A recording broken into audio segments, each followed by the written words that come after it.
which I'm sure everybody else is, of the state's kind of amendments to some of the witnesses. So does that mean that you will not be calling Ms. B that we discussed yesterday? Ms. B? Yes.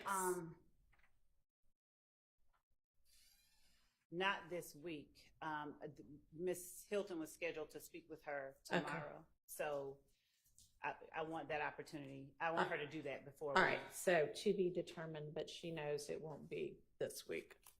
Right. Okay. We're not trying to put her up this week. And also, as far as the first person that we had, that person has said that to apprise the court that they are in traffic. I told them they were going to be here. They were supposed to be here at a certain time. They had a problem with their back yesterday. I talked to them early this morning, and they said that it was giving them a little bit of trouble, but I talked to them about 10 minutes ago. Actually, I talked to them before 8, at about 8:15. And that's when they also said that they were having a little trouble with their back, but they were on their way. They should be here by 8:45. I talked to them a few minutes ago. They said that they were still in traffic. The traffic was heavy, and that they anticipated 9:15. Or that's what they said. And they called while I was on the elevator with Mr. Harvey, and I was trying to just get in here. Okay. So.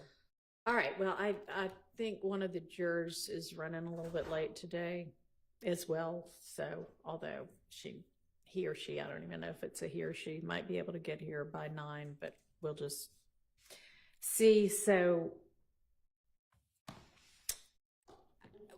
can I ask why?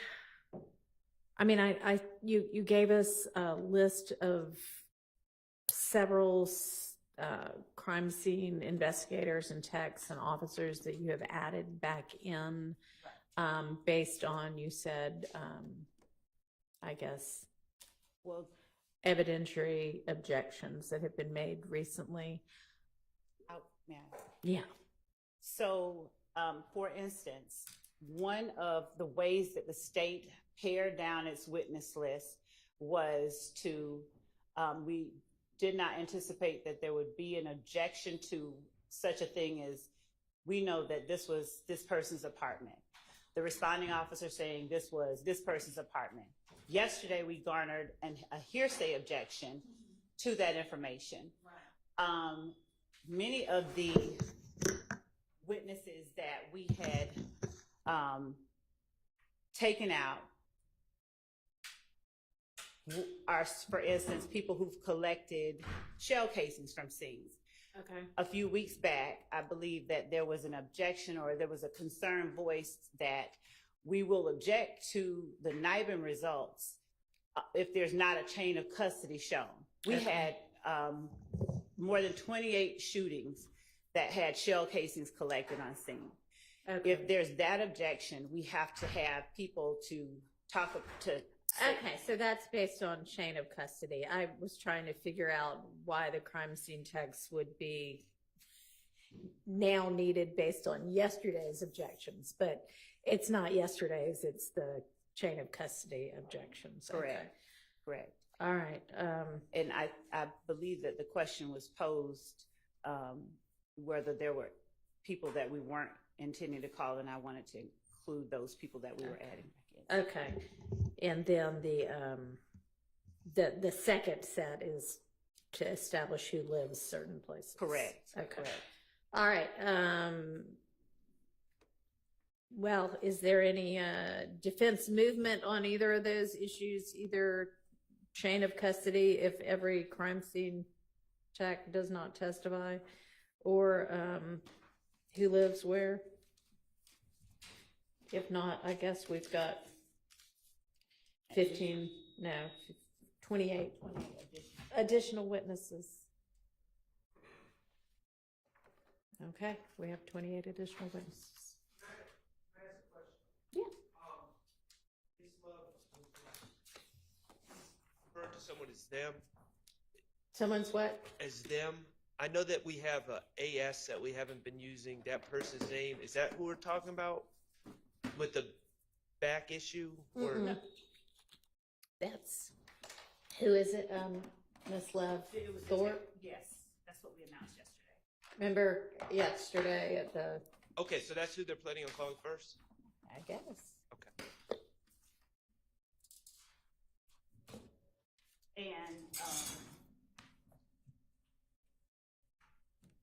regarding the witness who is the other one, AS, yes. What, do we know anything new about?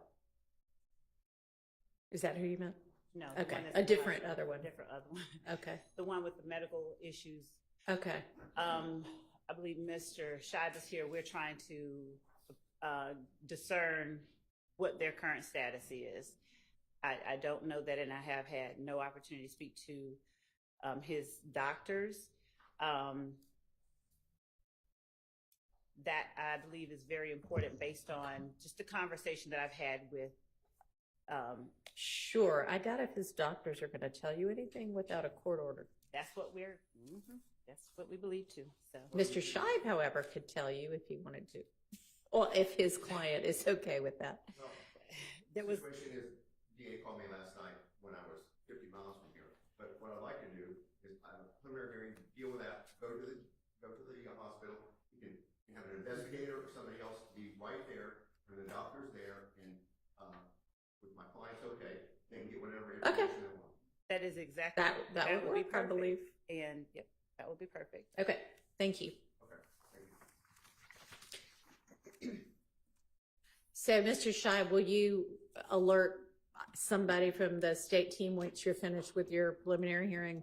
As Okay. soon as I finish, I'll come down. Oh, okay, Let great. an investigator wants to go with me. That's good. Thank you. Thank you, ma'am. All right, so the crime scene investigators and officers that you're needing to add back in for a chain of custody, can you try to just limit their testimony Oh, it will be purely to chain of custody, 5 minutes, they're done? That is exactly what we Wonderful. intended to do. Yes, we did. All right. And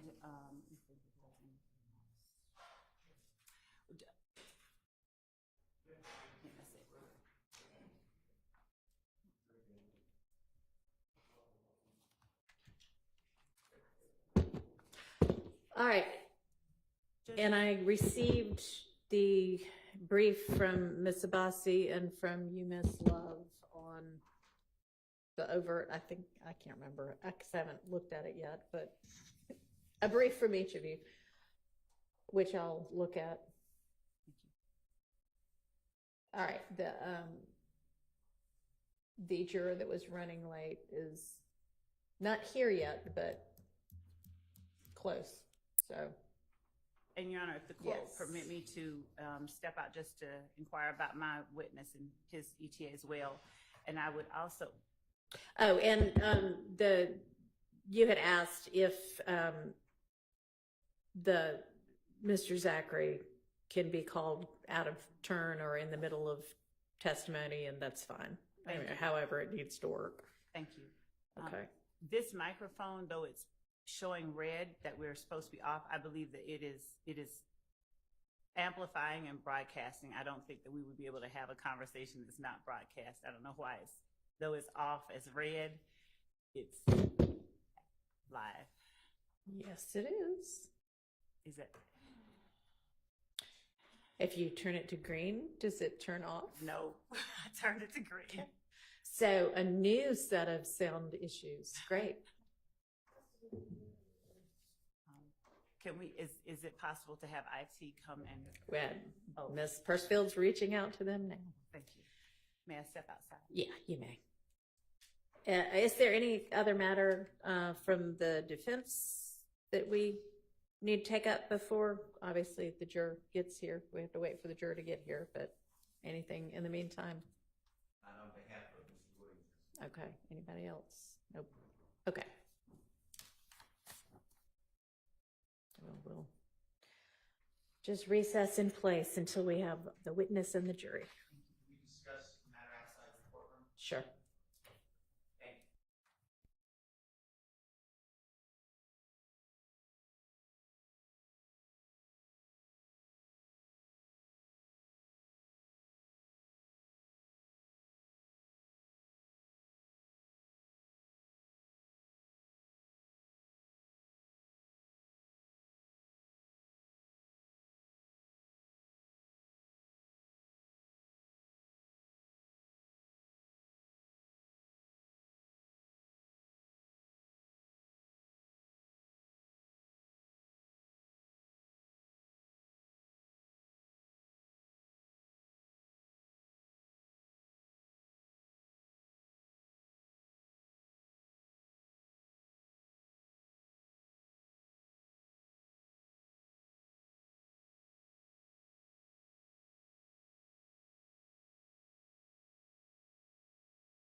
State, you may call your next witness.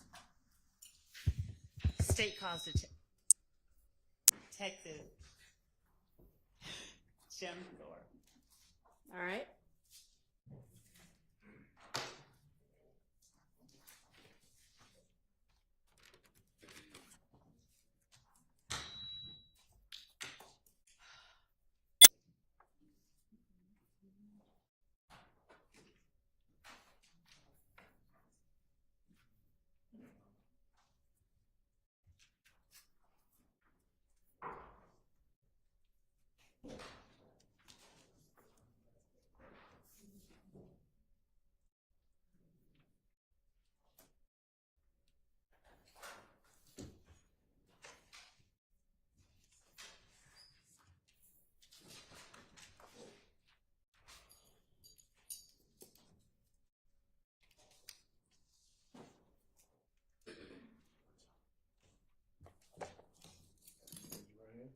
Swear firm testimony give the truth, whole truth, nothing but the truth. I swear. Absolutely. State and spell your first and last name loudly to the mic for the court. Yes, sir. Detective J. Thorpe Jr., Thorpe. Jim. Good morning, Detective Thorp. Good morning, ma'am. How are you? Fine. Good. Detective Thorpe, would you please introduce yourself to the jury by telling them where it is you currently work? Yes, ma'am. Detective Jim Thorpe Jr., City of Atlanta. Hang on just a second. You're going to have to use the mic, Miss Love. Can you hear the witness? Yes, All right.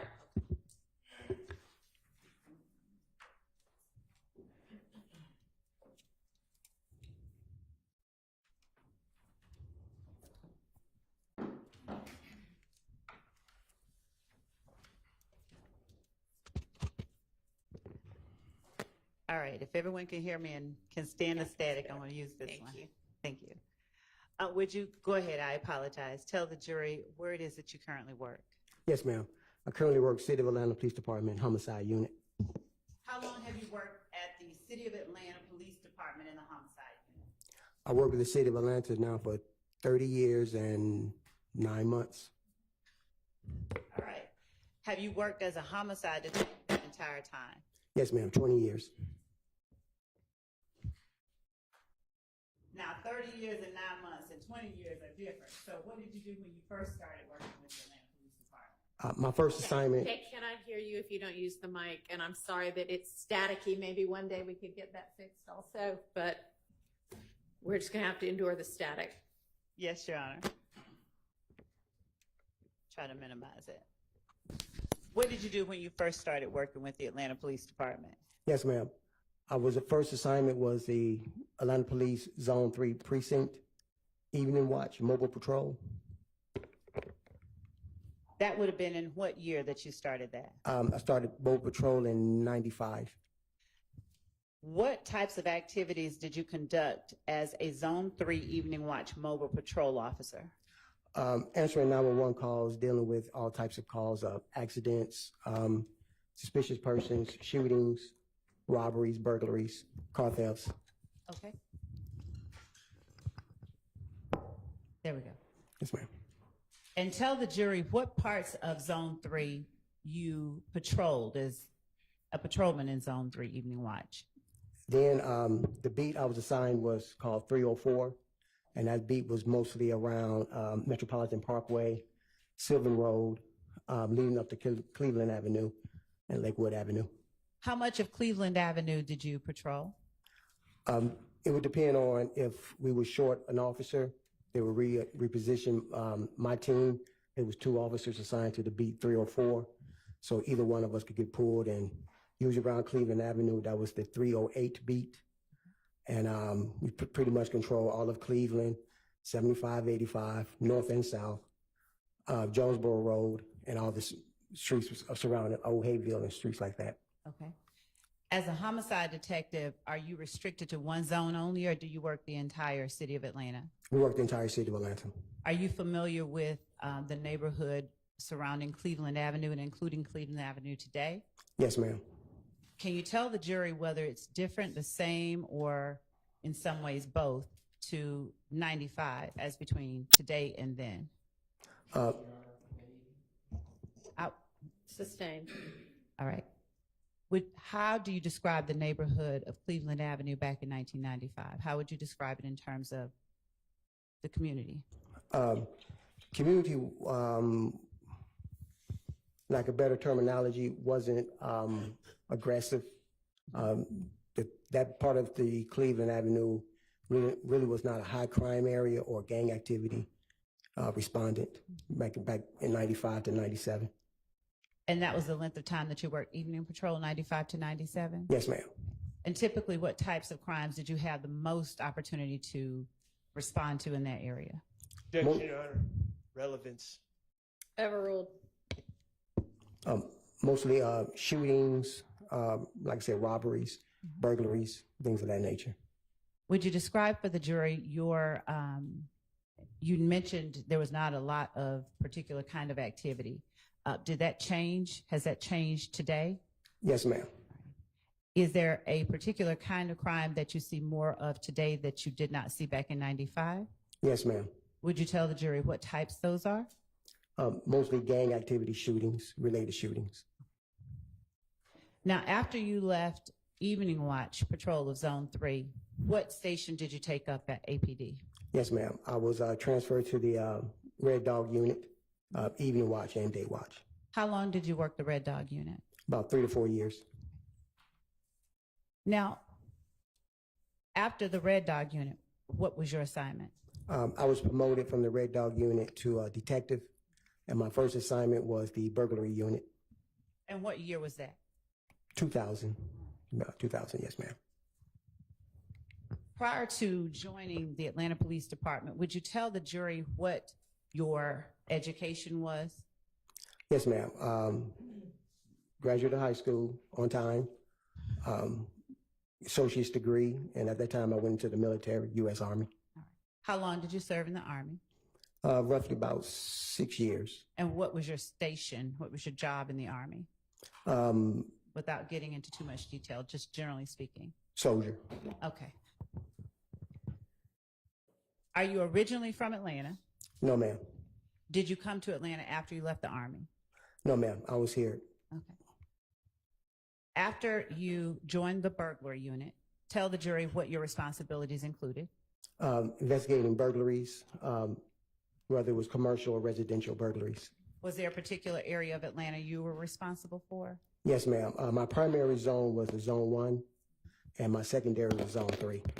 What area of Zone 1 were you responsible for? I'm sorry about that static. That's fine. We believe, if anyone's familiar with the Bluff area, Donnelly, Hollowell, Hollywood Road, everything over in that generally Perry Boulevard.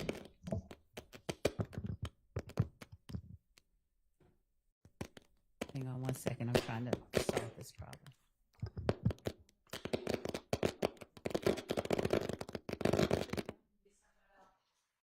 That's pretty constant.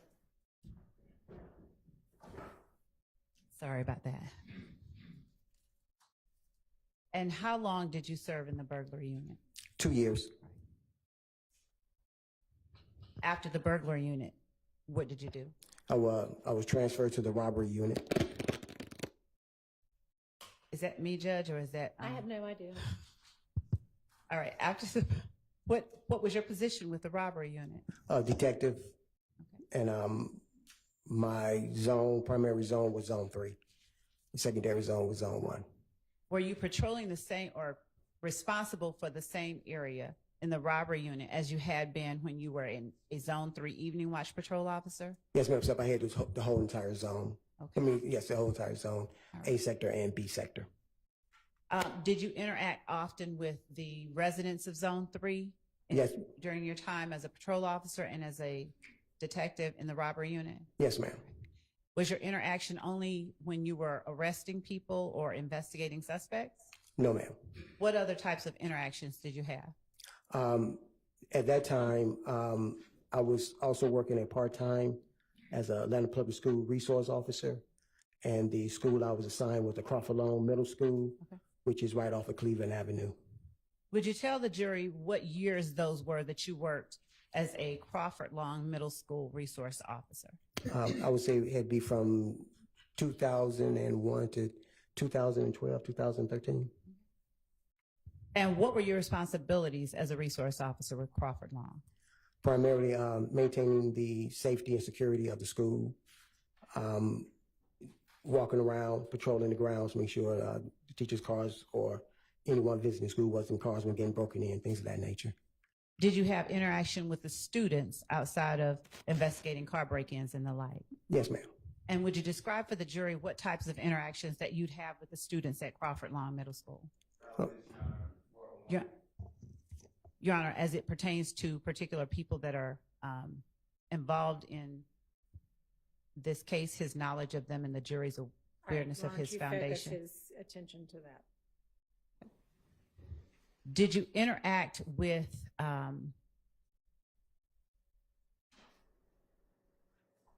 the court's indulgence? I'd just like to ask a broader question and narrow it down. I won't prolong that. Did you interact with the students and converse with them on a personal level? Yes, ma'am. Did you interact with the students' parents at times? Yes, ma'am. Did you interact with a student by the name of Quindarius Zachary? Yes, ma'am. Describe your, when you first met Quindarius Zachary, how old was he? I say he'd be about 11 years old. And in what capacity did you interact with him? Was it?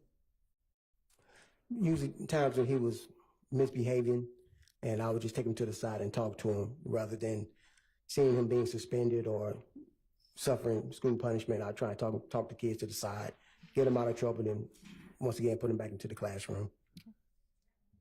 What year was that you got to meet Quindarius Zachary? Can I recall right offhand? Probably around 2010, maybe. Did you establish any level of trust with the students? Would they come to you and talk with you about things that they were encountering? Yes, ma'am. As students? Yes, ma'am. And when you say you talked to them, did you talk with them only about scholastic things, or did you talk with them about things like getting involved with groups that they shouldn't get involved with? Yes, ma'am. All of the above. Okay. Yes, ma'am. Back then in 2010, did you see any signs of what you believe to be the formation of gang activity within Crawford Long? Yes, ma'am. Okay. Now, what was it that you saw that led you to believe that? The kids was constantly discussing the gang that was starting to sprout. They was calling themselves the Red Cartel. No, I heard you. It looks like Mr. Short's also about to say something. Same objection. thing. Overruled. You may continue. Yes, they would say something about a gang sprouting up called the Red Cartel. You may continue. Okay. They call themselves the Red Cartel, and they was becoming very prominent over in the Cleveland, Springdale, Cleveland Avenue area, Old Hateville area, Macon Drive area. Apart from hearing the name Red Cartel, did you see any indicators or signs of the ways that people calling themselves Red Cartel identify themselves? They mostly wear the color red. Did you ever see them, without specifically showing any gang signs, did you ever see them display any signals that were seemingly unique to members of the group itself? No. I'm going to object to this line of questioning. I don't believe that there's a proper foundation for this witness. Your Honor, Is this the first time this witness has testified? yes. Okay. You need to lay a foundation. Okay. Sustained. Yes, Your Honor. Thank you. When you started out as a school resource officer at Crawford Long Middle School, would you describe for the jury what type of training that you had with the Atlanta Police Department? Had basic academy training along with interviews, interrogation training, also burglary and robbery. And later during that tenure, I was transferred to the homicide unit, which I received numerous homicide classes and training. What training or experience did you have that caused you to form or to believe that you recognized gang activity when you saw it at Crawford Long Middle School? Basically just growing up. It was prominent in Chicago. You're from Chicago? Yes, ma'am. All right. What part of Chicago? South Side. Now, what did you see growing up that caused you to believe that what you were looking at Crawford Long were signs of gang activity? It was the same standard. Kids would wear like red bandanas or clothing of red, some article on them with red. Usually the red bandana, we called it flagging. Show people who you represented. At that time, once I received that information, I notified the gang unit. Your And Honor, Yes, sir. I'm going to object to relevance, lack of foundation, and this line of questioning I don't believe is going to lay a foundation. So that's why I'm saying relevance as well. Okay, overruled. Thank you. You may continue. Please speak to the jury. Okay. At that time, I notified the Atlanta Police gang unit, and they confirmed that that it was. Sustained. Without speaking specifically Okay. about confirmation in particular instances, more broadly speaking, when you did see things that you believe were gang activity, did you notify the gang unit? Yes, I did, ma'am. Why did you do that? Just to alert them and to get more information for myself. In talking with the kids at Crawford Long Middle School, did they confide in you about their involvement in, for instance, groups like Red Cartel? I'm not asking what they said. Sustained. Okay. Without speaking specifically about what they said, what types of things beyond what you've already testified about did you gather from the students that allowed you to help them navigate? Objection, hearsay. Sustained. How often did you talk with students' parents? Usually when they come to pick up the kids or student got in trouble. And when you saw things that concerned you that you alerted the gang unit about, did you ever talk to the students' parents about those same things? Overruled. You may tell the jury. The parents that were receptive of listening, there were some that wanted to hear, and there were some that didn't want to hear. Did you ever speak with groups of students, or was it just individual ones about trying to stay out of or trying to avoid particular pitfalls? Your Honor, I am.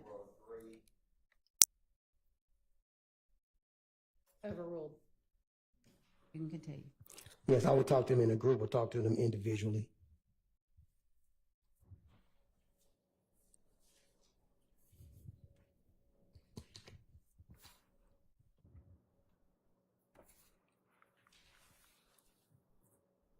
And were the subjects of the conversation always how to stay out of trouble?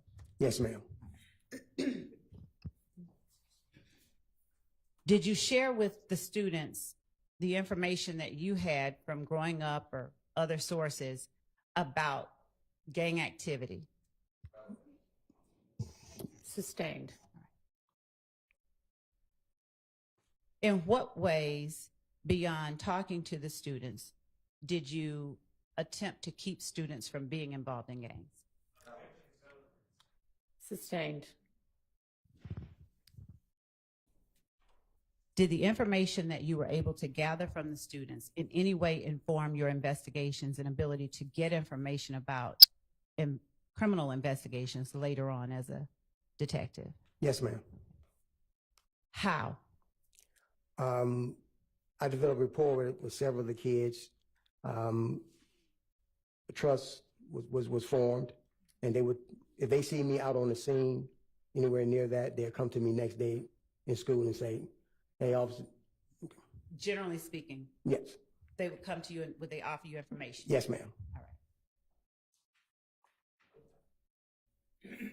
Other than Quindarius Zachary, were you familiar with any other persons that, through your investigation in this case, that you came in contact with? Yes, ma'am. Who were you familiar with during your time as a school resource officer?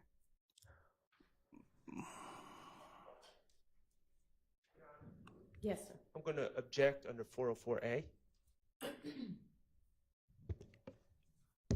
What's your response?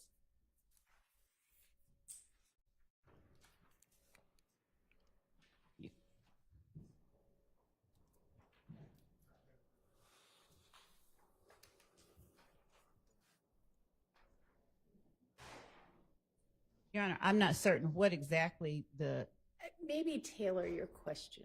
okay.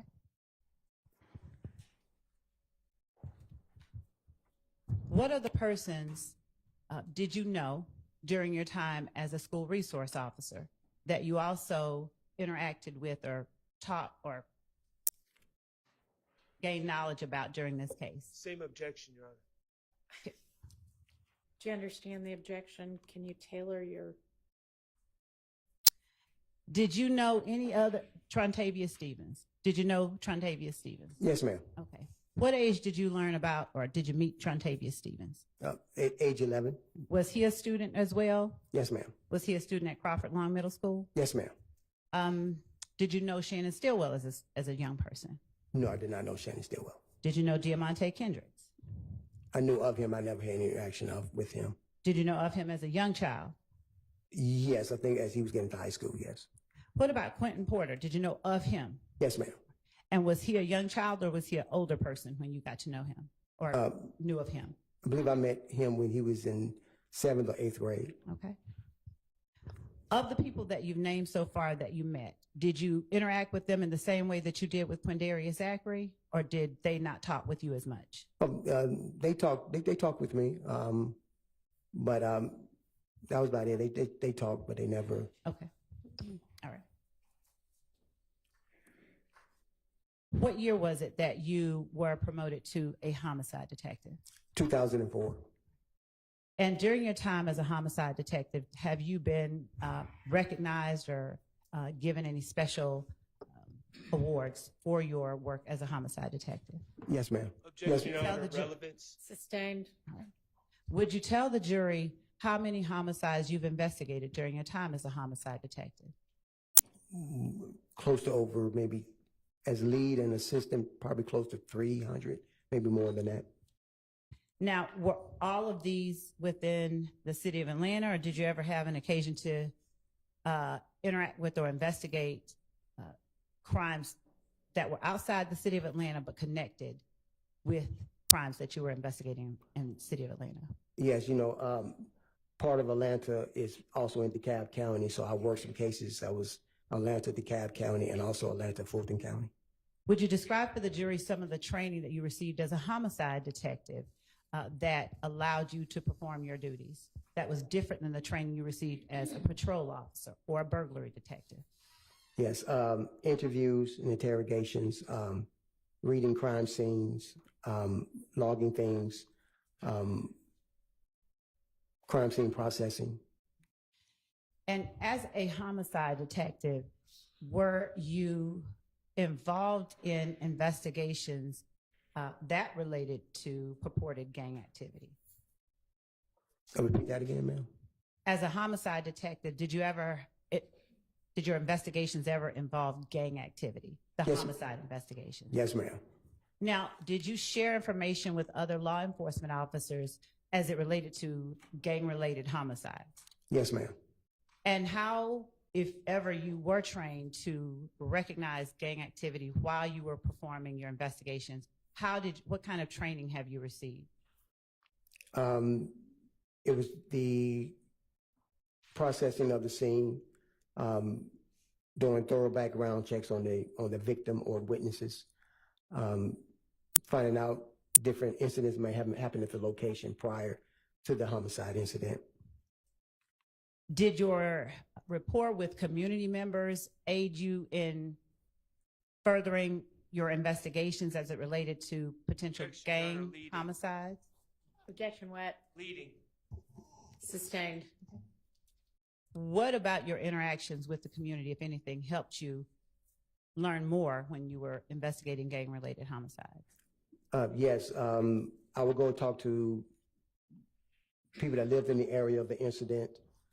And at that time, I take them to the side and have a low-key conversation with them, and they'll advise me of, well, this is what they've been hearing, or this is what they know. Did you always identify the people who gave you information as witnesses, or were there times when people gave you information and didn't want to be identified? Correct. There's several times people want to give information, but didn't want to get involved any further than that. And did you respect their wishes not to be involved, or did you list them and sort of out them as having given you information? No, I respect their wishes. Okay. Would you tell the jury, as a homicide detective, how it is that you come to be assigned to any particular homicide? What we have in Atlanta Police Homicide Unit is called a unit rotation. So it doesn't matter if you work one of the other shifts, day watch, which is 7 a.m. to 5 p.m., or evening watch, which is 2 to 12 midnight. It's kind of like a pitcher rotation in baseball. If you catch a case today, you're not due to catch a case until you come back up. So say there's 30 detectives. If you're number one, you go down to number 30. Number 2 becomes number 1. Number 3 comes number 2, and it goes like that. So it doesn't matter if you're off or it's past your shift time. If the call comes up, you have to come in and respond to it. And during the time that you're not up, is that the time that you're able to investigate whatever homicides that you do catch on your rotation? Yes, ma'am. All right. When you arrive on a scene of a homicide, are there any particular steps that you take to jumpstart your investigation? Upon arriving, I try and brief with the first responding officers and first responding detective on the scene, see what information he or she has gathered prior to my arrival. Is it your practice, has it been your practice to attempt to identify witnesses on scene if there are any? Yes, ma'am. Is it your practice to identify or attempt to identify surveillance footage if there is any? Yes, ma'am. How do you go about determining whether or not there is surveillance footage at a particular location? We walk around and you try and see if there's cameras fixated on the structures, or you go inside and see if there's door ring cameras on some of the residents, or you go inside the business and see if they have a camera that may be facing out their front windows. As the lead detective, do you delegate responsibilities in the investigation of the homicides that you're responsible for, or do you handle every aspect of that investigation? We delegate. What types of activities do you delegate to other persons? Depending on how many homicide detectives on the scene, I have them do what is called a neighborhood canvas. They automatically go around, start knocking and talking to people, and also looking for surveillance cameras, things of that nature. And do you work with the VIC unit to determine whether or not there are? Do you ever work with the VIC unit? Ever ruled. Yes. And how long have you worked with the VIC unit? Since their first inception and coming into work with the APD, we usually call down and ask them, do they have any VIC cameras in the immediate area? And they're able to tell us they have cameras at this location, either facing north, east, south, or west. At that time, we give them the time frame of the incident, and they're able to go back and take a look and see exactly if they have any footage of anything that may be relevant to our homicide investigation. Has the number of VIC cameras remained constant over the time that you've worked as a homicide detective? No, ma'am. Would you explain how they've not remained constant? Have they increased, decreased? Very increased because of the success of the video integration camera systems. Because of the what now? Video integration camera system that is increased because of their reliability. Okay. Would you explain to the jury whether license plate readers and VIC cameras are the same or different? They're different. The license plate reader picks up on a tag of a vehicle, stores it in, as they would tell you exactly which direction that vehicle has been traveling, what other LPR readers it has hit on, so you can go back and backtrack to see exactly where that vehicle may have started or came from. Is there any particular information you'd need to be able to track a vehicle with license plate readers? Sometimes we're able to give a make and model and description of the vehicle. And once again, the LPR teams are able to go in and say, okay, we found this vehicle that looks like the vehicle you're talking about. We see that the license plate reader is showing that it was in the immediate area at the time of the incident. Okay. Now, have license plate readers always been in effect within the city of Atlanta during your time? No, ma'am. And do you know or remember when you all first would have had access to license plate readers? I want to say probably around maybe 2018, 2019. Has the number of license plate readers since that time that you're familiar with remained constant, increased, decreased, or something in the middle? Increased. And how do you know how it's determined where a license plate reader will be placed? No, I tend to think that it's based on the high activity of traffic or whatever in that particular area, and also the crimes that may occur in that area. And does the Atlanta Police Department decide where license plate readers will be placed? I believe it's decided by City Hall and the police department talking together. All right. And what about video integration unit cameras, VIC cameras? Who decides where those will be placed? Same thing. I think it's a joint collaboration between City Hall and the Atlanta Police Department. All right. Do you obtain knowledge about whether license plate readers caught any particular information in the same way or different than you get information about VIC cameras? Or to ask a better question, how do you learn whether or not there are license plate readers that may have captured something you need in your investigation? Once again, we'll call and see. Sustained. Your Honor, how do you know where the license plate readers are that might have captured something of interest in your investigation? We call the unit and they'll tell us if they have a license plate reader in the immediate area, and they'll tell us exactly where it's positioned and what direction it's facing. All right.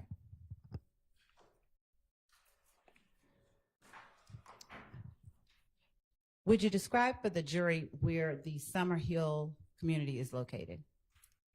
It's located off of Rev. David Abernathy and McDaniel Glen area. Okay. Down where the old Fulton County Turner Field used to be. Okay. How much time have you spent working in that area? I would say majority of the whole entire my career, 30 years. Okay. Are you familiar with the Castleberry Hills area of Atlanta? Yes, ma'am. All right. And how often have you worked in that area? Per my patrol as a Red Dog officer and responding as a burglary detective, robbery detective, and homicide detective. 330 McDaniel Street. What area is that in? That is the Zone 1, Zone 5 area. This is like a border. Okay.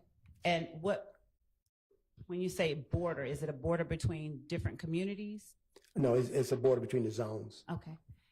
What communities make up that area? It's both residential, apartment buildings, businesses. Okay. And is 330 McDaniel Street in Fulton County? Yes, it is, ma'am. Did you have an occasion to respond to that location on January 10th, 2015? Yes, ma'am. What time, if you recall, did you respond? I believe I received the call around 9:30 p.m. from Detective Darren Smith of the Atlanta Police Homicide Unit. He advised me that there were 3 subjects shot at that location. Are you called only when there is a confirmed death? Or are you called before you know whether or not someone has died? It depends on the status of the paramedics when they transport. If they say the person is low critical, we respond because there's a good chance that they might not survive once they get down to Grady. When you responded on January 10th, 2015, did you have any confirmed deaths?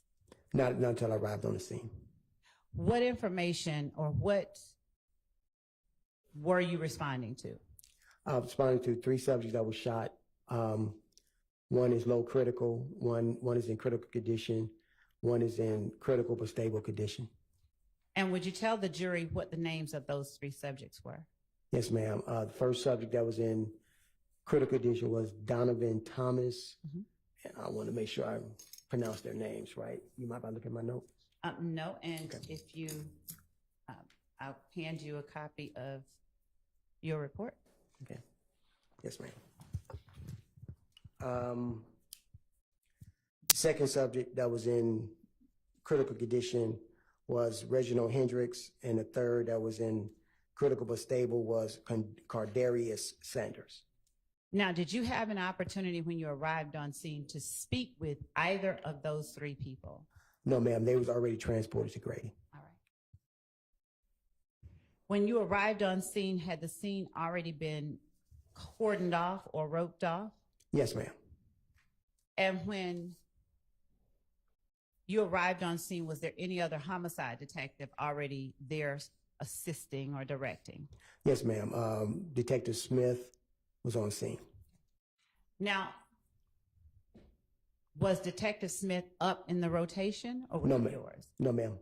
So when a detective is not up in rotation, how is it that one homicide detective would be working a scene before you, if it's your homicide? Yes, ma'am. That depending on how many detectives are working that day. There's a lead detective that will go out to the scene, gather the information, start processing, and they'll notify the next up homicide detective that there's a call and there's 3 subjects. Like on this day, 3 subjects that were shot. Okay. How familiar with you were with the area of 330 McDaniel Street before you got that call on January 10th, 2015? Very familiar. Had you ever interacted with persons in that area on a casual basis as opposed to during an investigation? Yes, ma'am. Doing an investigation. And when you say during an investigation, is it only during investigations that you interacted with persons in that area? Yes, ma'am. Just about. Yes, ma'am. Were there or was there an apartment complex in that area? Yes, ma'am. Do you remember the name of the apartment complex? No, not off the top of my head, no. I believe that one across the street, down the street was Castleberry Apartments. Okay. Were you familiar with or had you had any occasion to visit or be familiar with Castleberry Hills Apartments? Yes, ma'am. When you got on scene, did you make any efforts to locate surveillance footage? Yes, ma'am. Tell the jury what efforts you took to locate surveillance footage. Immediately that caught my attention was there was cameras fixed on the barbershop at 330 McDaniel Street. Also, I noticed that there were surveillance cameras down at the gas station at the intersection of McDaniel Street and Northside Drive. Was it daytime, nighttime, something in the middle when you arrived on scene? I did not ask that question. No. We know, yeah, we know the time, so. Let me ask a better question. Was there daylight, moonlight, was there natural light for you to see on scene when you arrived there? No, the street was lit up with city lights. Okay. And how were you able to see the cameras that you were able to identify? They were just fixed on the building, so you can look up and see the cameras. At the time that you saw them, did you know whether or not they were working? No, I did not. Did you take steps to find out? Yes, I talked to the owners. All right. And when that happens, are you able to get the camera footage on scene immediately, or do you do something to get that footage? Yes, ma'am. I contact the cyber crimes unit. who goes out and retrieve all type of video surveillance for us. Detective Teague, are you familiar with Detective Teague? Yes, ma'am. And what does Detective Teague do for you during your investigation? Detective T went to those different locations and downloaded the video surveillance from those locations. I gave him the dates and the times. Okay. Did you, at the time, know whether there were, or did you learn if there were any surveillance cameras at the apartments across the street from 330 McDaniel Street? As I walked over there the next day, I saw that there was no cameras facing McDaniel Street. And what other efforts, if any, did you take to get surveillance footage or any kind of captured footage of what happened at 330 McDaniel Street? It was just those two locations that had cameras. Okay. When you said that you went to the Texaco, where were you focusing? Where was it that you understood the shooting to have occurred? The shooting happened right in front of the barbershop. The vehicle was traveling down McDaniel Street to Northside Drive and made a right onto Northside Drive. And that would place it right in the path of the Texaco cameras. How did you learn what the vehicle did without saying anything that anyone specific told you? How did you learn? People that was on the scene. Okay. And at the time, on scene, the night of January 10, 2015, did you get any specific details about the make and model of the car? Any definitive details? No, ma'am, except that it was probably a silver or a light gray colored vehicle. Okay. When the Atlanta Police Department investigates a homicide, do they have ways of soliciting information from the public that might assist in the investigation? Yes, we have what is called the Crime Stoppers hotline. Information given that leads to a portion of the investigation or successful arrest of the investigation. There's a $2,000 reward for any information given. And where do you display that? Do you put it on TV? Do you put it in newspapers or something else? It is displayed on TV, and also we post flyers around the neighborhood. Did you do this with the McDaniel Street murder that you investigated? Yes, ma'am. What was it that you put on TV? Basically, there was a subject that came inside with an assault rifle. When I identified who that person was, because they were not on scene when I got there. Now, when you say a subject that came inside with an assault rifle, inside where? The barbershop, I'm sorry, the barbershop. And why did you put that particular footage on? Because I want to see what this person was a person of interest that may be related to the shooting itself, that he may have been one of the shooters. Did you later learn whether that person had any relationship to either of the victims?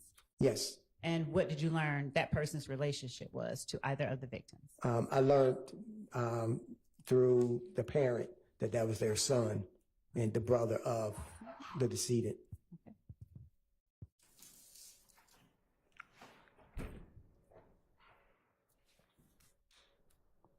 Other than the footage of the person going into the barbershop, did you have any other footage displayed on television to try and help in your investigation?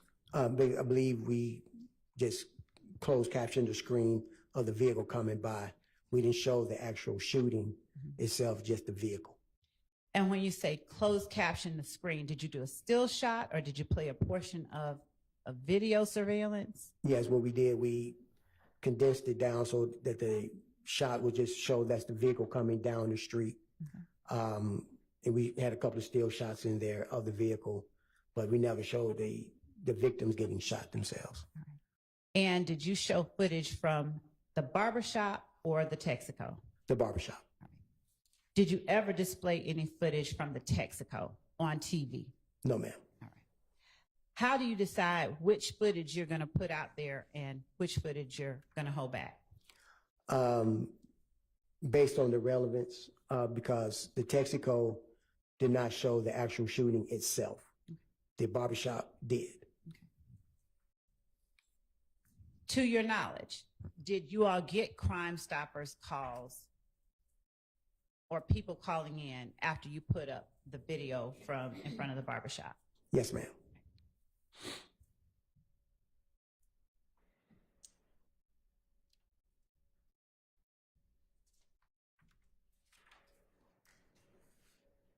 When you arrived on scene, were there people who were willing to talk with you and have their names listed as witnesses? There are people willing to talk, but they don't want to list their names.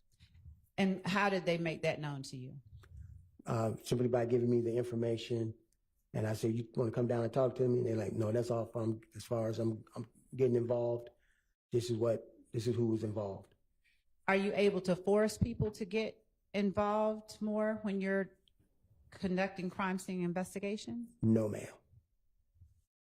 Are you not able to take people down to the police station if they tell you that they have some information? We can ask for their consent. If they say no and we force them down, that's called kidnapping. Okay.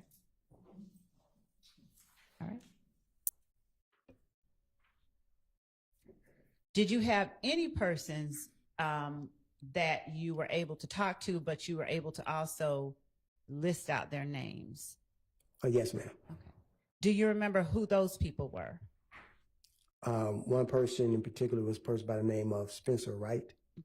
Now, let me ask you this. Was at the time you went to 330 McDaniel Street on January 10th, 2015, did you see a Spencer Wright on scene? No, ma'am. Did you talk with a Spencer Wright on scene? No, ma'am. How long after January 10th, 2015, did you talk with Spencer Wright? Without saying anything Spencer Wright said? Probably around the month of October 2015, maybe. And was there anyone with you when you learned of Spencer Wright? Yes. All right. Who? Detective Gaither of the Gaines Unit. When you first began your investigation into Donovan Thomas Jr.'s murder, was it a joint investigation with the gang unit, or did you do something to have them become involved? It was a joint investigation. They were providing me with information and intel stemming from their investigations on gang-related activities. And what they deemed may be relevant for my investigation, they passed it on to me. Did you delegate any duties to members of the gang unit to aid you in your investigation? Some just... Or better yet, did they offer up assistance? Yes, ma'am. Okay. Who within the gang unit offered up assistance in your investigation into the Donovan Thomas murder? Detective Gaither and Detective Dennis. Did you gain information that allowed you to interview people in relation to the homicide without saying any information that you gained, just yes or no? Did you get information? Yes, ma'am. And did you conduct interviews? Yes, ma'am. All right. Now, the night of the homicide, did you direct anyone to reach out to you? Yes, ma'am. And who did you direct to reach out to you? Kenneth Copeland. How did you reach out, or how did you direct Kenneth Copeland to reach out to you? Upon returning to the homicide office so I can start my investigation, I got alerted by the Zone 3 Morning Watch Mobile Patrol of a shooting that just happened on Van Ira. Mm-hmm. And from what the officers gathered was that this was... Sustained. Okay. We won't talk with Okay. you about the officers on Van Ira Okay. and what they said. Okay, ma'am. But were you able to determine whose residence or what was on Van Ira at that location that the officer told you about? Yes, it was Kenneth Copeland's baby mother's house. All right. And how did that cause you? Why was that of interest? And to ask a better question, what did you do after you spoke with the officer about the shooting on Van Ira? At that time, I went out to the scene myself. Okay. Did you speak with anybody on scene at Van Ira? Yes. Who did you speak with without saying what they said? I believe her last name was, now that I look at the notes. Nope, I don't mind at all. I don't want to mess up her last name. Quartermain. Okay. Deshawn. Deshawn Quarterman? Yes, ma'am. Okay. And did you speak with anyone else? I spoke with Kenneth Copeland over her phone, over her cell phone. All right. What did you see at Van Ira that caused you to be interested in talking to Kenneth Copeland? What did you see? There were assault-style rounds, spent shell casings in the middle of the street. Now, were you able to see what type of shell casings, if any, were on scene at 330 McDaniel Street? Yes, ma'am. And what type, if you recall, did you observe on scene at 330 McDaniel Street? At 330 McDaniel Street, there were 7.62 assault rifle rounds. There were 45 caliber rounds and 9mm caliber rounds. How familiar are you with firearms? Very familiar. And what training have you received in firearms over your career, not only as a law enforcement officer, but in the military? Extensive. All right. Tell the jury what kind of training. Basically, the uses of the weapon, the safety of the weapon, and what particular weapon is able to fire what kind of round. All right. Have you had occasion to fire those type of weapons that you saw shell casings for on scene at 330? Yes, ma'am. What you saw on Van Ira, were they similar type rounds? Not necessarily caliber. Were they similar or different? They were assault rifle rounds, so they similar but not similar. Okay. And when you say similar but not similar, could you explain a little bit more? Okay. The 7.62 rounds that was recovered from 330 McDaniel Street are typically fired from AK-47 assault rifle. Any rifle built off that schematic. The rounds that we recovered from Van Ira was rounds that is associated with the AR-15 assault rifle. Do you recall how many rounds you observed at Van Ira? I want to say possibly 10 to 12, or 10 to 15, something like that. Did you observe any damage to any structures or property at Van Ira? Yes, there were some defects to the residence. Were there any people shot at Van Ira? No, ma'am. Were there people at home at the time that the residence was shot up, or something different? Yes, ma'am. All right. How long did you stay on scene at 330 McDaniel Street from when you first arrived? I believe I arrived probably about 4, maybe 5 hours. Okay. So approximately what time did you leave? I left probably around 1:30 a.m. And what time would you say that you went to check out Van Ira? Probably about, the call came in, I want to say probably around 1:40, 1:45 a.m. All right. And where were you when that call came in? Had you made it back to police headquarters, or Yes, were you ma'am. still on scene? I made it back to police headquarters. And how long did it take you to get to Van Ira after you got that call? Probably about 10 minutes. Okay. Did Deshawn Quarterman offer to have you speak with Mr. Copeland, or did you ask her to call Mr. Copeland? I asked her to call Mr. Copeland. Okay. Did she tell you her relationship to him before you asked her to call him? Yes, ma'am. And were you able to get his phone number from her or any information like that? No, ma'am. How long did you speak with Mr. Copeland? Roughly about maybe 3 minutes, just to let him know that he needs to come down to the office and talk to me. Okay. Did he come down to the office and talk to you? Yes, he did. Do you have any idea how long after you asked him to come down and talk to you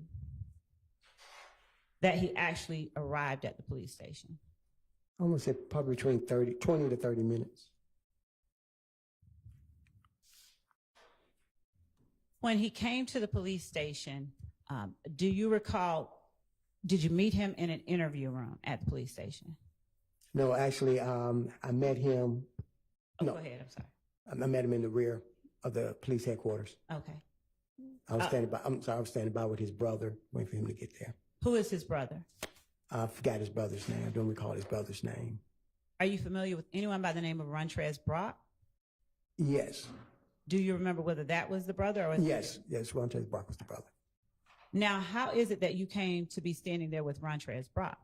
Because he got word that people was coming after his brother. When you met with Mr. Copeland and his brother behind the police department, was that something usual that you do? Like, why do you meet behind the police department as opposed to? It was easier parking for them. Okay. Instead of having to park and walk all the way up, I just said, meet me here. I can get your brother in, get him upstairs and talk to him. And did you get Mr. Copeland in and upstairs to talk to him? Yes, I did. Now, when you first saw Mr. Copeland, do you remember what his demeanor was like? Whether he was sad, happy, excitable, based on what you could observe and see? Or something wholly different? It was something totally different. He was even killed, and he just kept asking, he don't know why people putting him in this. Okay.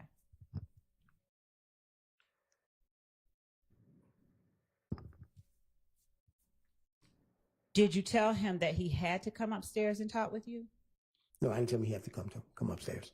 Did you have the ability at that time to force him, or would that have been another situation like kidnapping? Yes, ma'am. That'd been another situation like kidnapping. Okay. Did his brother come upstairs and talk with him, with you? His brother came up and stood by outside. All right. Did anybody else join Mr. Copeland in that police station? No, not that I recall. Okay.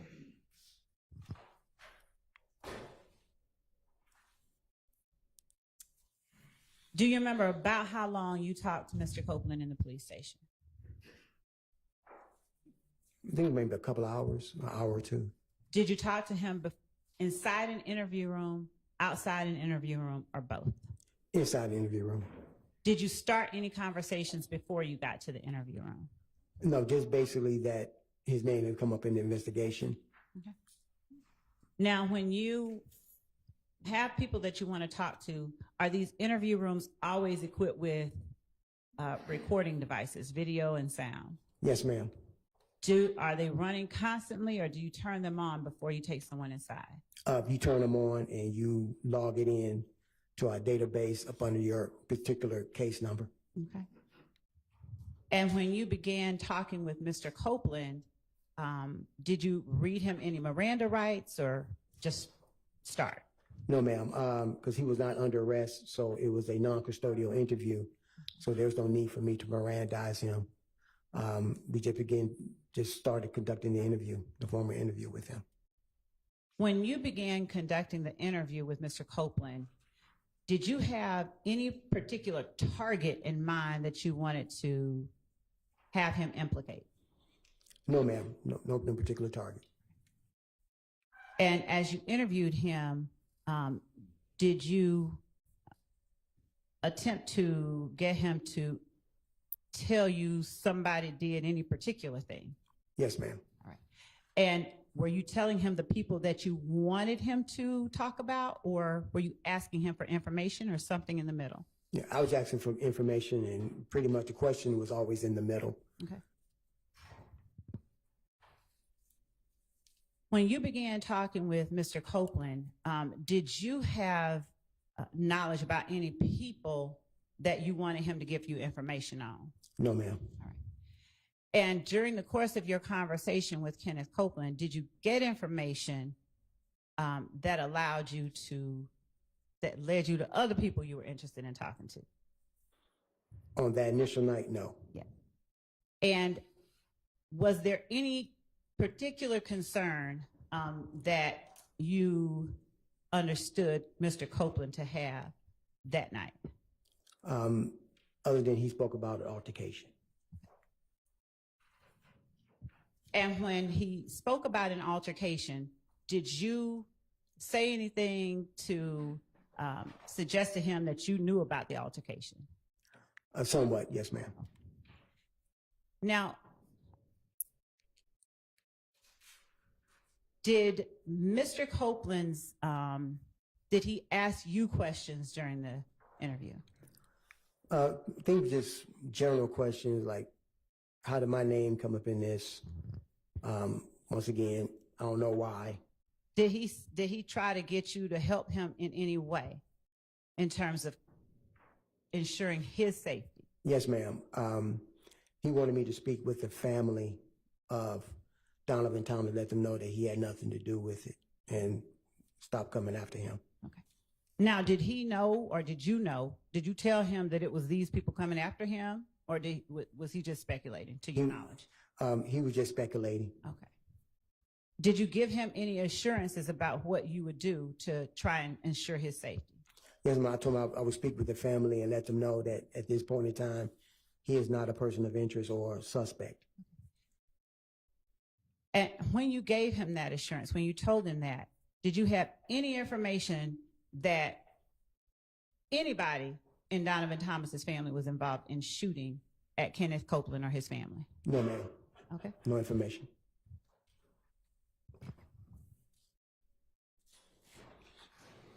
At the time that you told Kenneth Copeland that, had you spoken with any member of Donovan Thomas's family?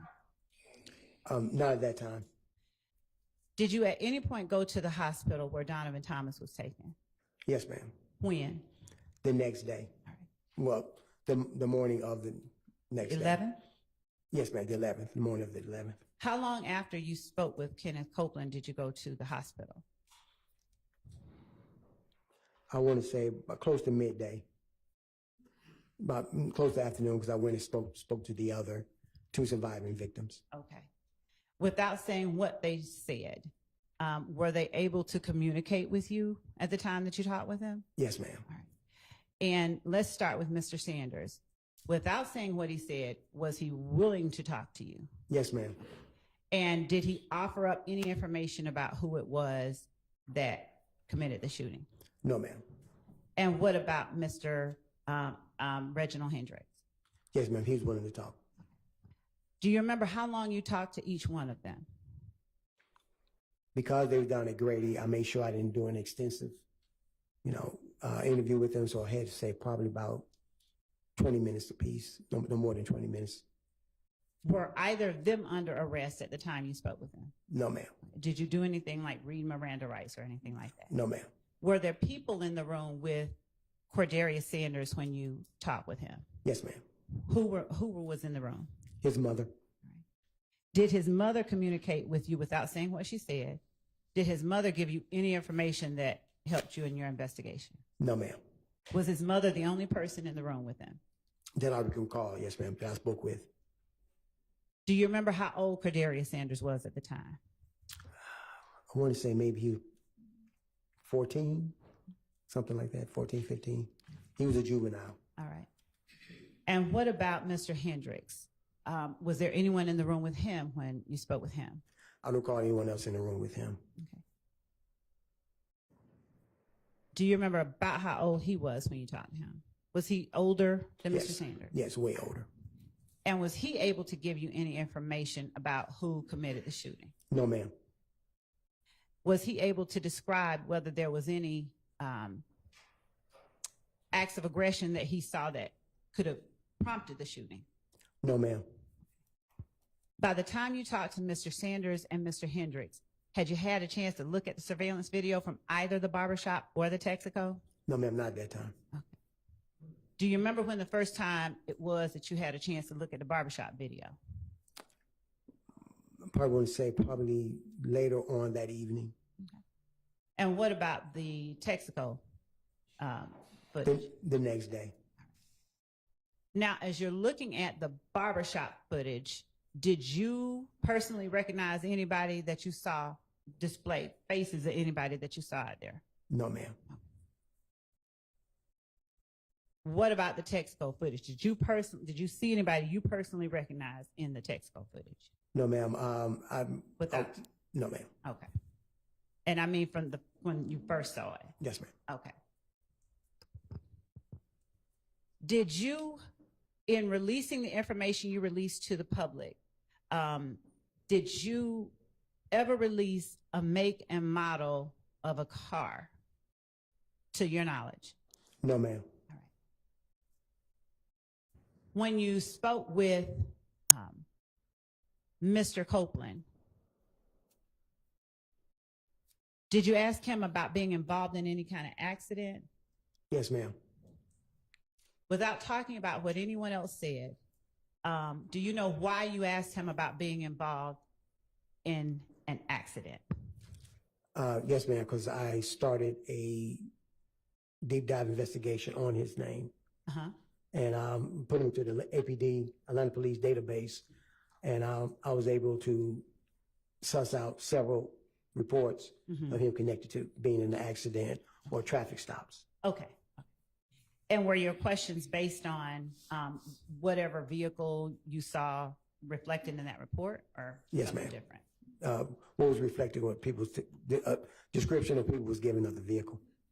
The incidents that you saw within the database, were they incidents that had occurred in 2015, January 2015, or earlier, 2014? Around what time frame? I think there was time frames of 2012 to 2014. Okay.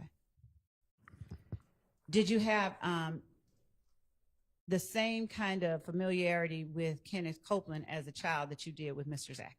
No, ma'am. When, if you recall, was the first time you knew about Kenneth Copeland? Like, how old was, like, around what year? 2015, the year of the incident. Okay. Other than what you learned as you began investigating the murder of Donovan Thomas, did you have any other knowledge about Kenneth Copeland? No, ma'am.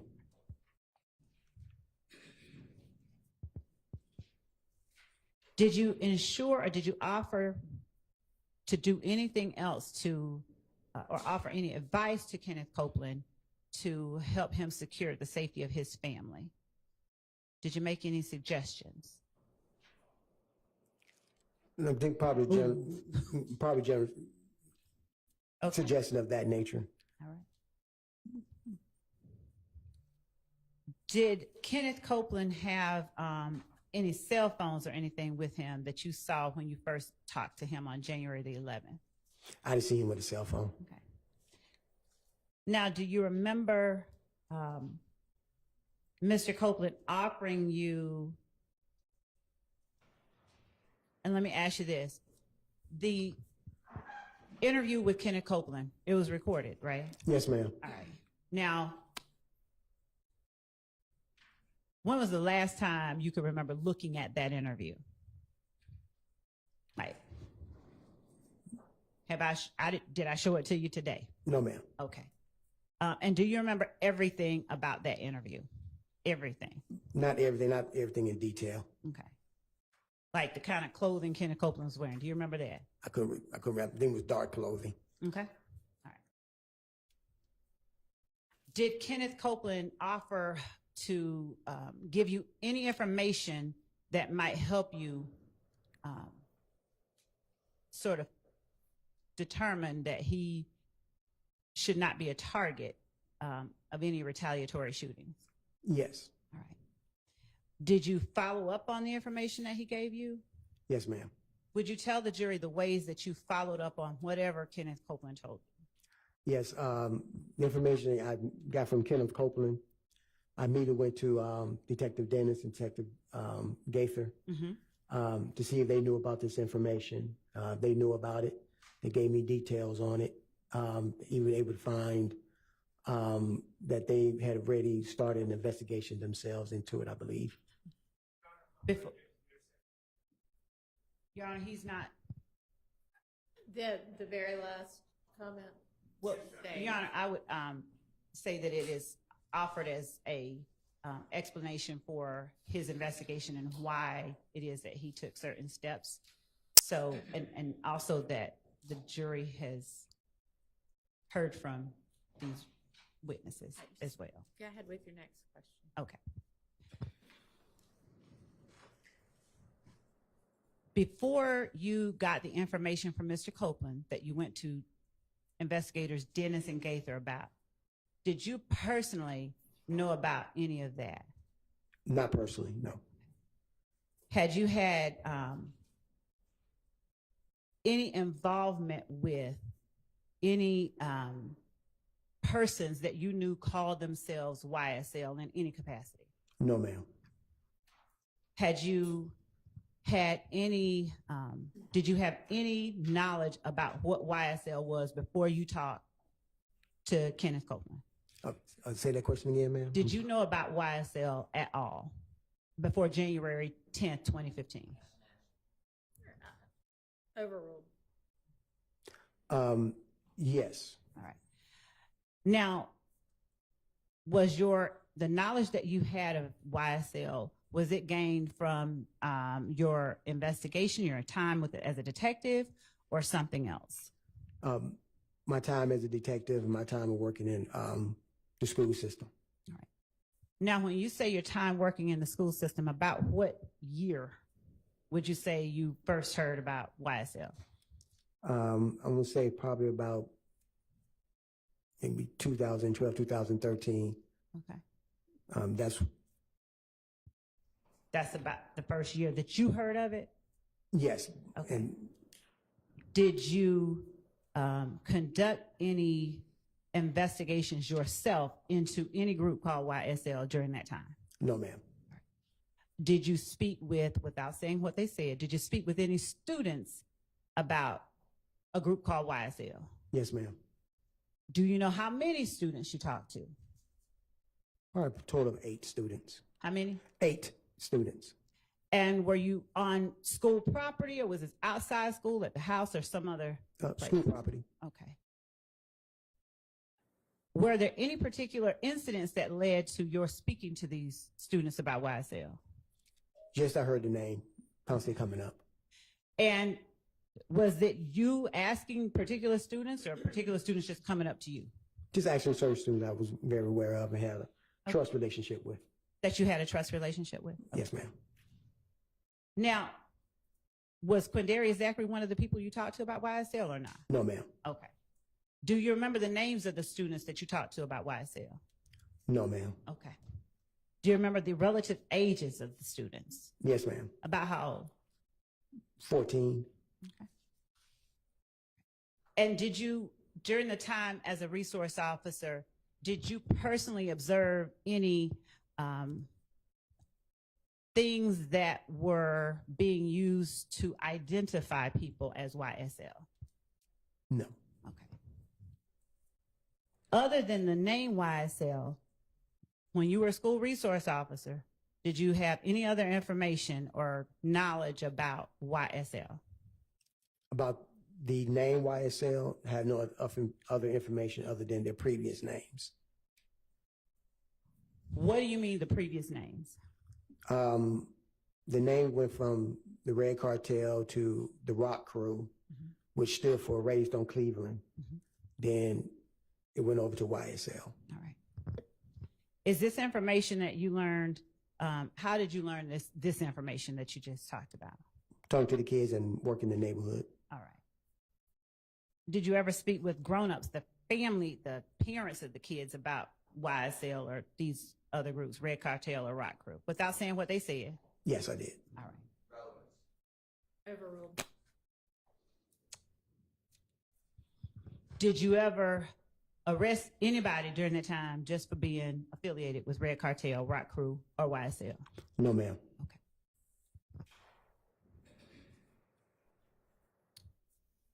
Did you conduct any investigations that involved either of those groups even after you learned about their existence from the students, but before January 10th, 2015? As in the YSL name itself or the previous names? Either. Yes. All right. How many investigations? Probably total myself, probably a total of maybe 4 or 5. What type of what type of incidents?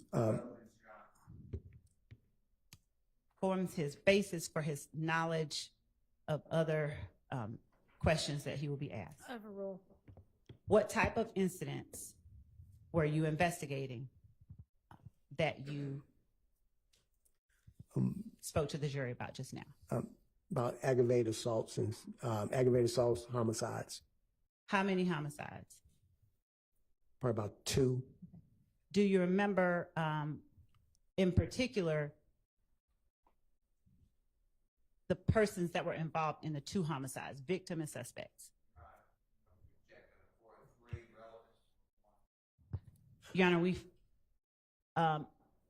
based on the evidence we believe that has already come out and information that this witness can provide, we believe that the witness has information which will allow the determination of certain material matters in this case. He can, I don't want to. Overruled. Okay, go ahead. Do I remember the victims' names? Who were the victims in the 2 homicides? The one in particular I investigated, her name was Julian Jones. And who was the suspect? He was not a suspect. Hang on. What'd you say? I don't know what, but what is relevant. I mean, we're talking about information that will aid the jury in making determinations about. Yes. Let's take a bathroom break anyway. It's probably about time for one. May the witness be excused. Yes. You can just step out. Thank you.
Bench conferences are always taken down. Bench conferences are never recorded, so this is a bench conference. Well, honestly, it's not, because it's just an evidentiary issue, right? Yes, so, yeah, that's fine. Okay. All right, so that was a 401, 402,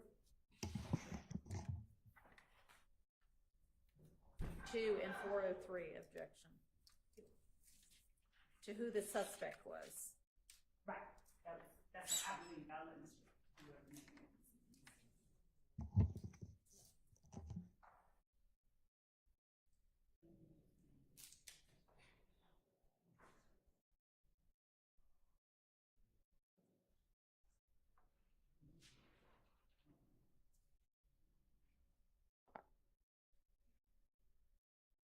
Are you going to respond beyond just, I believe it's relevant? No.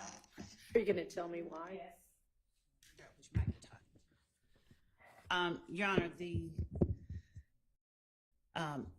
the homicide, I believe one of the homicides that the witness will talk about is a matter that an earlier witness talked about as it related to Rock Crew.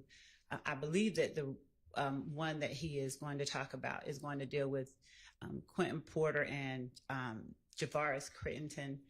I believe that this information corroborates information given by other witnesses and allows the jury to determine the credibility of information that they have heard from other witnesses.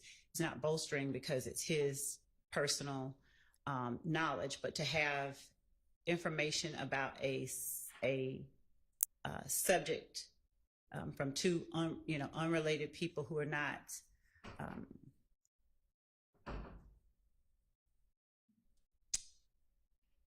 connected with one another, but are saying things that are consistent with one another, we believe allows the jury to determine things that are pertinent to this indictment, the existence of the enterprise, some of the information in the indictment about the start of the enterprise, its beginnings, the kind of crimes that have been committed, and some of the people that they've heard other witnesses talk about. So in as much as I think it was a 401 objection, it's relevant. We're talking about YSL and the beginnings of YSL and the groups from which YSL evolved. The relevant standard is a very low standard, in as much as it's a 402 objection. Any relevant evidence is presumptively admissible. In as much as it's a 403 objection, I'm not sure what, I haven't heard any offer as to how it's substantially more prejudicial. I know I hear a lot about. Is it that I don't know. prong of it, Mr. Steele, or something else? Every prong of it, Your Honor. Every prong. Well, him saying every prong, Your Honor, any information that tends to prove an allegation in the indictment is going to be prejudicial to a defendant. And Mr. Steele or no one on behalf of the defendant Williams is offering up how it unfairly prejudices Mr. Williams for the state to be able to prove the elements in the indictment, the existence of the gang, the beginnings of the gang as we allege, and the kinds of crimes and activities that the enterprise participates in, and the conspiracy itself. I don't know how it's unfairly prejudicial in such a way. So the question that you asked was, who was the suspect of the murder? I mean, are you going to establish that just for somebody to be a suspect doesn't establish anything other than they were a suspect. Are you going to establish something beyond that? The person's involvement, I'm not going to go whole hog into convictions and statements and things like that. I wanted to have the jury know people who were alleged to be involved and people he talked to. And as I said, I believe that even when the jury doesn't know from one witness exactly what a particular person did as it related to an incident, that information is then supplemented by other witnesses' testimony. It corroborates things that they have heard and will continue to hear. What was that noise? What no?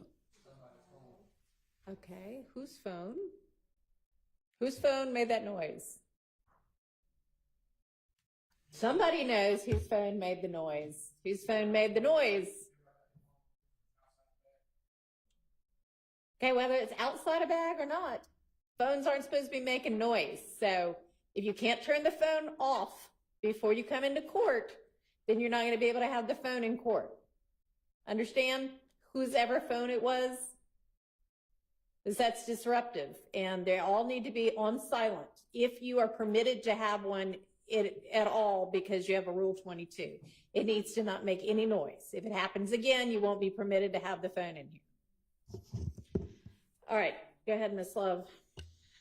And this is a case that Trontavia Stevens, I believe that we've heard a little bit about. There were objections, I believe, prior to Your Honor coming on about getting deeper into it, but Trontavia Stevens was a material witness in that case.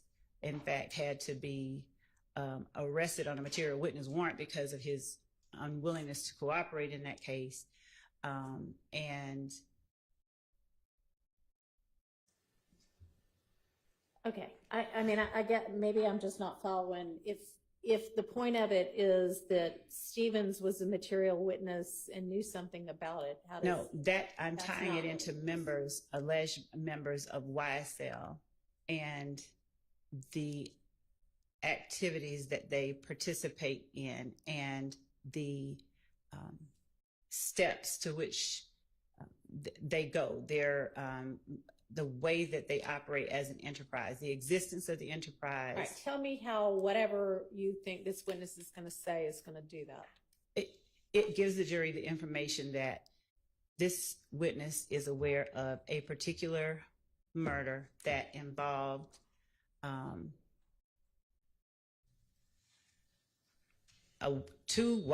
Rock Crew and then later YSL, Quentin Those Porter being and Porter and Crittenden Porter and Trontavious Stevens. and Stevens, Yes. and he's going to be able to testify that they were involved in this murder. No, they didn't do the murder. Okay, so what is it then? Your Honor, their involvement and their association with one another, we have to prove association between members of YSL. We have to prove the type of enterprise it is. We have to, and the type of activities and the lengths to which they go to protect and preserve it. So, and what is it that this witness is going to say about either of those two people that's going to show that? Your Honor, the existence of those people and their associations, number one, and it's not always going to be a linear, this person saying this directly proves a fact. It's evidence that is relevant in that it gives the jury information. Don't tell me what it's going to do. Tell me what the evidence is. I mean, I don't know your case as well as you do. So I don't know what it is that you think this witness is going to say that's going to show any of that. That Trontavious Stevens was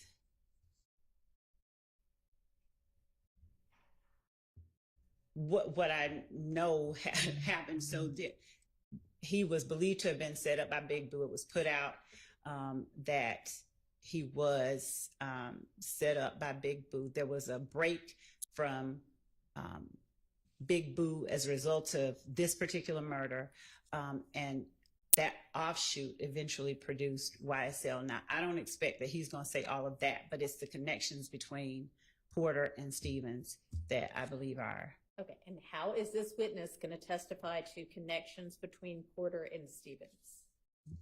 Based on what his investigation and his involvement in the investigation of the murder.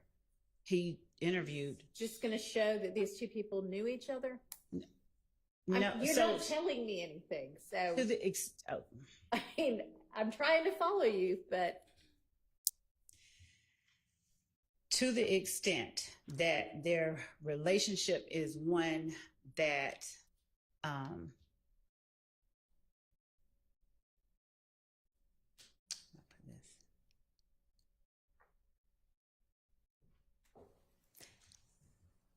has been described and will further be discussed. Your Honor, just 1 second. okay. Maybe we'll all take a bathroom break, and then when you come back, you'll be able to articulate what it is. So let's all. I can. I'll be able to better consolidate it. Okay. I'll be back. For the record, I'd like to add my objection, which is going to be hearsay and confrontation clause on top of Mr. Steele's objections. Okay, well, I, at this point, have no idea what this detective might testify to. So I don't know, maybe we'll everybody who needs to go to the restroom, and then we'll reconvene and try to hash this out.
And it may be that based on Mr. Sharp's objection, I withdraw the question, but I'll just tell the court briefly. So Mr. Stevens was believed by Mr. Crittenden to have robbed him, stolen some of his jewelry. As a result, it is believed that Mr. Porter alerted Mr. Crittenden as to Mr. Stevens' whereabouts. And Mr. Stevens was Mr. Crittenden's intended target. There has been testimony, and will likely be a little bit more testimony, about the impetus of the transition from one group to the other. Detective Thorp, because of his relationship with kids who were, I'll say, rock crew adjacent associates, he was able to, because of his relationship with them, they willingly offered him information that he was able to then go and get to assist to help him solve that crime. So that's as specific as that inquiry gets. Okay. And so, But yeah, given the hearsay and confrontation clause objections that have just been voiced, yeah, I can, what I'll do with the court's permission, if it's okay, if it's an okay question by the court standards, is just ask,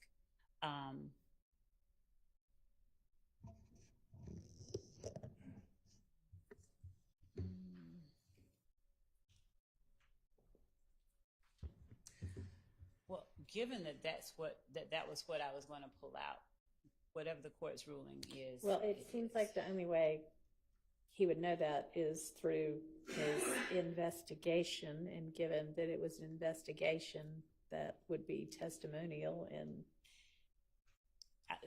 they're not, he's not talking about what they said. He's just saying that they were able to. he's going to be saying, I learned X, Y, Z. Well, how did you learn it? Well, somebody told me. Right. So it's still hearsay, So even if you rephrase it in a different way. Right. I can withdraw. Okay. I can. All right. Your Honor, I appreciate the fact that the state's withdrawing this line of inquiry. However, I would just like to say, moving forward, this is an example. This alleged crime, it was adjudicated in court from 2011, I believe, is not on the indictment. There was no 404B notice. There was no 418 notice. There was no discussion of this as an intrinsic act. So, I just don't think that we should just be bringing up wholly unrelated murders just willy-nilly without at least noticing the other side of our plans to do so. That seems reasonable. Your Honor, as it relates to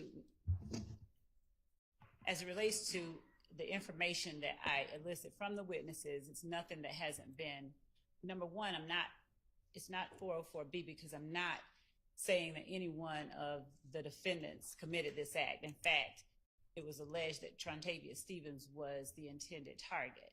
So in as much as the questions that I ask may involve incidents that YSL members were involved in, number one, it's going to be things that have been provided in discovery. But number two, just because it's another act or overt act, and I think that my brief to the court sort of addressed this, but it's relevant information and evidence of the existence and the nature of the enterprise that they claim is a rap group. So every time that we present evidence of something that proves the existence of the enterprise and the nature of the enterprise, there has been and will be the objection that it's 403, it's too prejudicial. But the point is that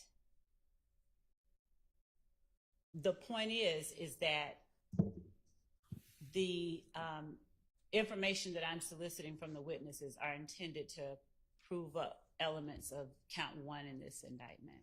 Your Honor, may I respond? He's talking about a lack of any kind of notice. But so he wants to know the questions, because I don't believe that a notice of my asking about questions regarding incidents that, one, we've talked about. I don't believe that We have the never court, that the spoken about defense this. is entitled to the list of questions that the state is going to ask. No, I agree with that. But We've that's- never spoken about this. There's no mention in the discovery. To my knowledge, certainly no police reports about the murder of, I guess, Julian Jones. I only know that because Detective Thorp said that name. No mention of the Javaris Crittenton case. There's no mention of that in the discovery, to my recollection. So I don't know where the state's saying that they've given notice through discovery. But even if they had given notice through discovery, there's also Georgia rules of evidence that dictate when notice needs to be given when bringing up extrinsic, non-charged matters in a trial, and that has not been done. And I just don't want, at this point, I think that we've cut this off, this particular incident, but I just don't want it to repeat in the future. Your Honor, and that's another thing. These matters that are alleged by the defense as being extrinsic, uncharged matters, they're not.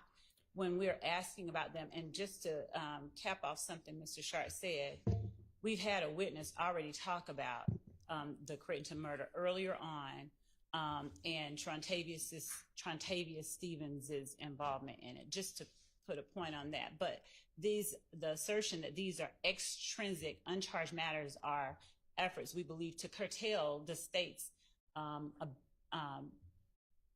right to prove its case through valid questions that are not improper, they are not impermissible, they're not 404B. These are questions and evidence through testimony, we believe, that proves an element of, or one or more elements of count one, the existence of the enterprise, the nature of the enterprise, and the means by which particular people participate in the enterprise. Well, I'm not sure that evidence, I mean, it's not going to come in through this witness in this way anyway, but I'm not sure how evidence that Porter told Crittenden Stevens' whereabouts No, so in any way establishes any of your elements that you need to prove for RICO. So, Your Honor, since we're not talking about this particular one, the point that I was making is that this detective's investigation involved two members of Rock Crew, and information he was able to obtain through other persons associated broadly. I'm not arguing or trying to get that in. I'm saying that there will be times when we are asking about matters that I have heard alleged are extrinsic, but they are not. And I guess it's on, if there's an objection, that's one thing, but the defense is in no way entitled to know every time we're going to ask about something that tends to prove what it is that we are alleging in the indictment. And so to the extent that that's what is being asserted, we vehemently disagree with that. We are not and will not go further into that particular inquiry with Detective Thorpe about that particular murder. But instances that involve actions and YSL members that witnesses have personal knowledge of are relevant to show the existence and nature of the enterprise and other material elements. I guess we'll just have to see as the evidence plays out. All right, let's get the witness and the jury back in.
Thanks for y'all's patience. Go ahead, Ms. Love. Detective Thorp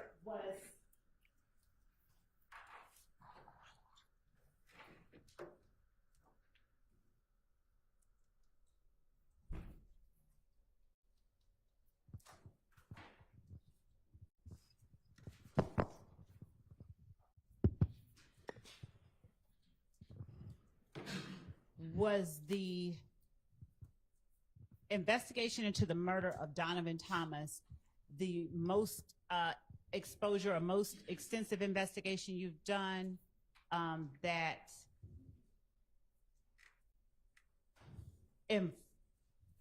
throughout your investigation of Donovan Thomas, did you have an occasion to investigate more about the group YSL?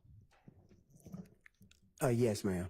Was that the most extensive investigation that you have done that has involved or in which the name or group YSL has come up? Objection, Your Honor. Sustained. What is when you went out to Van Ira on January the 11th of 2015, was Deshaun Quarterman the only one you talked to? My recall, yes. Did you speak with an Emmett Yarborough as well? Yes. All right. Excuse me. Without talking about anything that Emmett Yarborough said,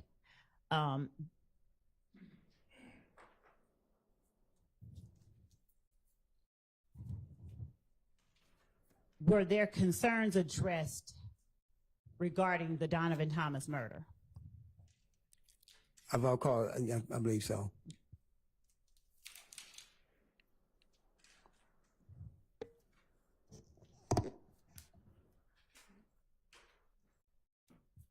When you collect shell casings, did you direct, when you are on scene as lead detective, do you or other homicide detectives working sort of in tandem with you, do you all direct the collection of those shell casings? Yes, ma'am. All right. And what do you do with them once you collect them? Yes, ma'am. They're photographed and they're placarded, so we know exactly what shell casing belonged to what group. And at the time, our crime scene investigations unit, they collect the shell casings, and we at that time, we turn them in directly to the GBI, firearms. Now, do you all also have with the Atlanta Police Department, do you all also have a firearms section or a department that conducts NIBIN comparisons? Yes, ma'am, we do now. Is Jennings Kilgore the person that does that? Yes, ma'am. Did you work during the investigation into the murder of Donovan Thomas with ATF as well as the GBI? Yes, ma'am. Was some of the evidence that was collected in later associated incidents submitted to the ATF versus the GBI? I believe so, they were. Yes, ma'am.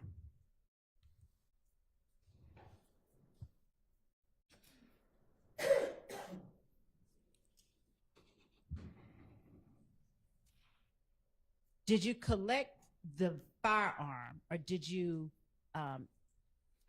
interact with the person that you saw going into the barber shop with the assault rifle? Yes. Right. Did you collect that firearm? Yes, I did. At various points in your investigation, did you gain information that caused you to interact with a Quintez Griffin?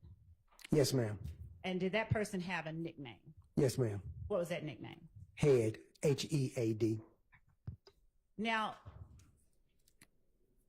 how was Head ever brought in as a suspect? Yes, he was. And was he interviewed? Yes, he was. Did you collect any information, any evidence from that arrest of Quintez Griffin? Yes. All right. And was that evidence submitted to the GBI or the ATF? Either one. Yes, ma'am. All right.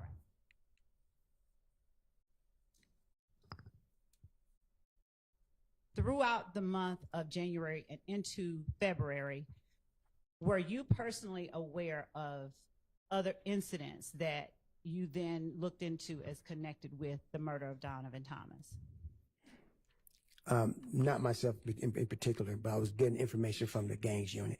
All right. And when you were given information from the gangs unit, what, if anything, did you do to aid in your investigation into the murder of Donovan Thomas? At that time, we did a collaboration. Anything that they needed done, like search warrants or anything pertaining to that nature, or order of production for inmate to do an interview with, I would conduct that for them. And when you would do things like an order of production to produce an inmate, is there a record that you're taking someone out of custody to APD, for instance? Yes, ma'am. All right. And did you keep records of each inmate that you did that with? Yes, ma'am. Now, when you talked about Spencer Wright, how did you learn about Spencer Wright? Okay. Let me phrase that better. Did Spencer Wright reach out to you, or did you reach out to Spencer Wright? Neither. Did he reach out to a member of the Atlanta Police Department? Yes, he did. And when he reached out to a member of the Atlanta Police Department, did that member of Atlanta Police Department reach out to you? Yes, they Overruled. Yes, they did. At the time that you spoke with Spencer Wright, was that the name that you thought was his name? No, Spencer Wright was his real name. Right. Yes. Was that the name that you were first advised No, when ma'am. to talk to you? No, Do ma'am. you remember the name? I think it was Robinson, I believe it. Nicholas Robinson? Nicholas Robinson he used. How did you learn, or from whom did you learn that his name was Spencer Wright? Detective Gaither of the gangs unit. All right.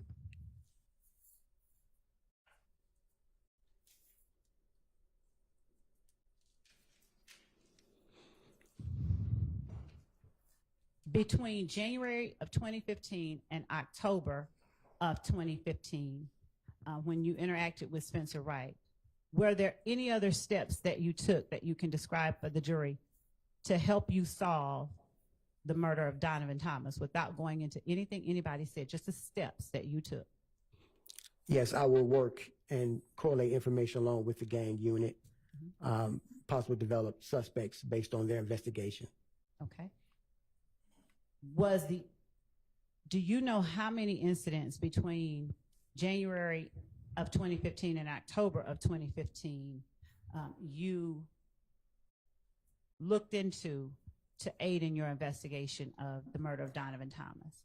Yes, ma'am. How many? It was over 40. Okay.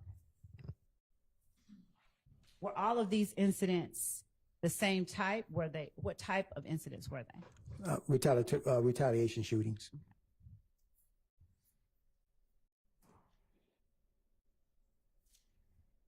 Did you interview the people who were affected by the shootings? Did you have an occasion to interact with or interview any of the people who were affected? No. Did members of the Atlanta Police Department, Yes, ma'am. responding officers, Yes, ma'am. In the gang unit. and was it always Detective Dennis and Detective Gaither, or did, for instance, Investigator Connor, Investigator Price, and other people help you? Sustained. Was it always Detective Dennis and Detective Gaither? Yes, ma'am. Sustained. Who in the gang unit gave you information during the course of your investigation of the murder of Donovan Thomas? It was Detective Gaither, Detective Dennis, and Detective Underwood at times gave me information also. Detective Underwood, did she work in any other capacity with any other agency? I believe she worked hand in hand with the ATF. Was she a task force officer? I believe so. Yes, ma'am. Did Detective Underwood ever participate in any of your interviews with persons that you found were of interest in your investigation? Not that I can recall. Did Detective Dennis and Gaither? Yes, ma'am. Were they the only persons who helped or participated in these interviews? Yes, ma'am. Do you know how many interviews you conducted in trying to find out or solve the Donovan Thomas murder? Objection to solve. Objection to what? To Solve. Oh, okay. Sustained. I asked, To did he help. to Just okay? rephrase it. Do you know how many interviews that you conducted to aid in your investigation into the Donovan Thomas murder? Probably a little bit more over 12, a dozen or more. Were these between January and October 2015, or did you do any after that date? After that date. All right. Now,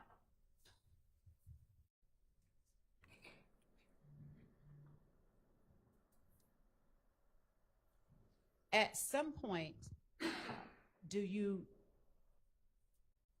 try to locate or determine what vehicle that is that you saw, that grayish vehicle that you saw in the surveillance? Yes, ma'am. What steps do you take to identify that vehicle? It was one based on a description given by one of the victims. I started sending it around to other officers or detectives in the Atlanta Police Department who are very familiar with vehicles. And without talking about what anyone says, unless I specifically ask you, beyond seeking information from other people, did you take any other steps to identify that vehicle? No, ma'am. That's about it. At what point did you learn of did you ever learn of a specific make and model vehicle that you were interested in that investigation of Donovan Thomas's murder? Yes, ma'am. What was the specific make and model of the vehicle you were interested in? I believe it was an Infiniti Q35. And do you know if the Infiniti Q35 preceded any other model? No, not to my knowledge. Okay. Now, when you became interested in the Infiniti Q35, did you do anything to determine who had or whose vehicle it may have been? Yes, ma'am. Right. Are you able to tell the jury whether you got that information from a source, one particular source, or multiple sources? Multiple sources. How many times did you talk to Kenneth Copeland? Maybe a total, maybe 4, I believe. Did Kenneth Copeland provide you information that you were able to in any way use to get more information about the murder of Donovan Thomas? Yes, ma'am. Did he provide you information that you were able to confirm or deny was accurate? Yes, ma'am. Did you take steps to confirm or deny the accuracy of the information you were given by Kenneth Copeland? Yes, ma'am. Were you ever given phone numbers by Kenneth Copeland? I can't recall. Were you ever given information regarding vehicle rentals by Kenneth Copeland? Yes, ma'am. Before 2016, did you go or make any efforts to try and locate information about that vehicle? Yes, ma'am. Now, what vehicle information did you get that you tried to follow up on before 2016? That it was possibly a rental. And a rental from where? The airport. And did you ever go out to the airport before 2016 to try and get information about it? I believe I did. All right. Were you successful? No, ma'am. Now, after a certain point, do you keep your file with you and that's the end of it, or do you turn it over to the district attorney's office at some point? Turn it over to the district attorney's office upon their request. When you turn the file over to the district attorney's office, does the investigation or do you stop working on the crime itself? No, ma'am. Do you work with any particular people to further investigate the crime? Yes, ma'am. Is there any one particular person at the district attorney's office back in 2016 that you worked with to try and further investigate the murder? Yes, ma'am. Senior ADA Mike Sprinkle. All right. Do you know what his job was at the district attorney's office during that time? Yes, ma'am. Did he work primarily homicides? Yes, ma'am.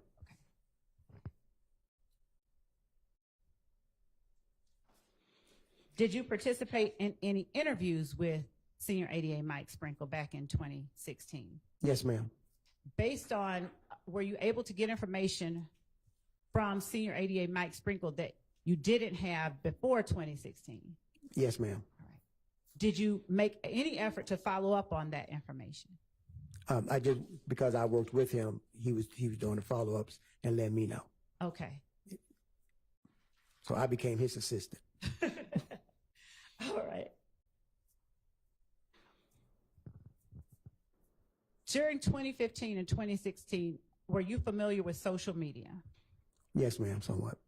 When you say somewhat, did you ever utilize social media inquiries to help you in your investigations? No, ma'am. Did you ever gain assistance from others with social media to help you assist in your investigation? Yes, ma'am. And for the Donovan Thomas murder, do you recall who it was, if anyone, that gave you social media assistance? I believe it was Detective Gaither and Senior ADA Mike Sprinkle. All right. And how is it that Detective Gaither assisted you with social media? She would tell me about different media posts, Okay. what is being spread around on Instagram, media posts, social media, period, about this incident. Would she capture any of those posts and provide them to you? Yes, ma'am, but she'll tell me that she's looking into this to verify. Okay. What about Senior ADA Sprinkle? Did he look into social media information to help you in your investigation? Yes, he did. Did he provide you with social media accounts and posts that aided you in your investigation? Yes, ma'am. Okay.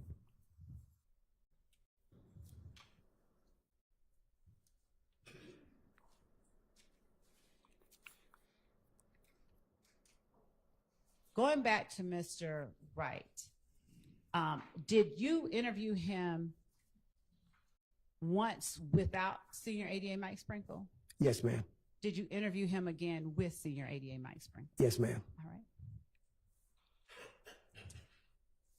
right. What about Quindarius Zachary? Did you ever conduct any interviews of Quindarius Zachary, not getting into anything he said? Yes, ma'am. Do you know how many you conducted? Maybe about 2 or 3. Okay. Did you take any steps to compare information you got in one interview with information you may have gotten in another interview? Yes, ma'am. Did you in any way use those comparisons to sort of either dispel information as untrue or corroborate information? Yes, ma'am.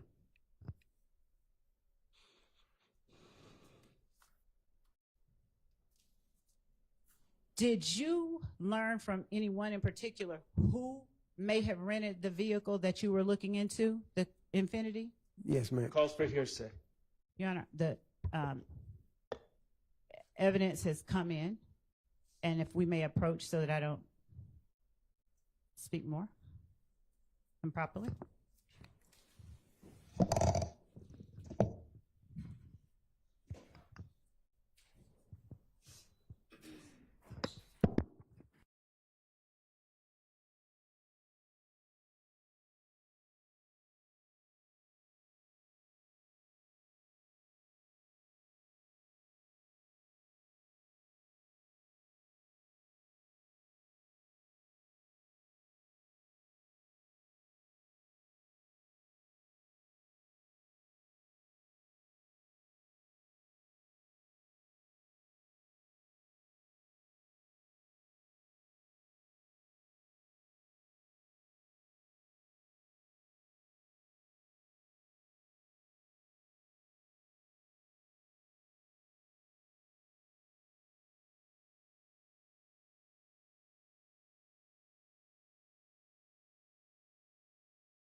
Thorp, before you got the name Jeffrey Williams from Kenneth Copeland as being the person who rented an Infinity from Hertz, did you know that Jeffrey Williams had rented an Infinity from Hertz?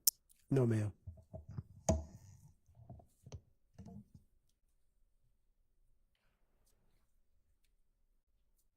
Were you present when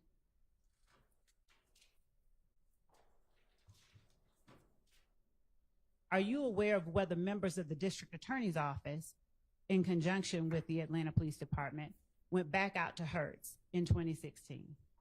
Yes, ma'am, I'm aware. Did you all talk to the same set of people? When you went in 2015, do you know if who you talked to was the same persons that they talked to in 2016? I do not recall. I do not know if they were the same person. And were you able to get more information in 2016 once you began working with the district attorney's office? Yes, ma'am, a lot. Did you use that information gained from Hertz to aid in your investigation into the murder of Donovan Thomas? Yes, ma'am. Without saying what was said to you, were you able to determine during your investigation if people went outside of Atlanta after the murder of Donovan Thomas? I do not know about that part. Did you get any phone records during your investigation into the murder of Donovan Thomas? Yes, I did. Did Detective Gaither aid you in getting some of those phone records? Yes, ma'am.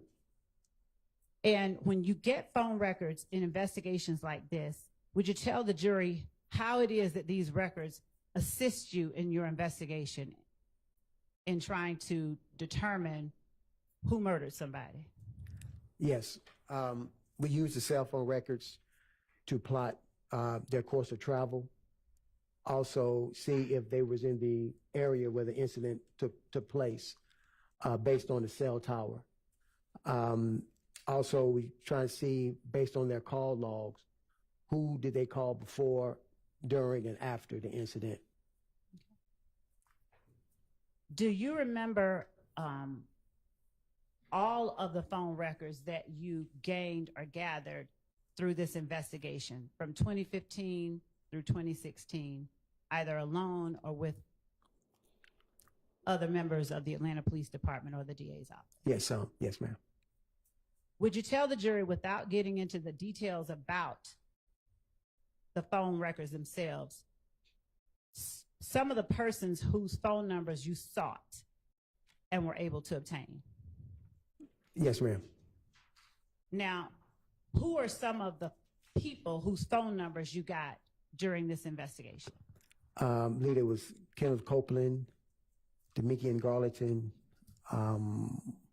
can't recall the other person's real name.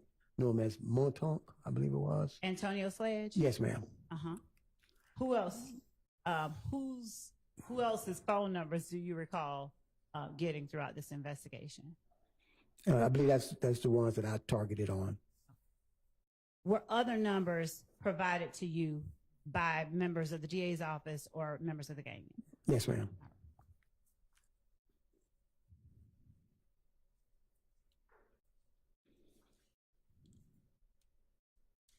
When you met with the people that you interviewed, did you show them the surveillance footage and attempt to get information about this footage from the people you interviewed? No, ma'am. Okay. Why not? I did not, because I didn't want it to affect how they described the incident to me. Okay. Now, how is it that you reach a point where you turn the case over to the DA's office? For you generally, at what point are you saying, okay, here, DA's office, take the case? Usually have a conversation with the DA's office, a meeting. Mm-hmm. At that time, that ADA or senior ADA made a determination to transfer the file to me, get full investigation completed, and we'll take a look at it and move forward from there. And we need your assistance, we'll give you a call. Okay. Follow up for investigations.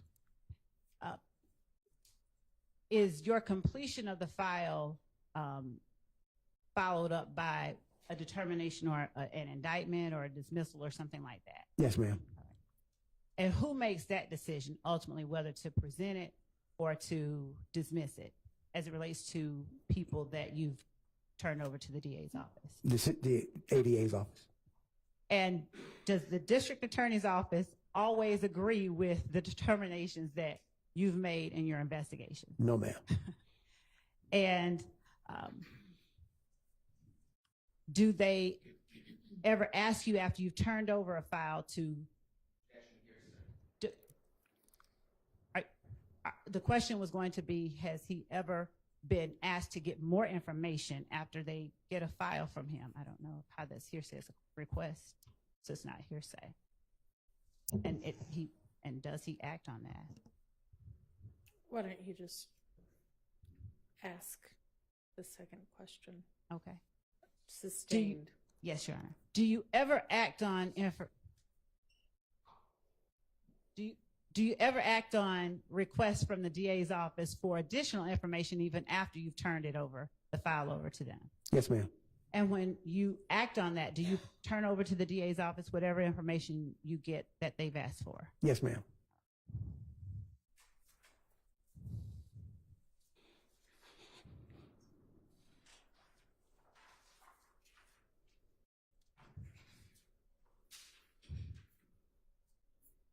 In the Donovan Thomas murder,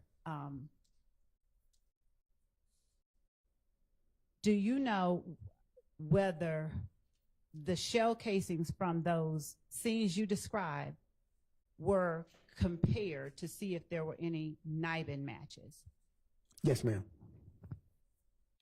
Was that done at your request, the gang units, or someone else's? My request.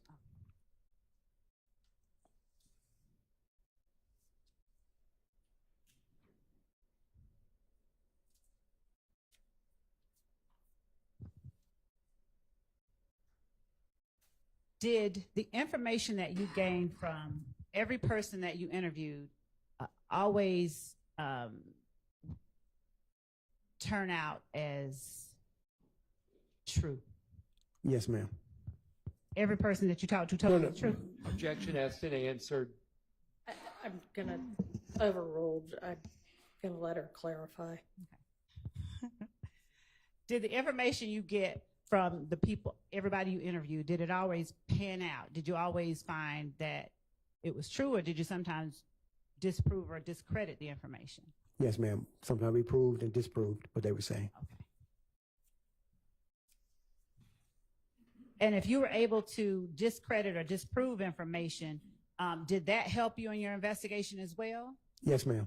In what way? We know if we hit in a wall, or we found a good door to go through to further investigation, find more information. Okay.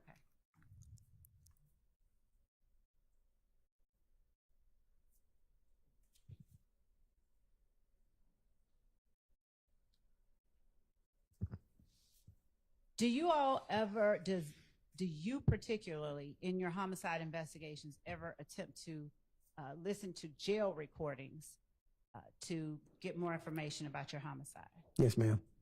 And did the DA's office get you information about jail recordings that aided in your homicide? Yes, ma'am. Was that Senior ADA Mike Sprinkle? Yes, ma'am. Did you also work with David White? Yes, ma'am. And was that ADA Sprinkle's investigator? Yes, he was. Was Mr. White able to get you even further information that helped in your investigation? If I recall correctly, yes, ma'am, he did.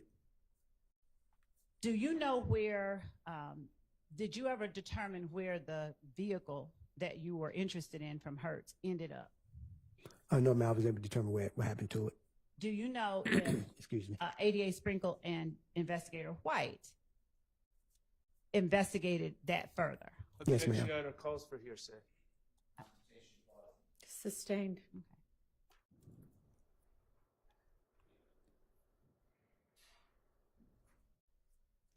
Without saying what information, did you get any more information about where that vehicle ended up from either Investigator White or ADA Sprinkle? Yes, ma'am.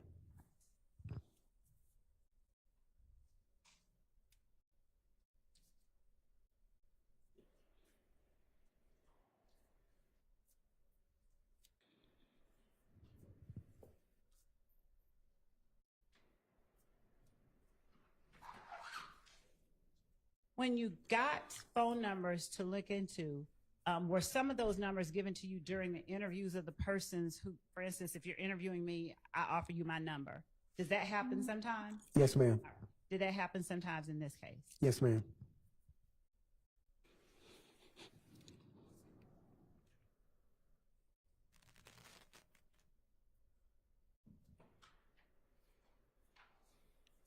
Where was Spencer Wright located when you first went to talk to him? He was involved in an incident and he was transported to the homicide office. I can't recall what street he was on. Had he been arrested? Yes, ma'am. And was he trying to offer up information to sort of get some kind of help with his case? Not to my recollection, no, ma'am.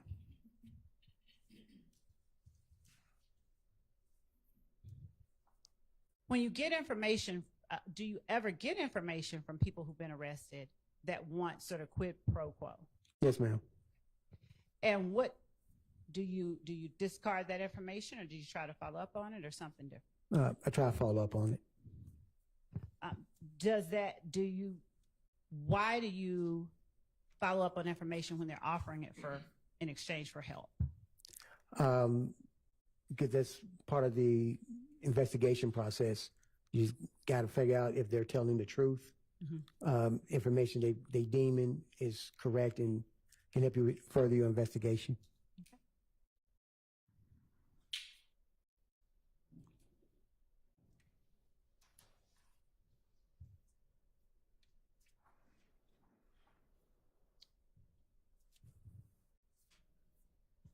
Were you able to get information about persons you did not previously find of interest after you began working with ADA Sprinkle? Yes, ma'am.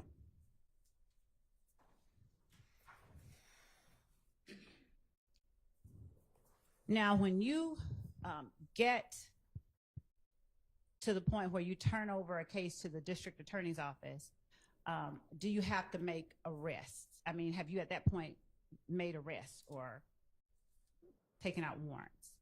Overall, or this particular case? In general, do you turn over the case before or after you've taken out warrants? It depends on the investigation. Sometimes before, sometimes after. A whole lot of What- times more after the arrest is made.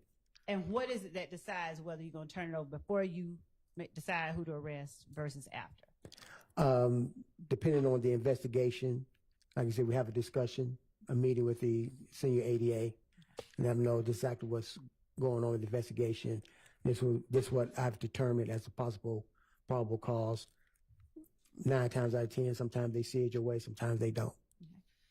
And if you've made an arrest, do you have to go into court and testify after, not before trial, but before a judge to make any determination about whether or not? Objection, Your Honor. Relevance. Sustained.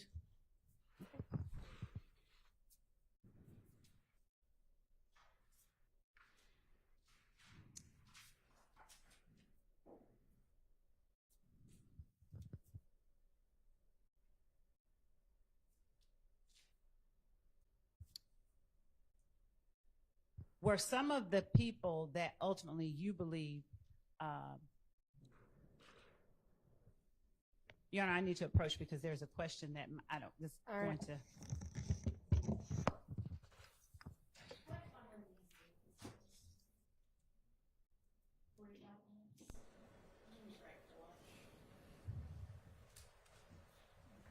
All right, so we're going to take our lunch break now. Yeah, let's be back at 1.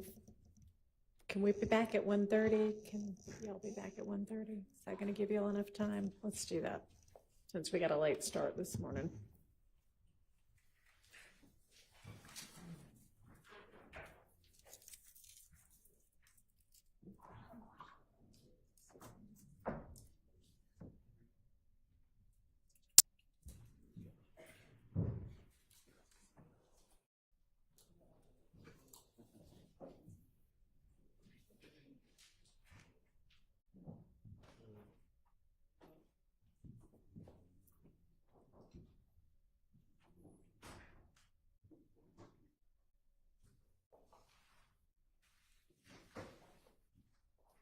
All right, Detective, you can step out and we'll see you back at 1:30. Yes, ma'am.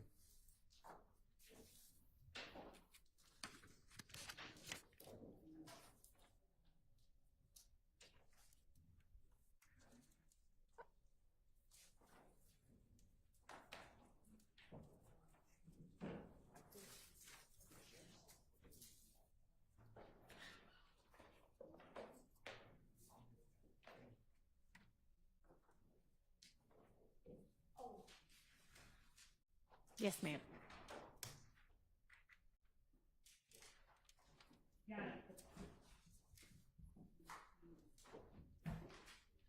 The question that I was going to ask was regarding some of the people that he arrested that ultimately did not end up on the indictment.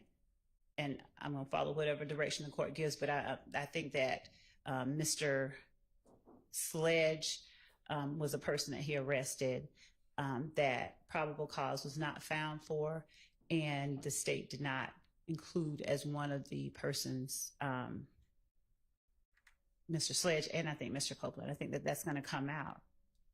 And that we not only did we not proceed on that, but probable cause was not found for Mr. Sledge. So that was what I was Not an appropriate question. Okay. Anything else before we break for lunch? Nothing. And Your Honor, just to get clarity, the court does, the appropriateness comes with the probable cause and the preliminary hearing, not with whether or not he took out warrants for them, right? Right. Okay. Your Honor, to be exact, the state began to ask the question. They said, are there any defendants or whatever the noun was that you believed? That's inappropriate. Well, that's irrelevant. And if they want to be precise, they need to say that you took warrants out for, not you believed. Judge, what this witness did and why he did it is relevant. I don't think that one side can tell the other the appropriate way to ask the question. I don't think it's an inappropriate question whether you had a difference of opinion regarding who. And you were allowed to ask that. Yes, the But- court, yeah. Well, his personal belief is not relevant.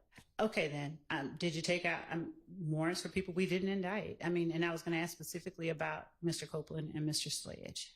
Okay, but you can't ask the other issues. Okay. All right. See everybody at 1:30.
couple of things, and to make certain that I move in limine that these matters not be broached on cross-examination. I have intentionally not asked about the content of anybody's interviews, and I don't know whether or not any member of the defense intends to attempt to elicit testimony about what any particular witness or defendant said who has not testified from Detective Thorp, but I would ask that the court preclude questioning about what anybody said in an interview that has not yet testified. And I don't want to have to object like I'm trying to hide something, but I did specifically ask about certain people, but I intentionally did not go into what the content of any interviews were. So in as much as that may be an issue, I would rather, if we can, address it before the jury comes out. All right. Anybody want to be heard on that?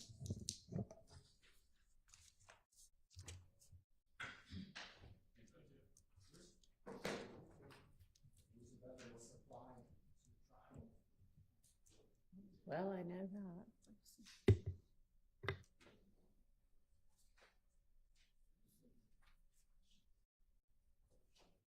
So, does anybody want to be heard on that?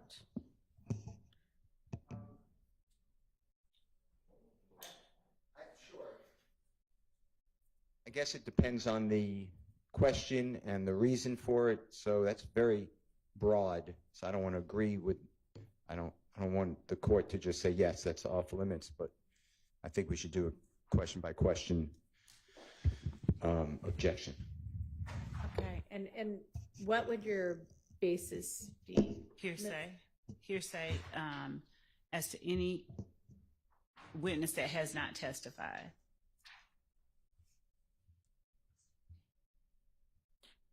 All right, I mean, I don't know that I can decide that before I hear sort of what questions being asked. I'll give you an example, if I may. You've heard the name Spencer Wright, Your Honor, which is R-I-G-H-T for the Miss Winfrey. Well, it is my belief that Spencer Wright lied, did not tell the truth. He was looking to get a deal, a favorable agreement from the district attorney's office through the detective as well. And Detective Thorp took out warrants that then were not followed through. That would not be hearsay because it's not offered for the truth. So that's why I said the question by question should be continued.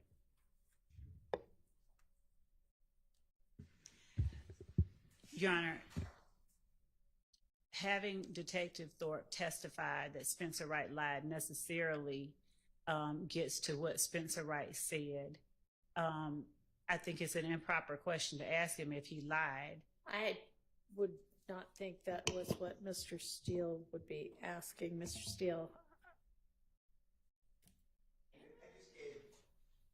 Example, it's a very broad objection, so you asked for a response. My response is we should go question by question. And Your Honor, the reason that since Mr. Steele used Spencer Wright, for instance, if the question is, did Spencer Wright tell you, or did you, given that Mr. Steele's assertion is he thinks he lied, and therefore asking him about what he said isn't really offering for the truth of the matter asserted, it's hearsay, it's an out-of-court statement, and I don't believe that it can be cured with the assertion, well, I believe he lied.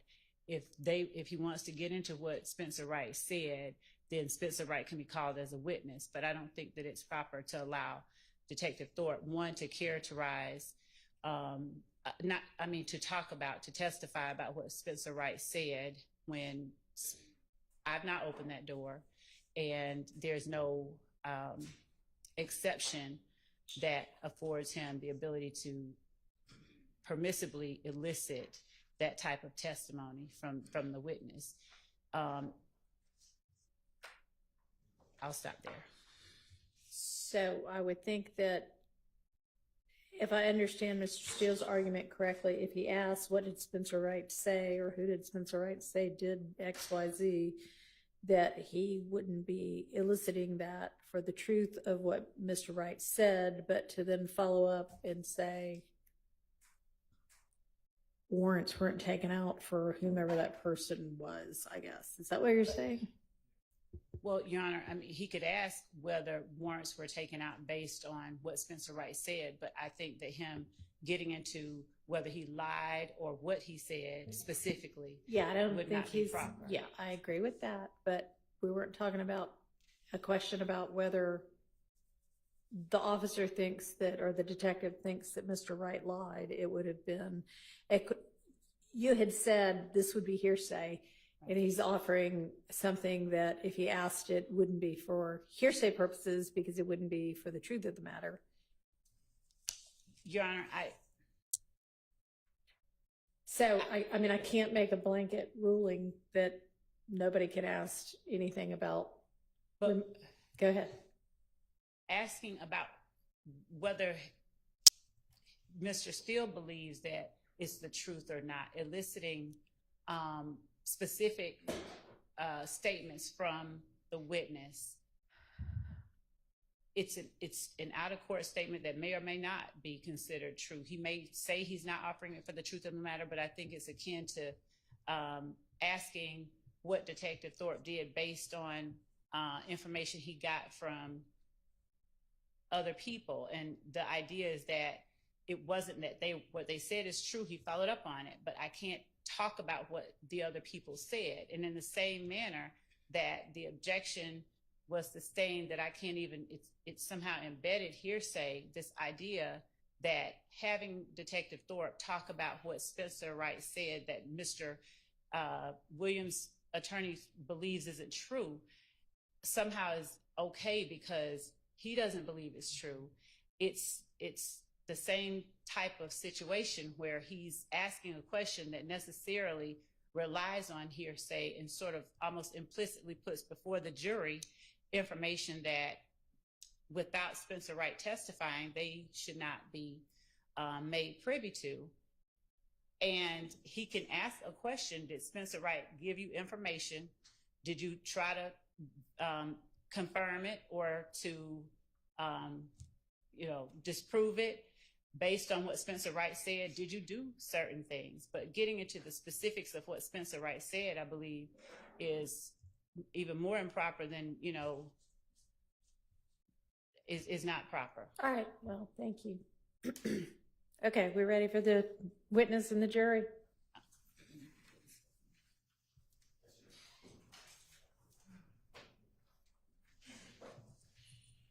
And I'm sorry, I just want to say one thing. And I will be asking if he interviewed certain defendants. I will not be asking what they said. Okay.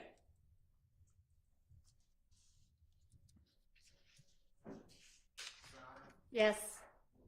Just as a protective measure, it is my understanding that Detective Thorpe did not interview Mr. Williams. I would object to any questions. Did you interview Mr. Williams? I just don't see the relevance of it. It already came out. I objected to it. Did Mr. Williams come down? It was with Mr. Sledge.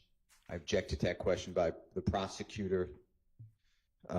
Did Mr. Williams come down? Did you, Mr. Sledge, speak with the police, with Mr. Copeland? Did Mr. Williams come down? I asked the court that comments on pre-arrest silence under ORR, and I know it's not a blanket rule anymore, but it's a 403 analysis. I don't see any benefit to it. So again, I don't want Mr. Williams' name to come up. Did you speak with or interview Mr. Williams? Your Honor, I have a response of the court. Go ahead.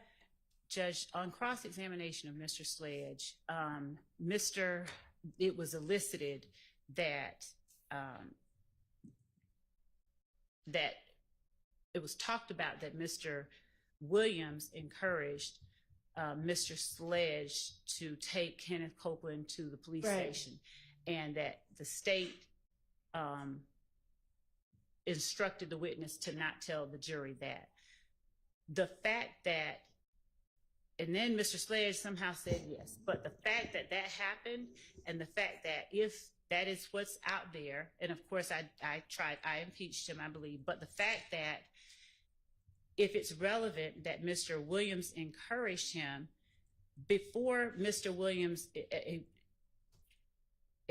the pre-arrest silence prohibition does not apply to if Mr. Williams is encouraging someone to go.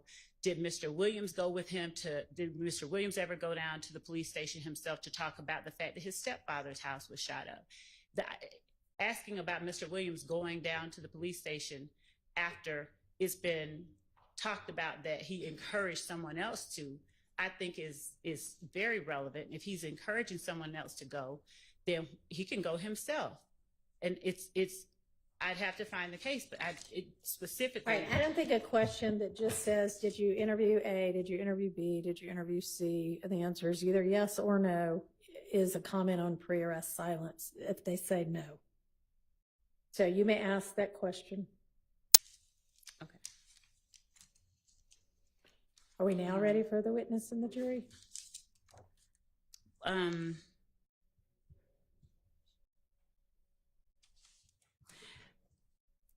I wanted to ask the court, so will the court allow me to ask whether or not Defendant Williams ever, not just did he interview him, but will the court permit me to ask if he ever came to offer information about the shooting at his stepfather's house? No, I think that gets a little too close to pre-arrest silence. No.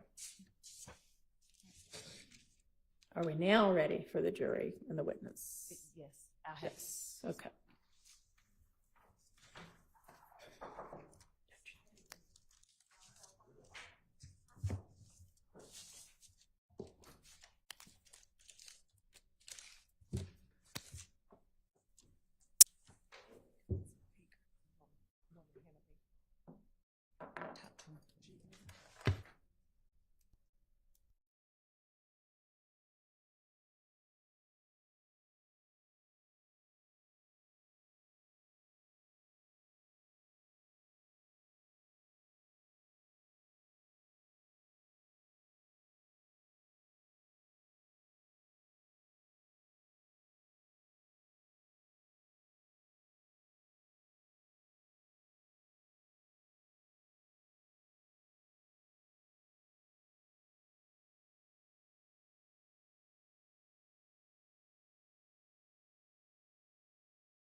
It's like it is I it? think it is. Okay.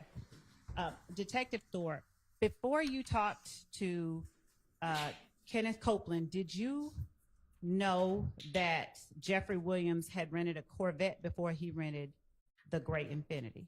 No, ma'am.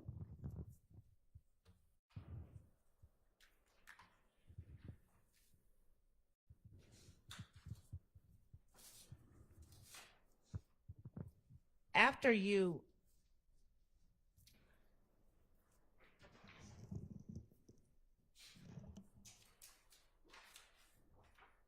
spoke with Mr.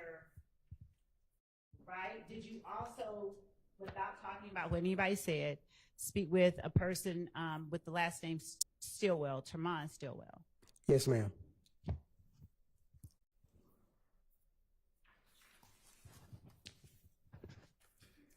Did you speak with that person along with ADA Sprinkle? Yes, ma'am. And was that in the DA's office? Yes, ma'am.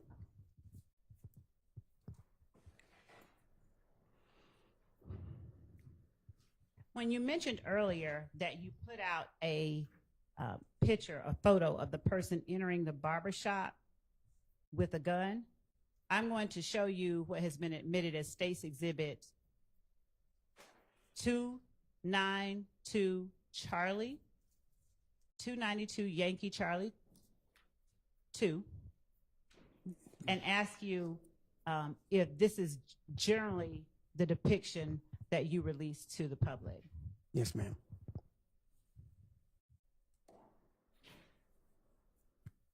Yes, ma'am. All right. And I'm going to now show you State's Exhibit. Just 1 second. 5 Yankee. 5 Yankee. And ask you whether this is or isn't similar to the photograph that you released to the public.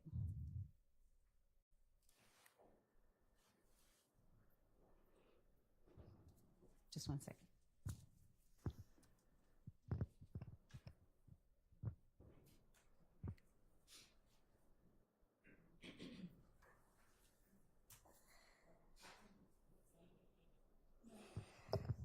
And while we're actually pulling up, it's going to be a different exhibit.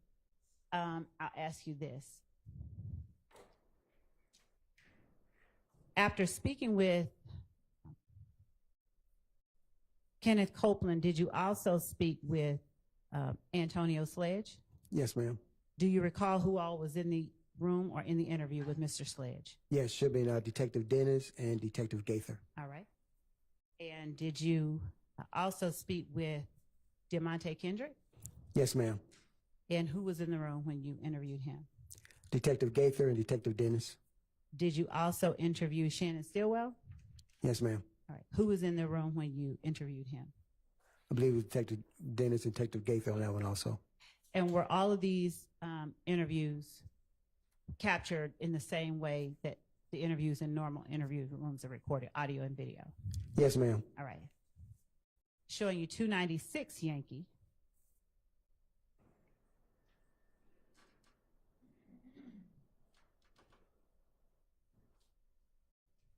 Is 296 Yankee reflective generally, like, of the area that you put out or depicted when you put out the photo of the car passing by the barbershop? Yes, ma'am.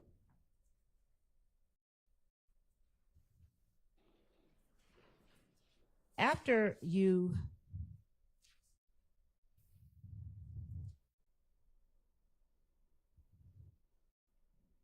did you learn about a Kelvin Treadwell during the course of your investigation? Yes, ma'am. Did you ever speak with Mr. Treadwell? I believe so. Okay. After, did you know about a person by the name of Javaris Bradford before you turned your file over to the district attorney's office? No, I did not. Did you learn about a person named Javaris Bradford afterwards? Yes, ma'am. Do you recall where you first heard the name Javaris Bradford in the course of this investigation? The fall investigation done by Senior 88, Mike Sprinkle, and his team. All right. Ariel Bax, had you heard that name prior to turning over the case to the district attorney's office? No, ma'am. All right.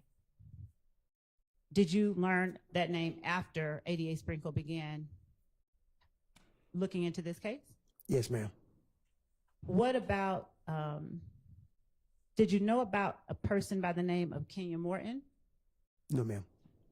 Did you learn about Kenya Morton after you turned the case over to ADA Sprinkle? Yes, ma'am.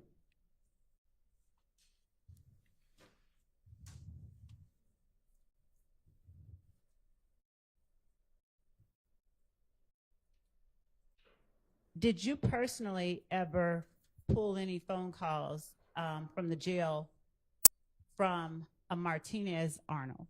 No, ma'am, I did not.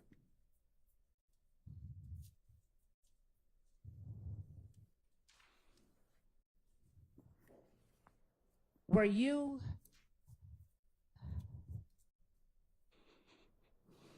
now? Did you personally ever interview or speak with Mr. Williams, Jeffrey Williams? No, ma'am. Okay.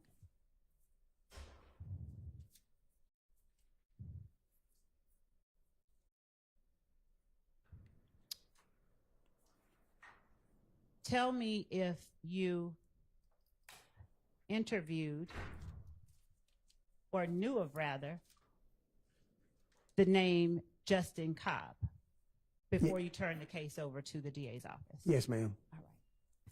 Do you remember how you first learned of that name? Yes, ma'am. Did you learn about it before your investigation, or did you know of that name before you began the investigation into the murder of Donovan Thomas? No, ma'am, during. Did you speak with Justin Cobb before you turned the case over to the district attorney's office? I do not believe so.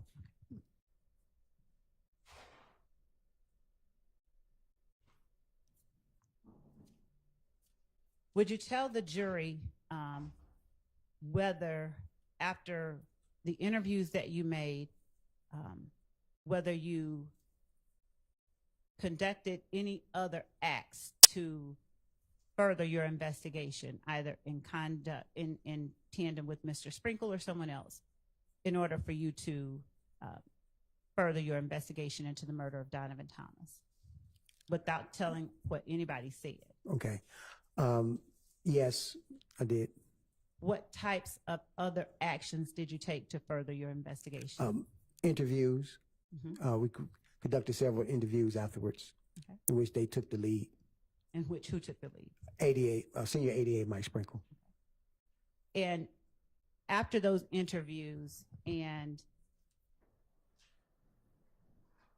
when you collected cell phone records, was it you that plotted them, or did you simply aid in collecting the cell phone records? ADA collected the cell phone records and sent it all over to the ADA's office. Okay.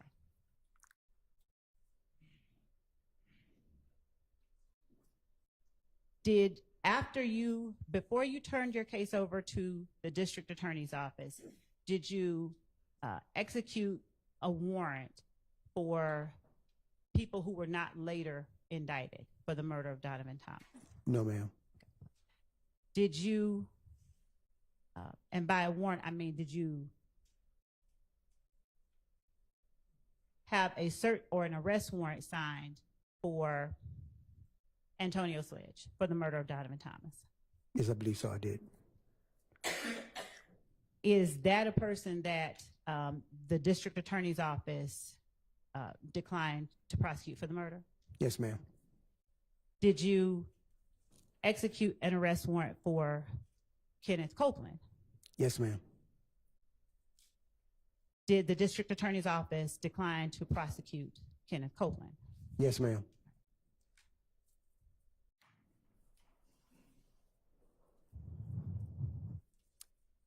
Did the district attorney's office indict people that you had not arrested or executed arrest warrants for?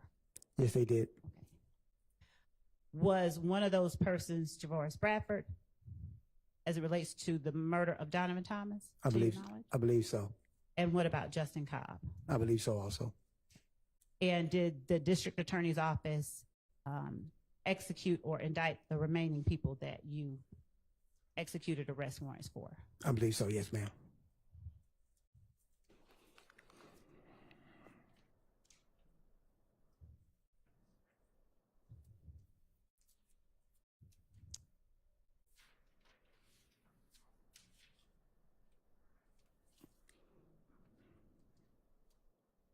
How long is it customary to investigate a murder? Do you have a certain timeline that you have to finish it by? No, ma'am. Do you close it after one arrest, or if there are other suspects, or do you continue to investigate it? Continue to investigate. Is it unusual for you to investigate a murder for over a year, or is that common? No, ma'am. It's not unusual. Okay. And so over the course of a year, can you tell the jury what is it that would take a year versus allowing you to finish a murder in 48 hours, like you might see on TV? Your Honor, I mean, sustained, you might be able to ask something different, but sustained as to that question. yes, Your Honor. Would you tell the jury some of the factors that led to the length of time that you investigated this particular murder, generally speaking? Cooperation, other substantial evidence, physical evidence from the scene, tangible, and that there was a series of people that we had to interview to suss out what was good leads, what was bad leads. Okay. Were you ever given any, were you ever able to obtain any surveillance footage from a McDonald's on Cleveland Avenue? I believe I was not to my knowledge. Did you make an effort when you obtained information in an interview to follow up on each piece of information, or did you just discard some and just? No, I followed up on.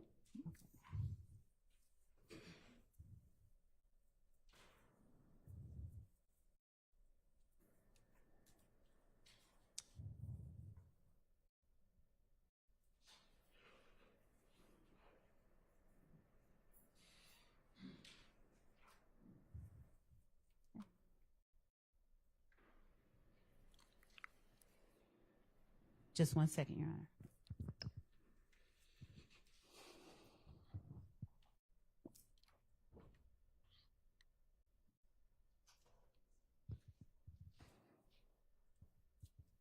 Can you describe for the jury where the are you familiar with a place called the Green Store? Yes, ma'am. What kind of place is the Green Store? It's one of the local neighborhood convenience stores, mom and pops. Okay. Were you ever able, or did anyone ever give you reason to believe there was surveillance footage at the Green Store of interest to you? Not to my knowledge.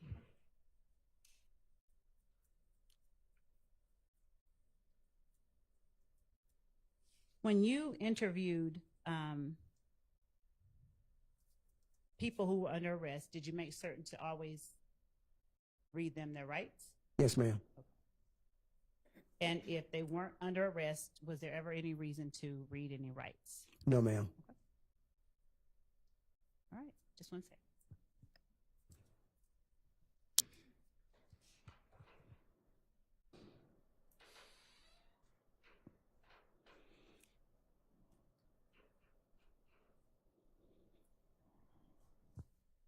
Do you recall the time, the exact specific time that you took the warrants out for the murder of Donovan Thomas, arrest warrants?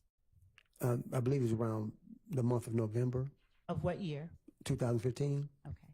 And do you remember when it was that you turned the case over to the DA's office? January of 2016. Okay. Did you know the name Demise McMullen? Yes, ma'am. Did you learn about that name prior to turning the case over to the DA's office? No, ma'am.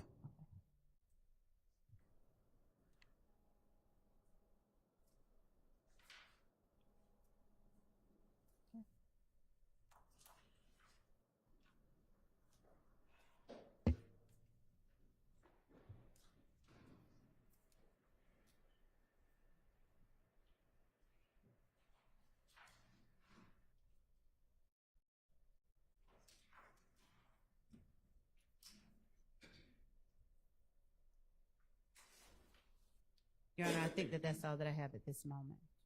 All right. Any defense counsel have questions for this witness?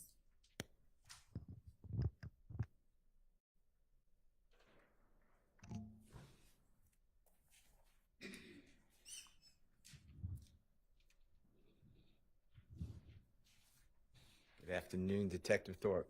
Good afternoon, Mr. Steele. How are you? Fine, sir. How about yourself? Can I ask you some questions? Yes, sir. I want to go to Sunday morning, January 11th of 2015. Yes, sir.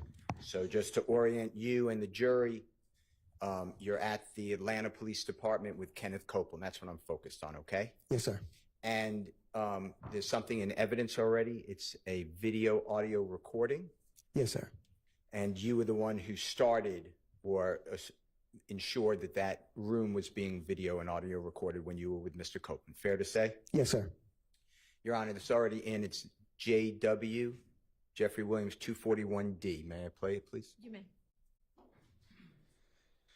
It should come up on your screen.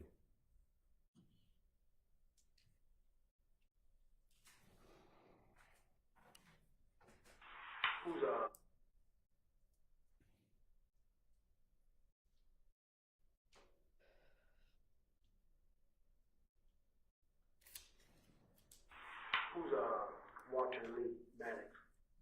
Who? Who's Walter Maddox? No name, man? Did y'all ever rent or own an Infinity? Infinity. Y'all ever rent one of those cars before? Have you ever been stopped in an Infinity before? Have I? Yeah. Had an accident in an Infinity? No. A Maxima?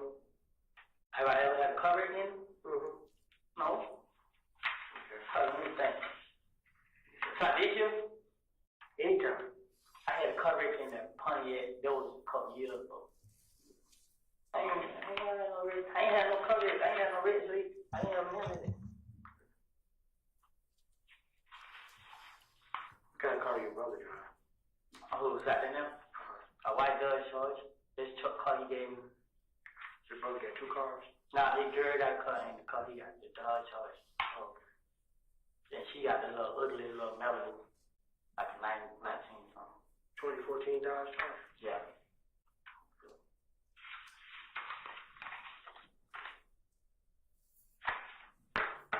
White?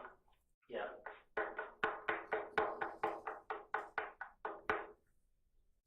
Who drives a Nissan? A Nissan?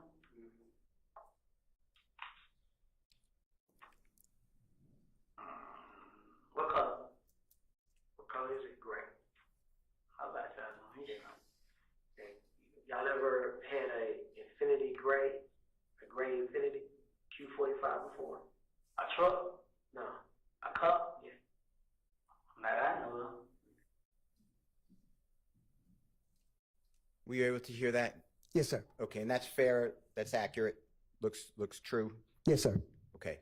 So you were asking Mr. Copeland questions about a gray, potentially rental car Infinity.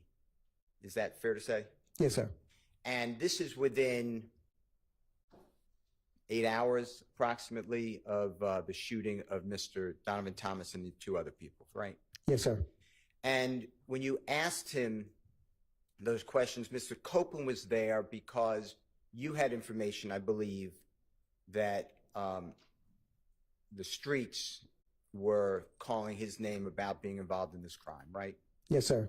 So you gave him the opportunity through a conversation you had on the telephone. If he wants, he doesn't have to, but if he wants to come in and talk to you, that's what we're going to talk about, his possible being involved in the shooting, right? Yes, sir. All right. Now, when he told you, no, he didn't know Mr. Maddox, no, there was nothing to do with a gray-colored Infinity rental car, you had already, obviously, information that he may have been involved with that car. Is that fair to say? Objection made as to that car. Sustained. The car that I just referred to, the gray rental car Infinity. Yes, sir. Okay. Now, he denied any knowledge or access to that type of vehicle that we just saw in Jeffrey Williams 241D, right? Yes, sir. And you had a reason to believe that he was not being truthful, correct? Yes. Objection, Your Honor, as to the improper form of the question. Sustained. You did not, at that point, you had information contrary to his denial, true? Yes, sir. Now, he also at that same interrogation, meeting, interview, whatever, you want to call it is fine, with Mr. Copeland. You also asked him where he was at and around the time of the shooting. Is that fair to say? Yes, sir. And he told you two places of interest. One is the McDonald's, right? Yes. Objection, Your Honor. Mischaracterizes regarding at or around the time of the shooting. Overruled. Tells you about a McDonald's, right? Yes, sir. He told me about McDonald's. And that McDonald's, the jurors have seen pictures and they've heard the address, but we're talking about on Cleveland Avenue, fair to say? Yes, sir. And it's near a laundromat. If you're familiar with the area, Yes, sir. okay. Near the laundromat, near the auto place, and across the street is other establishments, including a gas station convenience store. Fair? Yes, sir. And to your knowledge, at that time, were there cameras, when I say cameras, surveillance cameras, on the laundromat building? I believe so there was. Were there cameras on the McDonald's? I believe so. Yes, sir. Were there cameras on the auto parts store? I believe so. Yes, sir. Were there cameras across the street on the convenience store, gas station? Yes, sir. Now, when you went, I assume you followed up on that alibi, true? Yes, sir. When you went to those establishments, or did you go to those establishments? Yes, I object on the basis of assuming facts cited in evidence. There was no. The question was regarding an alibi and base. I think it's an improper question. Overruled. Did you go to those establishments? Yes, sir. Okay. And did you attempt to locate and ask for, use subpoena power, the jurors may not use a search warrant, to get any of those video surveillance cameras if they existed? I went and checked to see the video footage. So if they had video footage that could be of use, then that's when I'll go and obtain a search warrant to indicate in the search warrant this is the time frame I'm looking for. But I believe at McDonald's, they already reached their 15-day mark. So the video footage, I think, was already overwritten, I believe. Now, who did you already told the jury that you would take notes and put this all in your reports, correct? Yes, sir. And you have to do that. You have to document what you're doing, right? Yes, sir. Because sometimes cases are tried. In our case, we're 9 plus years after January 10th, 2015, right? Yes, sir. Can you tell the jurors whether you ever put in your report anywhere that you saw the video at the McDonald's or you spoke with somebody? No, I believe I did not. Is there a reason you did not put that detail in your report? No, because I didn't understand any evidence from that. So that's why I didn't document in my report, but I had it in my notes. Okay. How about your notes then? Did you ever, where are your notes today? I can't find my notepad. And to be fair to the jury, I asked you about your notes previously, fair? Yes, sir. And you said the same thing. You can't find it, right? Yes, sir. It's gone. Yes, sir. Okay. Now, how about you mentioned McDonald's. How about the auto parts store, that video surveillance? Can you tell the jurors what you did to secure that surveillance on January 10th, 2015, the relevant period of time? Same time, I believe I went out there maybe a couple of days later to look because I focused on the McDonald's since that was he was talking about. And I did not obtain any video from them either. What did that person tell you? If you remember. Objection as to hearsay. Sustained. Let me ask you this way. In your report, did you put anything about going to the auto parts store to inquire about their surveillance? No, sir. Okay. And it would be in your notes? Yes, sir. Notes are gone. Yes, sir. Can't find. Can't find. Okay. Sustained. Across the street, the convenience store gas station, their surveillance equipment. Did you go there and ask them for theirs? I believe I was asking for theirs. You did not? I believe I did not. Okay. And how about the laundromat across the street from the McDonald's? I don't think their system was working at that time. Do you remember who you spoke with? No, can't remember the name. And the same questions, it's not in your report, correct? Correct. Okay.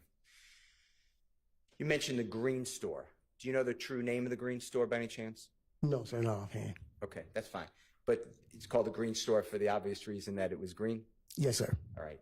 And how far, if you know, and if you don't know, just say, I'm not familiar, would you say the green store is from the location, God forbid, that Donovan Thomas was shot? I want to say maybe a couple of blocks. Okay. We're talking close, right? Yes. All right. Yes. Now, Mr. Copeland told you that on January 10th, 2015, and when I say told you, I'm still sticking to the next day or 8 hours later. He told you also that he was at around the green store at around the time of Mr. Thomas being shot. Fair to say? Yes, sir. And are you aware, did you find out, did you look for it, whether the green store had surveillance cameras? Yes, I did. Okay. And did the green store have surveillance cameras? I believe their system was down also. Okay. And who did you speak with? I can't recall the person's name. And did you put it's not in your report, fair to say? No, sir. And the notes are gone. Yes, sir. Now, surveillance footage is a good tool. Would you agree with that for Yes, law sir. enforcement? Yes, sir.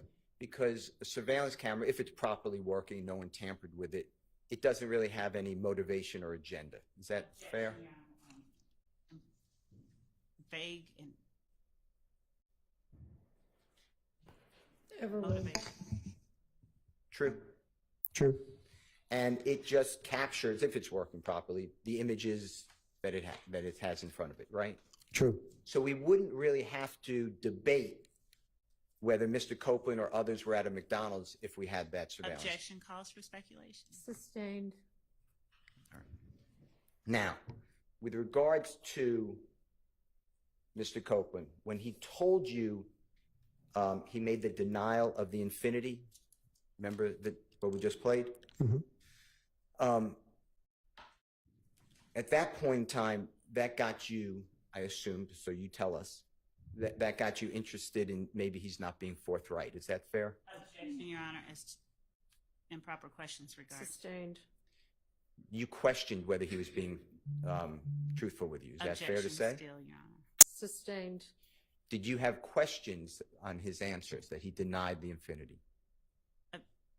Objection, Bless vague. you. Bless you. I'm sorry. Vague. I said objection vague. The question was, did you have questions? Questions on his. Sustained. How did you take it when Mr. Copeland said, no, I don't have anything to do and no memory of the infinity? Objection, Your Honor, vague Overruled on that basis. Okay, how did I take it? and Yeah. relevance, Your Honor. Sustained. Okay. All right. Let me ask you about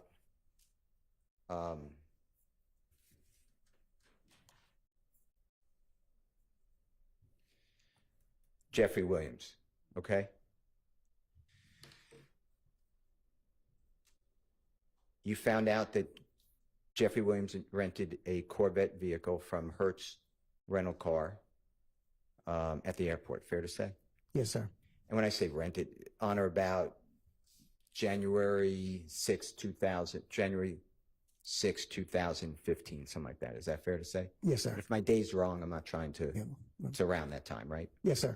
And then the Infinity on around January 7th, 2015. Fair to say? Okay. Did I find out if he rented it January 7th? You found out later that Yes, sir. Mr. Williams, in his name, there's an Infinity vehicle rented, right? Yes, sir. Through the DA's office. Yes, sir. Tell the jurors what evidence you have that Jeffrey Williams drove that Infinity rented vehicle. Objection, Your Honor, regarding matters that are within the province of the jury in terms of evidence. Rephrase. Do you have any evidence to share with the Rephrase. jury? That's the issue, that she's rephrased the question.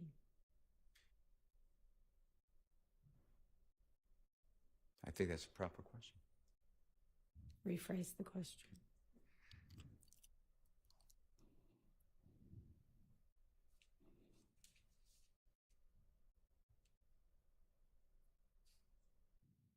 I'm going to have to move on to another topic. Let me ask you about, Do y'all want to approach for a minute? sure.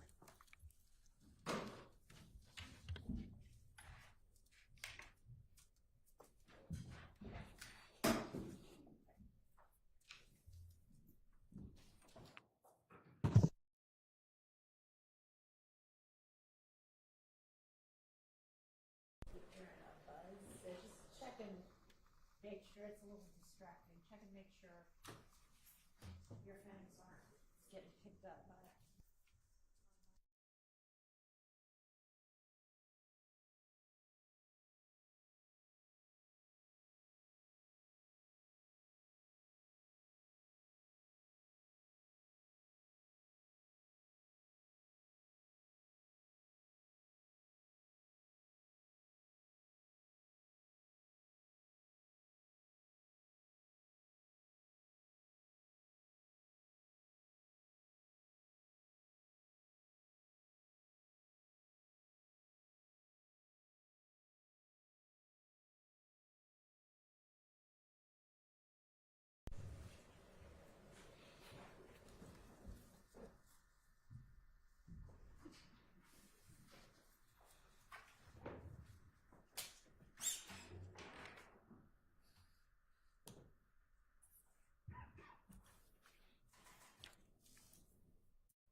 You've taken it anyway, so go ahead.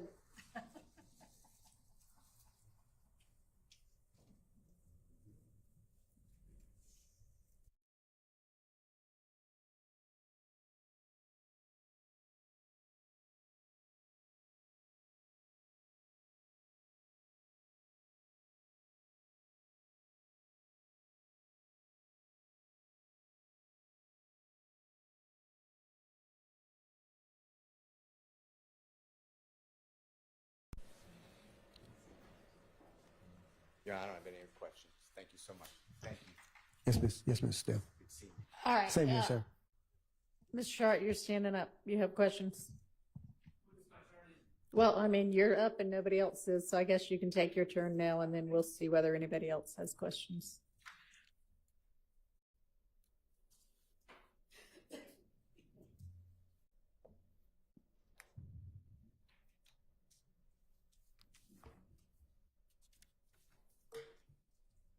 Investigator Thorp, good afternoon. Good afternoon, sir. All right, my name is Max Shard. I represent Shannon Stillwell, okay? Yes, sir. All right. Do you have a copy of your report in front of you? No, sir. Okay, let me see if I can get you.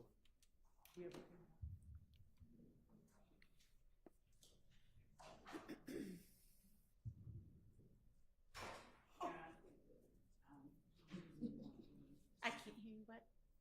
I don't, oh, if Mr. Shard has one, I have one that he could use. I believe it's- Doesn't matter. And, Your Honor, may I just approach and bring it up? And I'm not asking Detective Thorpe to refer to it at all right now. I just want him to have it handy in case he needs to. In the event, sure. Thank you. Thank you, sir.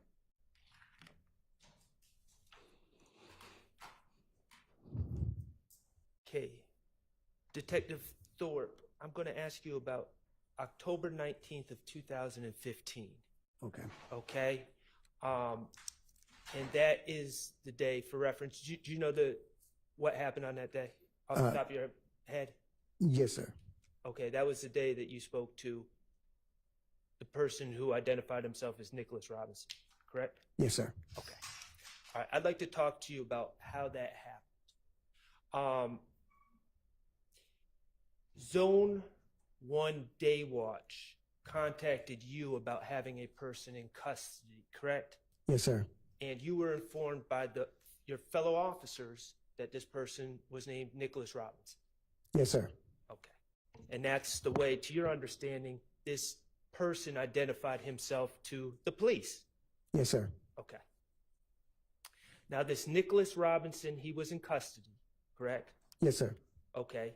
He had, on that day, on October 19, 2015, he had been arrested for a felony offense of theft by receiving, correct? Yes, sir. Objection, Your Honor, as to, never mind, withdraw the objection. Right. And he was also had probation warrants. Yes, sir. Okay. The reality is, Nicholas Robinson was on his way to Rice Street, to 901 Rice Street, the Fulton County Jail. Yes, sir. And your fellow officers called you and said, this person may have information on something you're working on. Yes, sir. Okay. And you decided, well, before I get there, on direct, as I understand your testimony, you testified that you did not think Nicholas Robinson was trying to help himself out by talking to you. Yes, sir. Okay. And when I say help himself out, I'm talking about get consideration on charges that were now pending against him. Are we on the same page? Yes, sir. Okay. And your testimony is you do not believe that he was trying to get help for those. Asked and answered. Overruled. Is that your testimony? You don't believe he was trying to get curry favor and get help with his pending charges? Yeah, he may have, but that was not up to me. Okay, well, let me ask you this. Prior to October 19, 2015, prior to the date he had been arrested, had Nicholas Robinson ever come up to you and tried to give you information? No, sir. Okay. You decided to conduct a formal interview with this person who, to you, was known as Nicholas Robinson. Yes, sir. Okay, and what was he wearing at that time of the formal interview? Was he in Rice Street Blues yet? Relevance. Sustained. Okay. During the course of your interview with Nicholas Robinson, he continued to refer to himself as Nicholas Robinson, correct? Yes, sir. Okay. And you referred to him as Nicholas Robinson because you believed that was his identity, correct? Yes, sir. And he never corrected you. Yes, sir. And you all, without getting into what was said, you all spoke about the shooting of Donovan Thomas. Yes, sir. Okay. After this interview on October 19, 2015, Investigator Gaither informed you that this man's name was not, in fact, Nicholas Robinson, correct? Yes, sir, but it was not after the interview. It was during the interview. Okay, during the interview, Yes, sir. Investigator Gaither informed you that this man was not, in fact, Nicholas Robinson, Correct. and his name was Spencer Wright. Correct. Okay, and let's be clear, when we say during the interview, it was well into the interview. The interview hadn't just started. You guys had been talking for some time. Yes, sir. Okay. And this interview happened on October 19, 2015. Yes, sir. Okay. The warrants that you took out on the Donovan Thomas case were taken out. I know you testified that it was in November sometime. Yes, sir. It was actually taken out on October 20th, 2015. Isn't that correct? Yes, sir. All right. Okay. I want to talk to you a little bit about your reports. You've been in law enforcement for how long? 30 years and 8-9 months. 30 years and 9 months. Mm-hmm. Okay. And all that with Atlanta Police Department? Yes, sir. Okay. When you were brought on by the police department, before you even started you started on the streets, right? Yes, sir. On the streets. Okay. Before you even started, they trained you on writing reports, correct? Yes, sir. Okay. And throughout these 30 years of service you have with the Atlanta Police Department, you've obtained refreshers, taken refresher courses on writing reports, correct? Yes, sir. Okay. You have been trained that your reports are to be accurate, correct? Yes, sir. Okay. Accurate about evidence received, Yes, sir. accurate about things that have been told to you, Yes, sir. and accurate about the work you do on a case, correct? Yes, sir. You were supposed to document that work, correct? Yes, sir. And it's also, these reports are also supposed to be complete, correct? Yes, sir. Okay. So, as per your training, work you've done on the case, your reports are to include a complete accounting of this work, correct? Yes, sir. All right.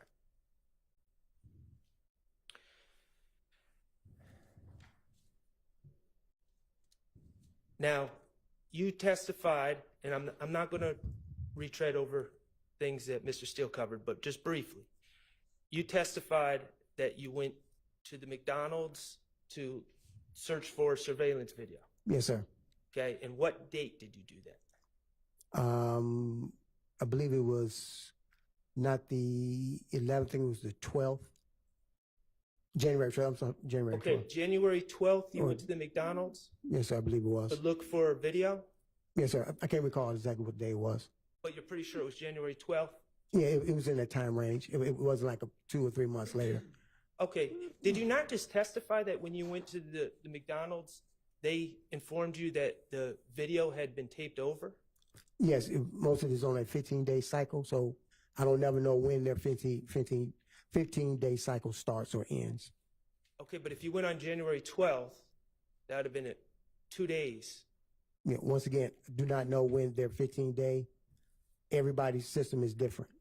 May not follow the same 15 days as in the months. It's like sometimes we get them and the video can be 2 hours behind, 2 hours ahead based on that particular location. So I do not know when their 15-day rotation was. Who went with you? I went by myself. Who did you talk to at McDonald's? What was their name? I cannot recall the name. Did you record any of this? No. And none of this is in your report? Yes, sir. Yes, it's not. Yes, it's not. Okay. The auto parts store. When did you go speak to people at the auto parts store? Maybe a couple of days later. And who went with you? Nobody. And is that recorded? No, sir. And is that mentioned in your reports for APD? No, sir.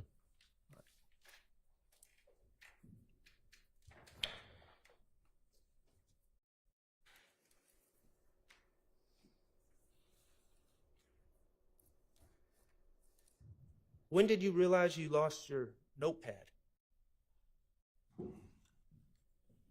Objection, Your Honor, relevance. I cannot recall, but I knew that upon hearing the indictment, I went looking for the case file, and I could not locate the case file. Did you not hand over your notepad to the DA's office when you handed over your file? No.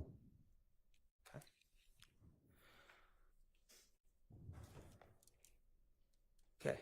Let's talk about the Green Store. The Green Store is formerly known as Mommy's Grocery. Is that correct? Yes. Okay, and that's on Glen Street. Yes, sir. About 100 yards from where Glen intersects with McDaniel Street, correct? Yes, sir. Okay. You would agree quarter mile from the scene where Donovan Thomas was shot? Yeah, about a block and a half, 2 blocks maybe. Block and a half to 2 blocks. Yeah, possibly, probably. To drive from the Green Store to that scene about a minute? Probably less than that, Less than a minute. Okay. depending on the traffic. Gotcha. Okay. As I understood on direct, your testimony about surveillance at the Green Store was no one told you they had surveillance. Well, I believe they say the system was not working that day or something like that. No, when I'm talking about what Ms. Love asked you, I believe you said that no one told you that they had surveillance. Is that not correct? I can't recall, but I believe it was to that degree that the video system was not working, so they didn't have video. Okay. If the video system was not working, they didn't have video. So your testimony isn't that no one told you they had surveillance. Your testimony is you went to the Green Store? Correct. Okay. Who went with you to the Green Store? No one. Who did you speak to? I cannot recall the person's name. What day did you go to the Green Store? Probably within that week, I believe it was. Okay, and it was that trip to the green store, was that recorded? No, sir. Okay, is that in your notes? No, sir. I mean, excuse me, in your report? No, sir. Okay.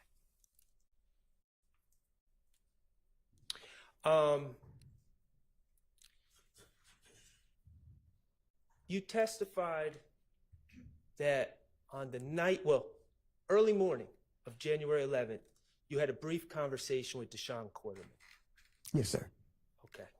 Deshaun, other than that brief conversation with Deshaun Quarterman, did you speak to Deshaun Quarterman any more about as part of your investigation? No. Okay. Mr. Copeland, Kenneth Copeland, you said that you were involved in about four, I believe the testimony was 4 formal interviews with Mr. Copeland? I believe so it was. Yes, sir. Okay. Did you have Mr. Copeland's phone number? No. Did Mr. Copeland have your phone number? No. Did you ever speak on the phone with Mr. Copeland as part of your investigation, other than that first night when Deshaun Quarterman called him and you? No, I can't recall ever talking to him on the phone. Okay. Or interviewing him on the phone. No, sir. Well, okay, I want to be clear. I'm not saying just an interview. I'm saying talking to him on the phone. No, sir. So your testimony is you never spoke to Not that I Kenneth recall. Copeland on the phone. Not No, that sir. you recall, or you never did it. I can recall if I ever did. So I think I did not talk to him over the phone. Okay. Are there any mentions in your notes, your reports about speaking to Mr. Copeland on the phone? No, sir. All right. And Kelvin Watts, you know him as Shell Kel, correct? Yes, sir. Okay. Did you ever interview Kelvin Watts as part of your investigation? Yes, I did. Okay. When was that? I cannot recall when it was, but he you want to go into detail, but it was. I'm not asking you what was said. Okay. I'm just asking when you spoke to him. I cannot recall. He was brought on an unrelated case. Okay. So as part of this investigation, I'm asking, not unrelated cases. Yeah. Well, I asked him because he was there at the time of the incident. So I asked him roundabout questions, and he was like, "Don't want to talk about it." So let me ask you this. In your investigation, were you able to determine Kelvin Watts' whereabouts on January 10th, 2015 at 7:20 p.m.? Yes, sir. I'm going to object based on hearsay. It would necessarily require it. Overruled. And where was Kelvin Watts? He was at the location, the incident location. Where Donovan Thomas was shot? Yes, sir. How far away was he from Donovan Thomas? Your Honor, may we approach? I need to. You may. Thank you.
Good. Investigator Thorp, how did you determine that Kelvin Watts was on the scene? I'm going to object to assuming facts not in evidence, and I'm going to ask that a proper foundation be laid. That's overruled. The video surveillance footage of a person coming inside the barber shop was presented to the media, placed on the news, and his father called me and notified me that the person I'm looking for with the assault rifle is actually his son, Kelvin Watts. Oh, okay. Let me try to clear this up.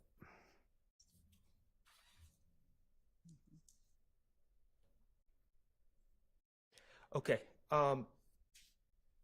Investigator Thorpe, could you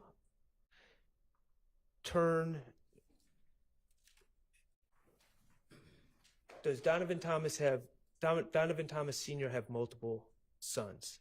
I believe so, yes, sir. Okay. Would looking at your report refresh your recollection about who was in the barbershop? Yes. Okay. Could you please turn to page 3 of your report where it talks about January 11, 2015? I'm assuming your page 3 is the same one I'm looking at.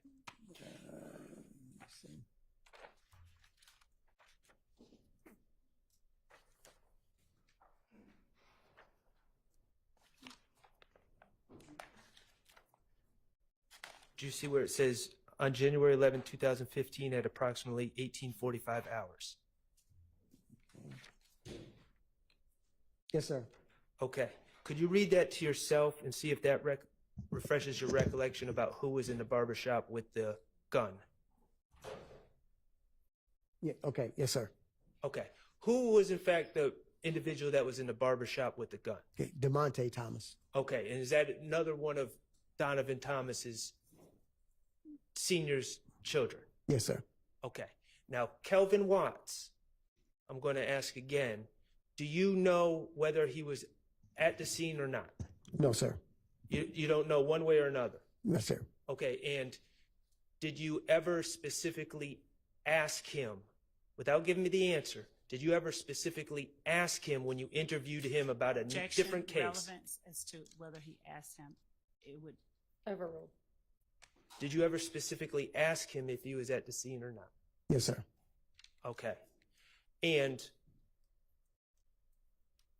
were you able to identify, you've seen the surveillance video, correct? Yes, sir.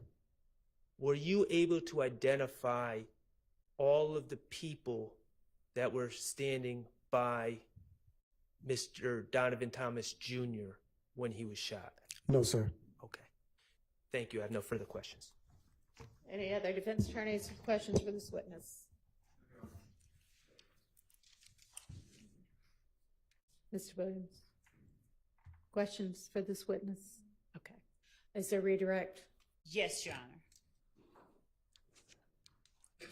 Detective Thorpe, you were asked on cross-examination about an alibi that Mr. Copeland gave at the time of Donovan Thomas's murder. Do you recall that? Yes, sir. Yes, ma'am. I'm sorry. And do you recall exactly what it was that Mr. Copeland told you he was doing at the time of Donovan Thomas's murder? Yes, if I recall correctly, he stated that he was home in the bed asleep. Okay. So, did he ever tell you that he was at the green store at the time of Donovan Thomas's murder? No, ma'am. Did he ever tell you he was at the McDonald's at the time of Donovan Thomas's murder? No, ma'am.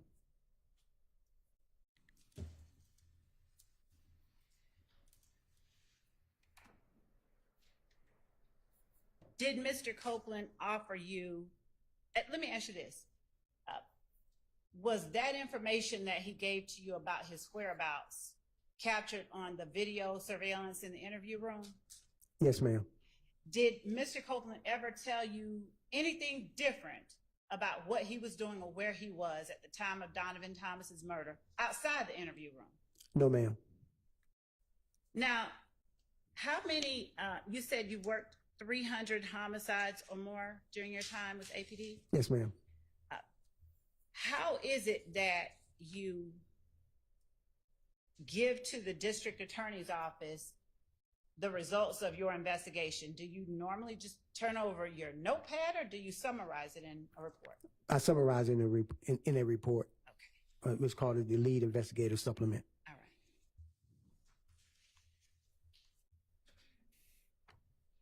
You were also asked on cross-examination about the time it takes to get from the murder scene to the green store. Do you remember that? Yes, ma'am. Did Kenneth Copeland ever give you any indication that immediately before or immediately after the murder, he was at the green store? No, ma'am. He never gave me any indication. So In all of your interactions with Kenneth Copeland, did he ever change his whereabouts as to where he was at the time of the murder? no, ma'am. He did not. You were also asked whether you interviewed Kelvin Watts. Yes, ma'am. And when you said it was in the course of another investigation, do you recall what investigation that was? Yes, ma'am. What investigation was that? It was a homicide. A homicide of who? I can't recall the victim's name. It was a young lady. Okay. Now, as it related to that particular homicide, did you interview Shannon Stillwell? Yes, ma'am.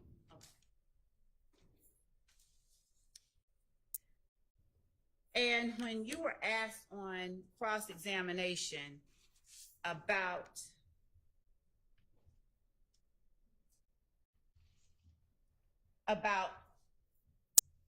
asking Kelvin Watts his whereabouts at the time Donovan Thomas was murdered, do you have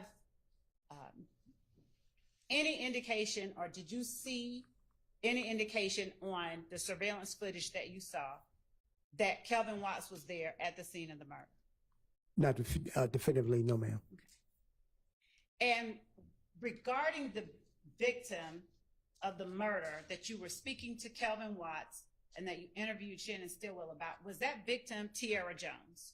I believe so. Yes, ma'am. When you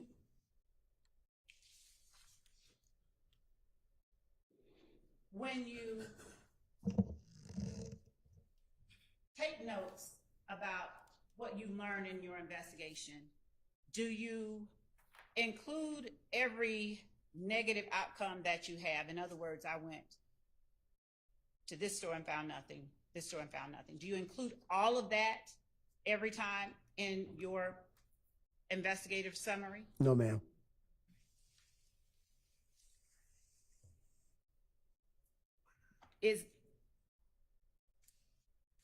Would you keep that information or share that information if you were asked about it? Yes, ma'am. You would share it? Yes, ma'am. So why don't you put all of the negative information, like in terms of not having found anything, in your investigative report? I try and keep my supplements relative to the investigation. So if they wish to do a follow-up, they say, okay, this is where he went. He got this. Let me go back and verify this, verify that.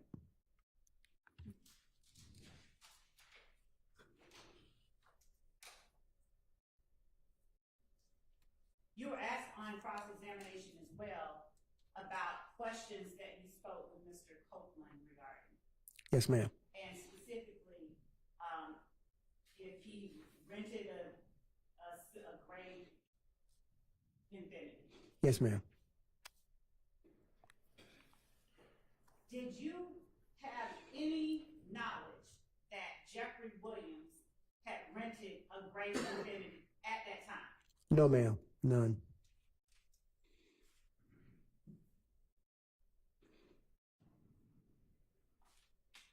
And when you say that you met Kenneth Copeland at the back of police headquarters, Yes, ma'am. did you see how he arrived? No, ma'am. Were you given information about how he arrived from anyone? Yes, ma'am. Were you given any information about who all was in the car when he arrived? No, ma'am.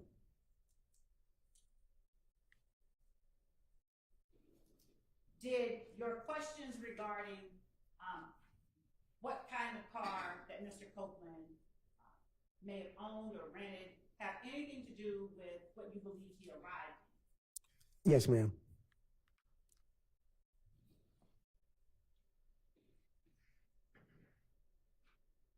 You, when asked on cross-examination about Mr. Copeland's whereabouts at the time of Donovan Thomas's murder, do you know or have personal knowledge of where his cell phone records indicate he was at the time of the murder? Personal knowledge, do you? No, ma'am. I do not have personal knowledge. Did you see yourself and Mr. Copeland on the screen when you were asked on cross-examination about defense? Jeffrey Williams Defense Exhibit number 241D? Yes, ma'am. Did you see the cell phone on the table before you in front of Mr. Copeland? Yes, ma'am. When I asked you earlier if Mr. Copeland carried a cell phone, did you recall at the time that he had one during the interview? I didn't recall that he had one during the time of the interview. When you video record interviews, such as this one and others, does the video recording of the interviews, do they serve to preserve information that you may not remember later? Yes, ma'am.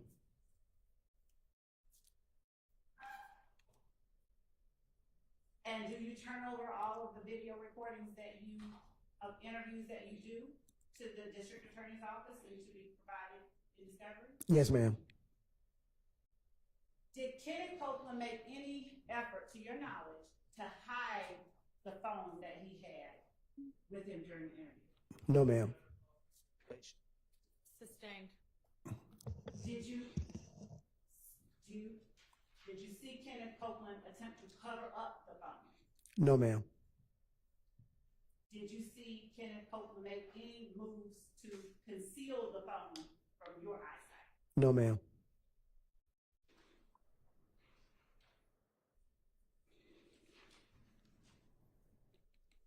Do you recall whether Kenneth Copeland pulled out that phone during the interview and offered to show you stuff? Do you recall? No, I do not recall him doing that.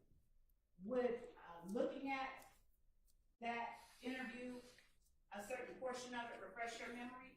Yes, ma'am.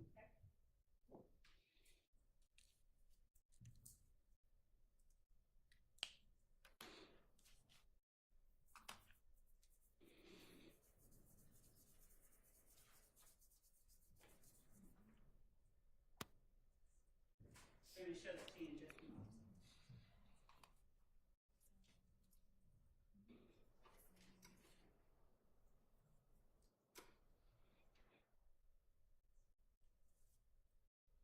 Do you know who or where it is that you got the name Walter Lee Maddox?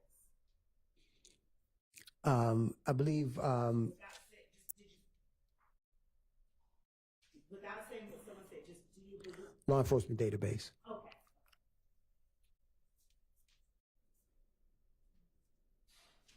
Prior to Kenneth Copeland telling you, did you know that his brother drove a Dodge Charger? No, ma'am.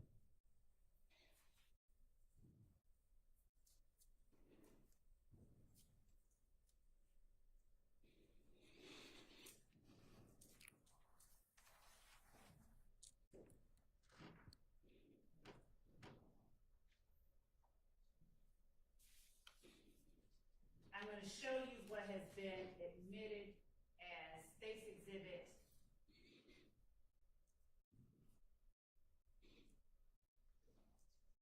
378 Yankee Echo at timestamp. And I'm going to show it to you. Just to see if it refreshes your memory. Approaching at timestamp 3/21/14, Your Honor.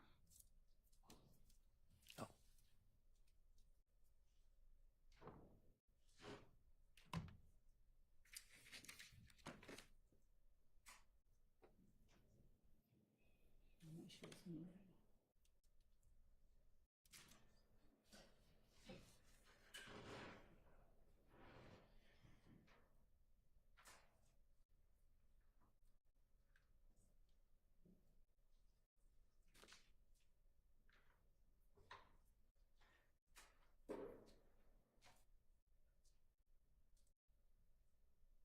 And since I'm not playing sound, are you able to remember whether or not Kenneth Copeland pulled out his phone to show you information by looking at this exhibit?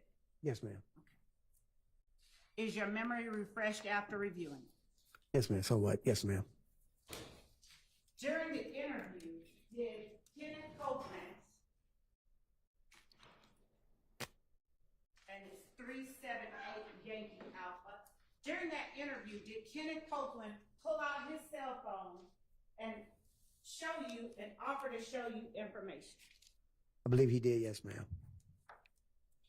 Did you see him pulling it out and extending it towards you? No, he was mostly keying it up himself. Was he keying it up himself in front of you under your nose? Yes, ma'am.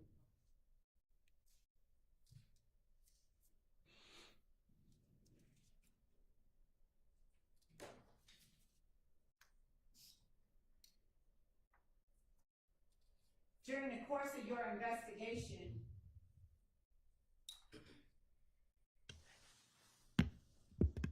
was it common or uncommon for the people you were interviewing to essentially key up information under your nose? No, ma'am. It's not unusual. Did anyone else do that during the course of your investigation? No, ma'am. Sustained.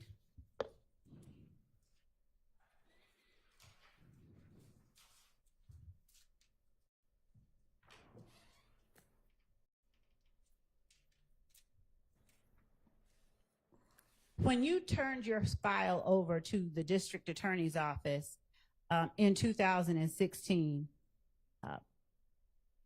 did you also turn over the recordings that included the interviews that you conducted? Yes, ma'am.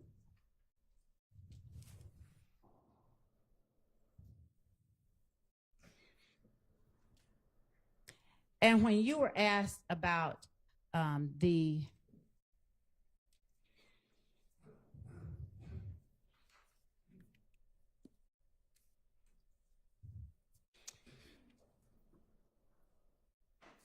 auto parts stores by the auto parts store and the other places in the area,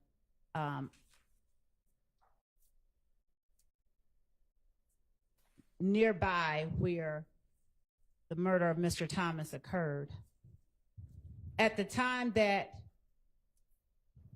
you were investigating the homicide, do you recall what time it was or when in proximity to the murder that Kenneth Copeland said he was at the McDonald's? He said afterwards. And did he also give you information about persons who were at the McDonald's with him? Yes, ma'am. Through your investigation, did you attempt to and gain phone records for people who he said were at the McDonald's with him? Yes, ma'am.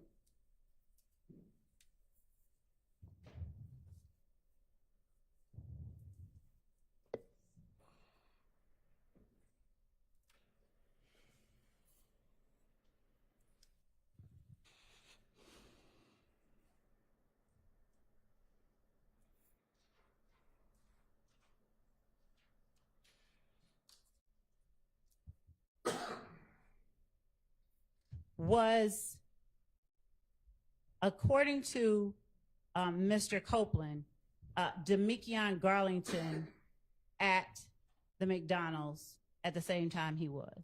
Yes, ma'am. Did Mr. Copeland, to your memory, give you information during any one of his interviews about where he and other people went after leaving the McDonald's? Yes, ma'am. And where was that? Jeffrey Williams' residence. Okay. Did you determine the location of that residence after speaking with Mr. Copeland? Yes, ma'am.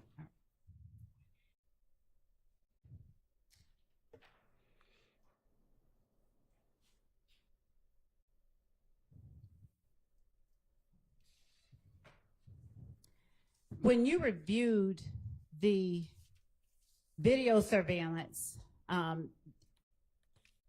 the Texaco back in January, when you first reviewed it, what were you looking for? Looking for any one of those vehicles being in the parking lot near the gas pumps. When you first reviewed the surveillance footage at the Texaco, did you know what Diamante Kendrick looked like? No, ma'am.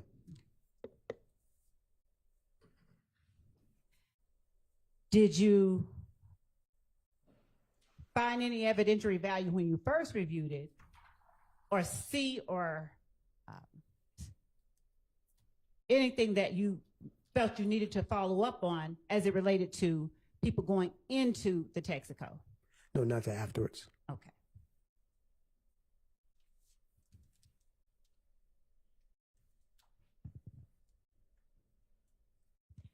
And when you say not until afterwards, what do you mean? As we, when the case file was turned over to Senior ADA Mike Sprinkle, we started going over it, and he noticed, he opened up the interior cameras and saw subjects of interest. Your Honor, he's not talking. Go ahead. He saw people of interest walking in. When you say he opened up the interior cameras, can you explain what you mean? Yes. We downloaded both interior and exterior cameras. What I was looking for on the exterior cameras was possible a tag for the vehicle that was used in the drive-by, or that if the car posted up at the gas station, circled the block, how many people was inside the vehicle, and if I can identify the people inside the vehicle. Senior ADA Sprinkle, he said, let's go ahead and look and see if anybody was inside the store. And he said once he opened up the interior cameras, that's when we noticed people of interest that he started developing. Okay. Does ADA Sprinkle, was his knowledge of that digital system similar to yours or greater than yours? Greater than mine. All right. At the time that Mr. Copeland left the police department after your interview, did he leave with his brother who was waiting for him? Yes, he did, ma'am. Do you know whether or not he was taken home by that brother? I do not know their destination afterwards.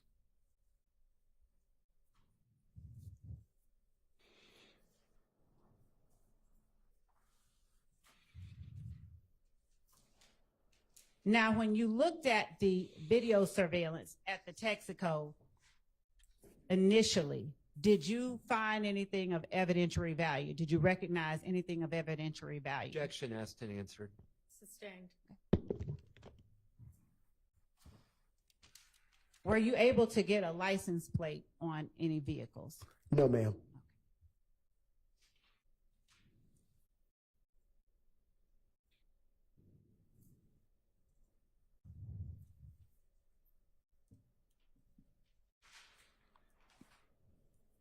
Did you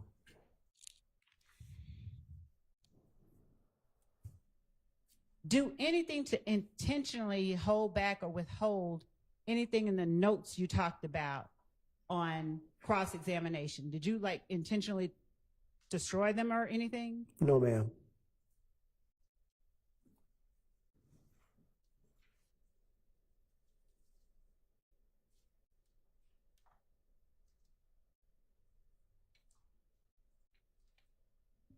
How long did you run the footage on the local news media in order to get information about this murder? I think they ran the media, the news station makes that determination. I think they run it for like a week or 2 weeks. Okay. And if we put in a request, they'll run it again. Did you all put in a request for it to be run again? Do you recall? I don't recall. Did you put that in the report that you ran, that video, for purposes of finding out who was in the barbershop at the time of the murder? Yes, ma'am. And what other kind of information, you were asked on cross what you didn't put in your report. What other kind of information did you put in your report? That was it. No, I mean in terms of, did you detail who you interviewed? Yes, ma'am. I detail who I interviewed. Did you detail the times that you interviewed them? Yes, ma'am. Did you detail information that was shared during the interviews? Yes, ma'am. Did you detail your efforts to, for instance, follow up on who shot up Mr. Copeland's house? Yes, ma'am.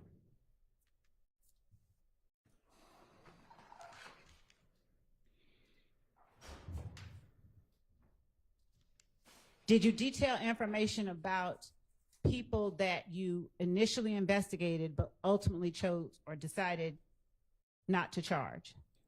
I believe so, ma'am. Yes. Did you put information about Quintez Griffin in your interview, Yes, ma'am. in your report?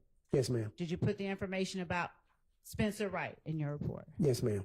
Did you put that Spencer Wright initially gave you a name, Nicholas, Yes, in your ma'am. report? Yes, ma'am.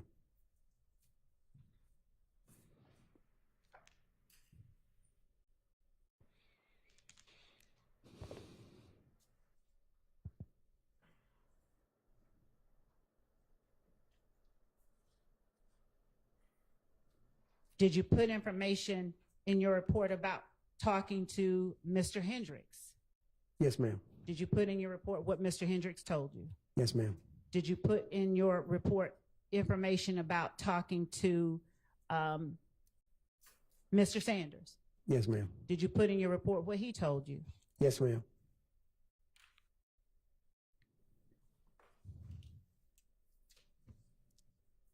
Did you detail in your report each time that you talked with Mr. Copeland prior to 2016? Yes, ma'am. Why did you detail each time as opposed to just putting one time? Because each time it was a different time and different interview. Did you detail in your report the type of shell casings that were found on the scene of the Donovan Thomas murder? Yes, ma'am. Did you detail in your report the type of shell casings that were found at Van Ira? Yes, ma'am. Did you detail in your report whether you conducted an informal or formal interview with Diamante Thomas? Yes, ma'am. Did you detail in your report what Diamante Thomas told you? Yes, ma'am.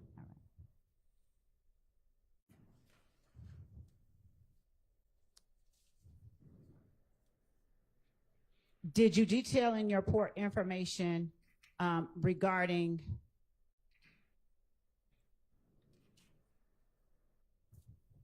the video surveillance that you captured from Hair Unlimited Barbershop?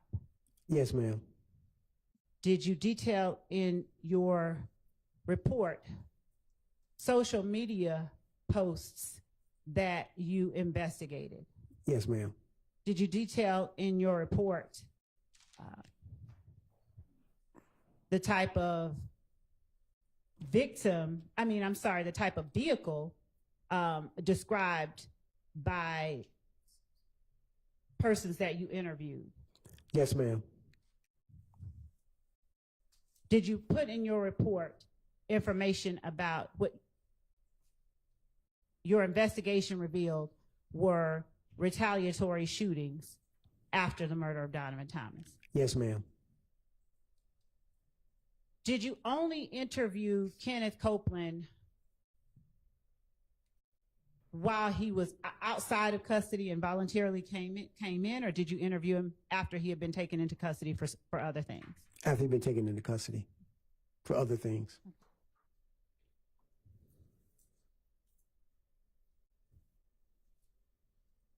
Did you detail in your report going to Hartsfield-Jackson Airport to try and find information provided to you by Kenneth Copeland? Yes, ma'am.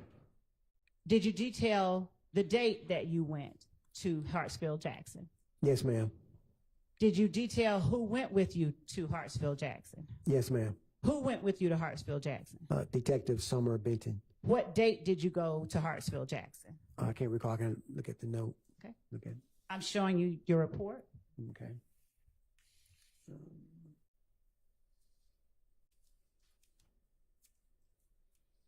believe it was June 11th, 2015.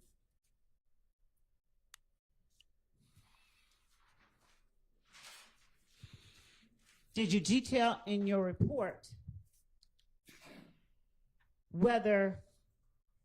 who it was that suggested meeting you at the homicide office the first time that you spoke with Kenneth Copeland? Yes, ma'am. Did you detail in your report that you requested Kenneth Copeland to meet you there? Yes, ma'am. Did you detail in your report that he agreed? Yes, ma'am. Did you detail in your report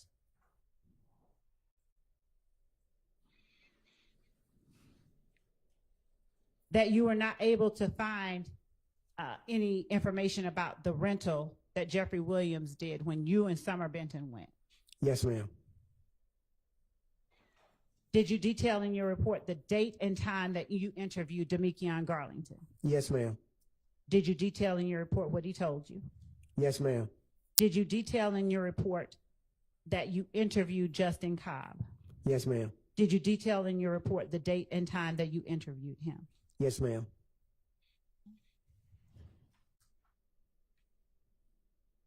Did you detail in your report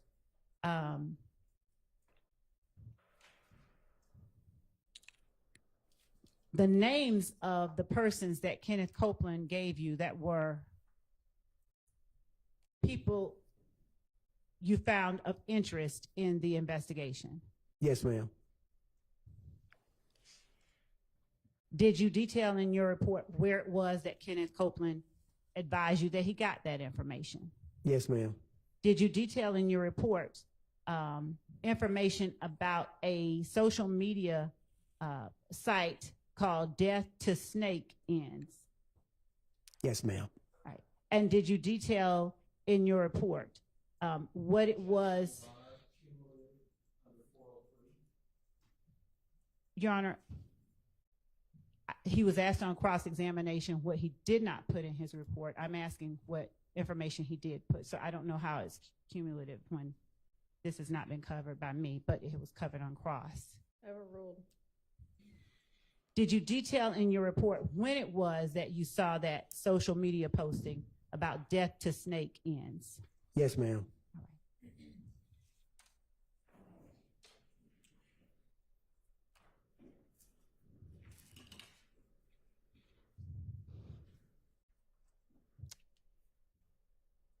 Did you detail in your report who all was present at the time you interviewed Diamante Kendricks? Yes, ma'am. And when was it that you interviewed Diamante Kendricks? Do you recall? I can't recall the exact date. Which showing you your report refresh your memory. Yes, ma'am. It was October 6th. Of 2015? Yes, ma'am. I'm sorry. October 6th, 2015. Did you detail the time that Yes, you ma'am. interviewed? Why did you detail something so simple as the time that you interviewed him? You know, exact time, the time that we started and the time we ended.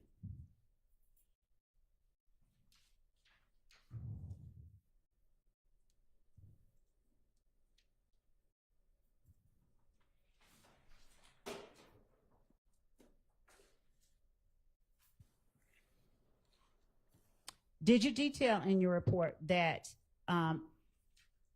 Spencer Wright admitted giving you the false name of Nicholas Robinson? Yes, ma'am. Okay. And did you detail in your report when and against whom you took out arrest warrants for this case? Yes, ma'am. All right.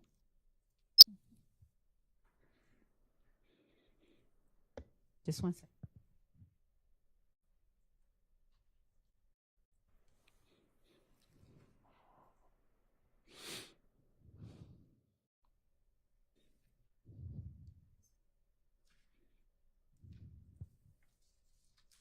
Other than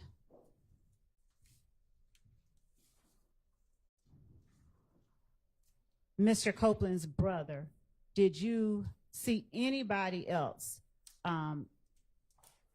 accompanying Mr. Copeland at the time that he came to see you? No, ma'am.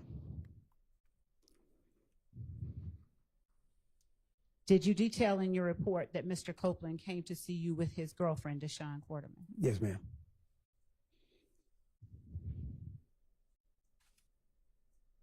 All right. Just one second.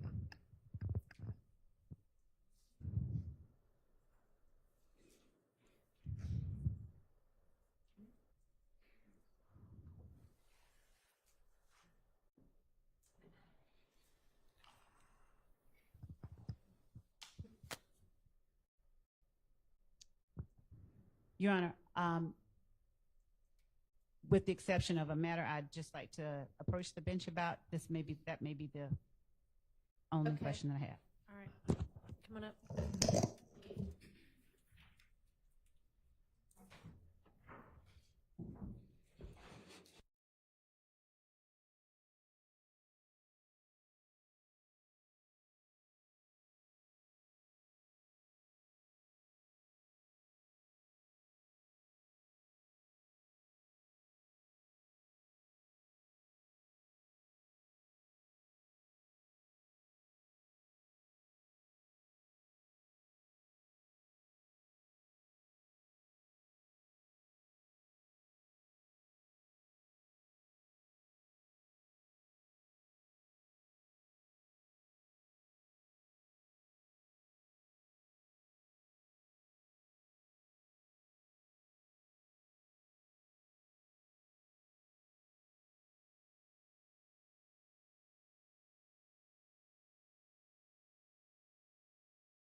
pick that up in a minute after we're finished with this.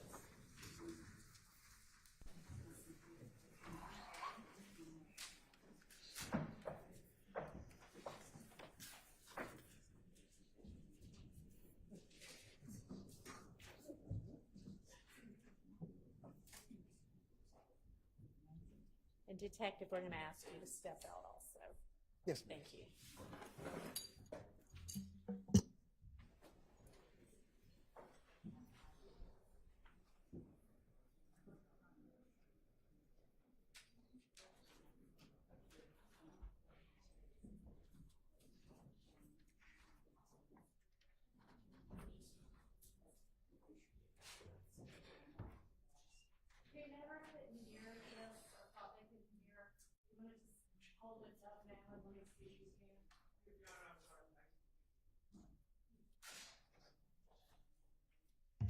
So I got an indication just now that somebody was having a hard time hearing through this system. So whomever that was, can we just test it now? Because I suspect it's not this system. It's that people aren't holding this close enough to their mouths. So I wanted to just have y'all see if you can. Can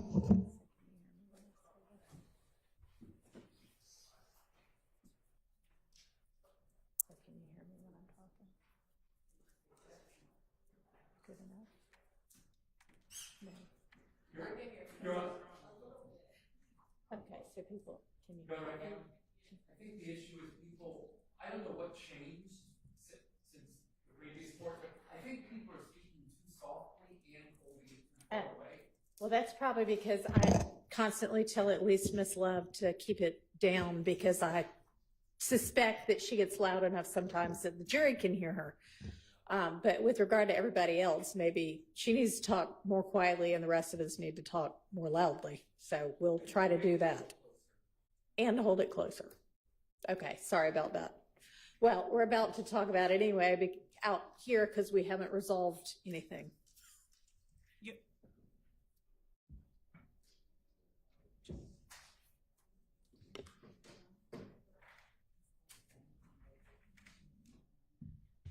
Your Honor, with the court checking its notes, could the court just give us the date that was? Well, I gotta find it first. Okay. I think would have been in that week in August, right? That we had the non-jury week. Okay.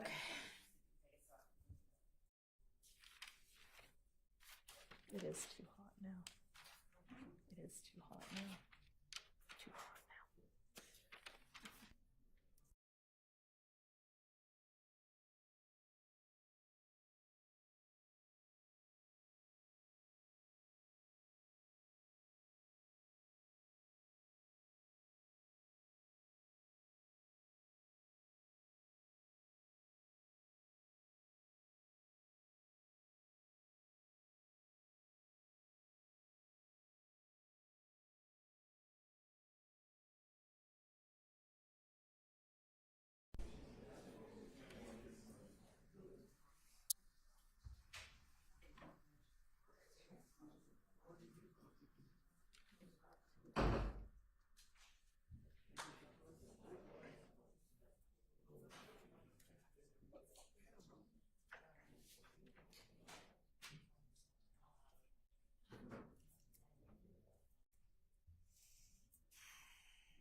I guess if we want to, yeah, go ahead and everybody who needs to use the restroom, and then we'll come back on the record before we get the jury back in.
Mr. Kendricks said in the interview. Let me be specific. Did Mr. Kendricks tell you that he did not remember what day did you interview him? Did you indicate in your report, reflect in your report, what day you interviewed him?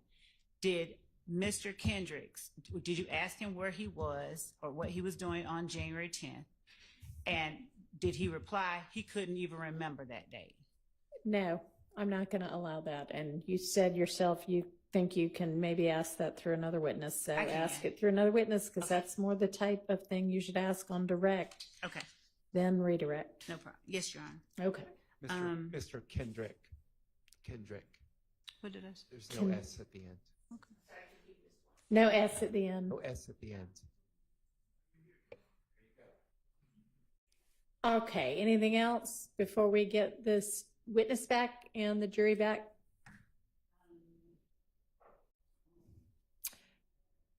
Are you about to wrap up with this witness? Okay. And then how long is your next witness going to be? I'm trying to see how fast they can actually get here, because our next witness was one we had on that list. So you don't have another witness here and ready to go, even though I have said over and over and over and over again to have your next witness ready to go? Even though our best efforts have been made to make that happen, the person, I'm not going to represent that they're not. I just want to find out where they are before I say something different. Can we know who the mystery witness is? I intend that it will be G. Baker that we put on the list this morning. Could you speak into the mic, please? G. Baker, who arrested Quindarius Avery. G. Baker, I think is what she's saying. Yes. Yep. And, okay, well, is there somebody else if that witness isn't available? Let's see. I mean, frankly, I'd rather that a witness get I don't want anybody inconvenienced, but I'd rather you have an extra witness here than we have an hour left with the jury, but nothing to fill their time. Yes, Your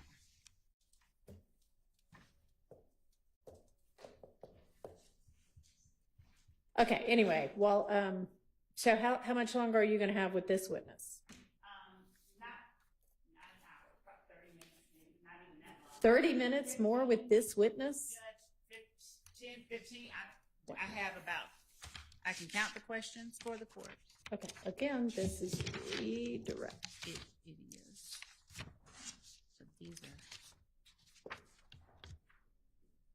I don't want you to count the questions. I just want you to stay focused.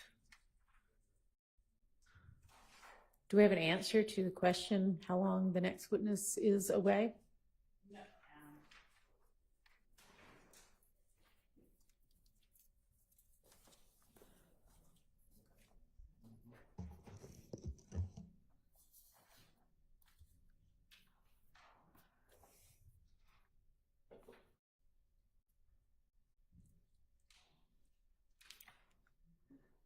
No, Your Honor. Okay, well, let's just continue with the redirect, and then there may or may not be any recross, and then we'll see if the witness is here yet, and they better be.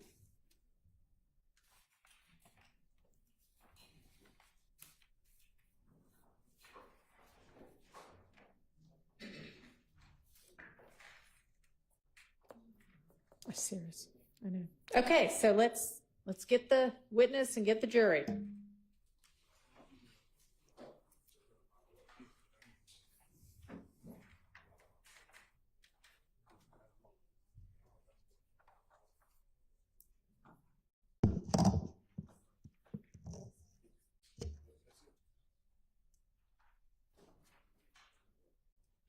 Your Honor, before the jury's brought in, just really quickly, if I may, one of the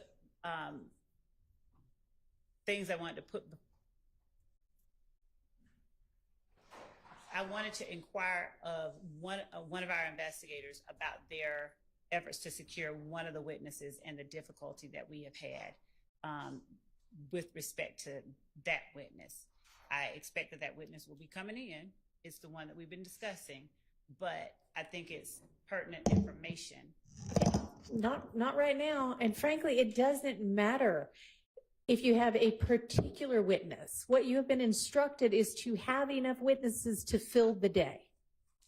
Yes. Okay? So if one witness is difficult, then you need to have another one lined up. Yes, Your Honor. Let's get the jury, please. Okay.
Thank you.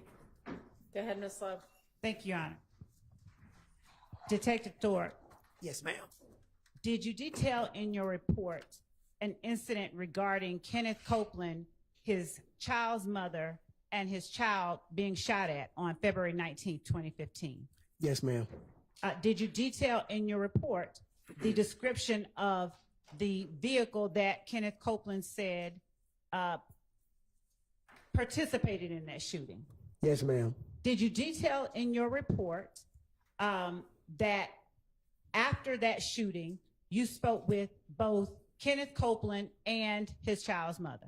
Yes, ma'am. Did you detail in your report that that happened on February 21st, 2015? Yes, ma'am.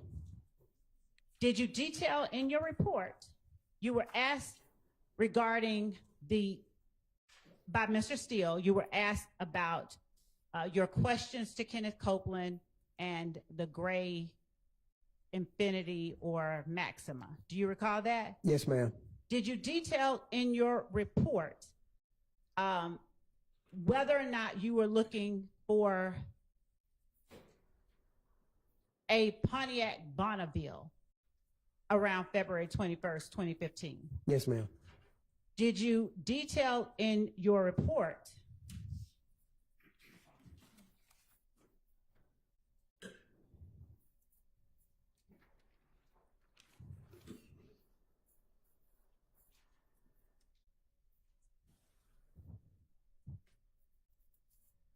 asking Kenneth Copeland about waiting so long to talk about the date of the homicide incident?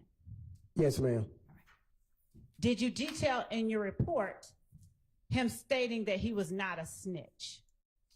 Yes, ma'am. Did you detail in your report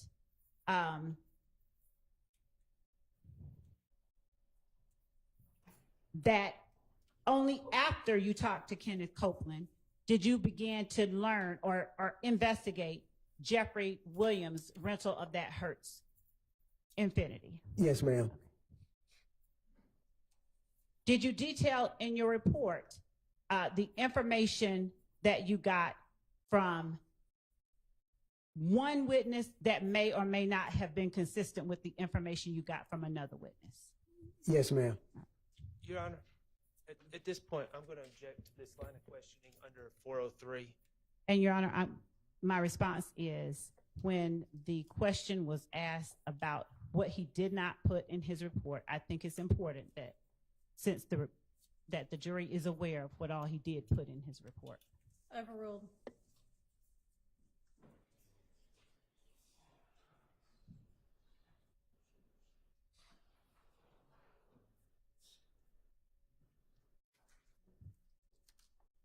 Did you detail in your report who it was that was in the room with you at the time that you interviewed Quindarius Zachary?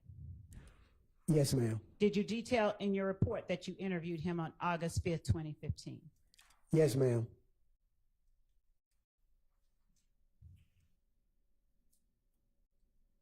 Did you detail in your report that you interviewed Diamante Kendricks on October 6th, 2015?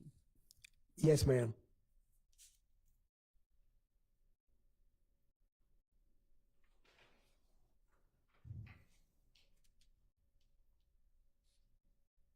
Did you detail in your report that the date that you spoke with Spencer Wright or Nicholas Robinson at the time was October 19th, 2015? Yes, ma'am.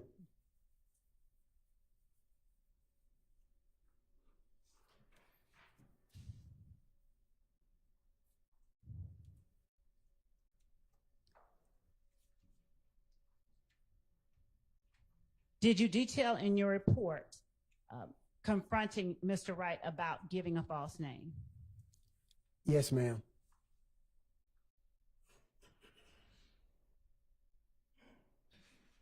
Did you detail in your report taking Mr. Wright anywhere for him to show you particular places?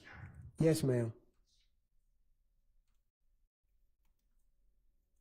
You were asked on cross-examination regarding the date that you took out warrants, and you said that it was October 20th, 2015. Do you remember that? Yes, ma'am. Did you detail in your report that you took those warrants out the day after you went with Spencer Wright to a certain location on Yes. October 19th, 2015? Yes, ma'am.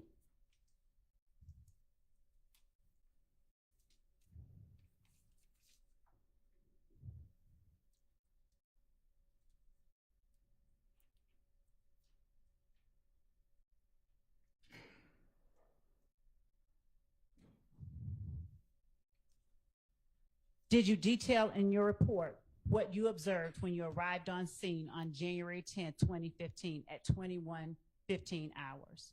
Yes, ma'am. Did you detail in your report seeing yellow crime scene tape restricting pedestrian and vehicle traffic into the area? Yes, ma'am. Did you detail in your report who you met with when you reported on scene?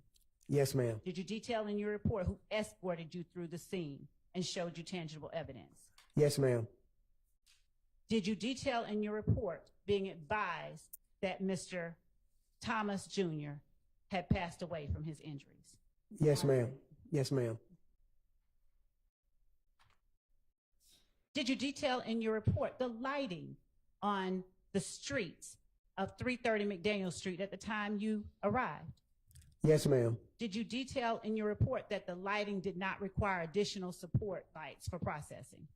Yes, ma'am. Did you detail in your reports that there were 3 different shell casings on the street, 3 different types of shell casings on the street? Yes, ma'am.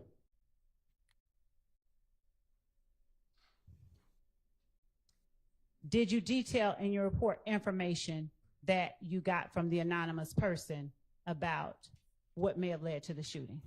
Yes, ma'am.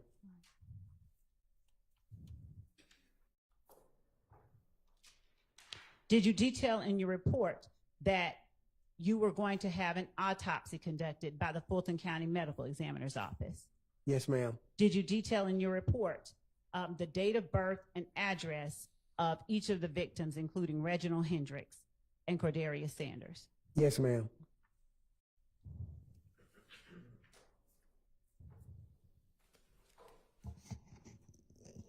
How many of the notepads or when you describe on cross-examination the notepad that you keep notes in through your investigations, what kind of notepad is that? Is that a big notebook like the one in front of me or a small one? Small one, ma'am.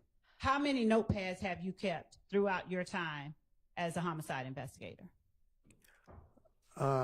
Relatively none. Once I get through transcribing all my notes over into my case file, I usually refurbish those notepads into working other scenes with other people when I'm not the lead.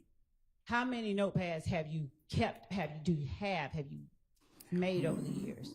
Made over the years, probably close to 200, 300.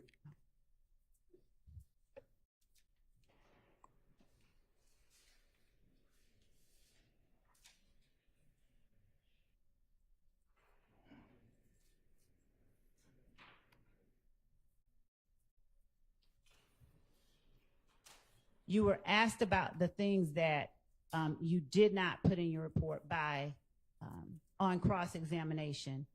Is there anything that you left out, any other things that you left out of your report? No, ma'am.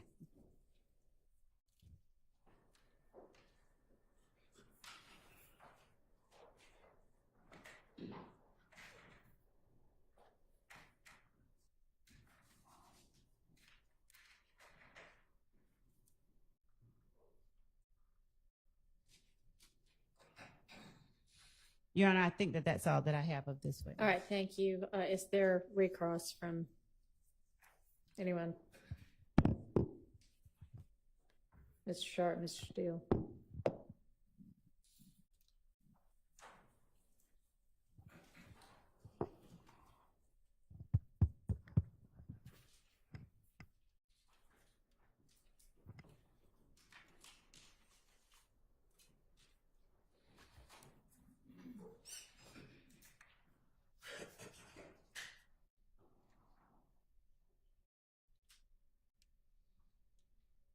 May I please go? Go ahead. All right, thank you. Investigator Thorp, first of all, I just want to clear this up. You spoke about interviewing Kelvin Watts in relation to the murder of Tiara Jones. Yes. Okay. And then Ms. Love asked you if that was the case you interviewed Mr. Stillwell about, correct? Yes, sir. Okay, let's be clear. You interviewed Mr. Stillwell as a victim in that case, correct? Correct, sir. Okay.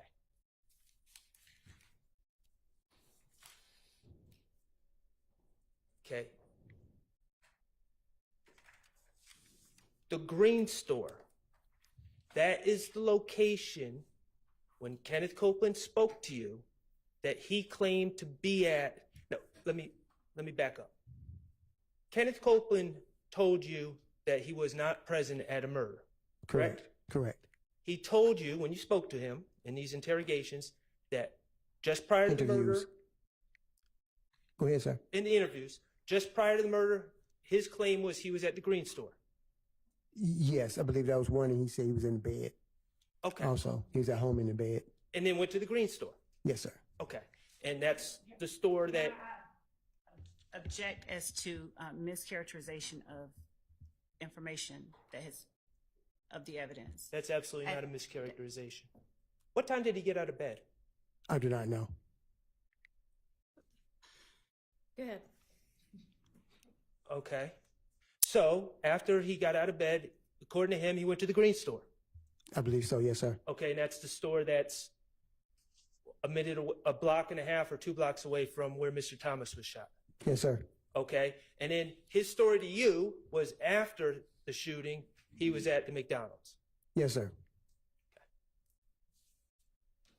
All right. over the last like 30 minutes or so, I'm not going to go through all of them. Ms. Love asked you about 75 different things that are in your report, right? Yes, sir. Okay, the bottom line is your report is thorough, correct? Yes, sir. In fact, your report includes you and Investigator Summer Benton going to the airport Yes, sir. to look for rental records in the name of Jeffrey Williams from Hertz Rental or from any rental car company at the airport. Correct. Okay? And the reality is, at that time, you did not find any records, correct? Correct. Okay, that was a negative, you received negative results. Correct. Okay, but despite the fact that you got negative results from the rental companies at the airport, you still put your efforts to find evidence in the report, correct? Yes, sir. Okay. So, going to the airport, looking for rental records, not finding a major report, right? Yes, sir. Okay. But going to the green store, looking for surveillance and not finding it, that didn't make your report. Yes, sir. Going to the McDonald's, looking for surveillance and not finding it, that didn't make the report. Yes, sir. Going to the convenient, or going to the AutoZone or the auto parts store right next to the McDonald's and not filing surveillance, that didn't make the report. Yes, sir.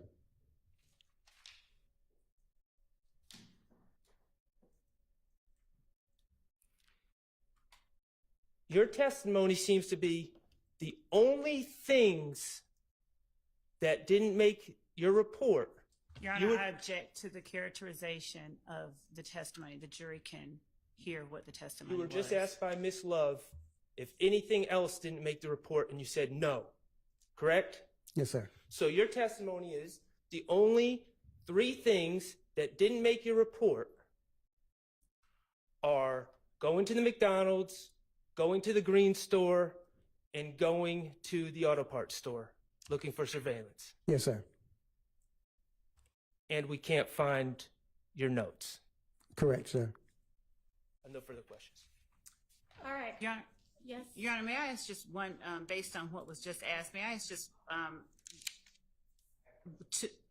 Come on, Mr. Steele.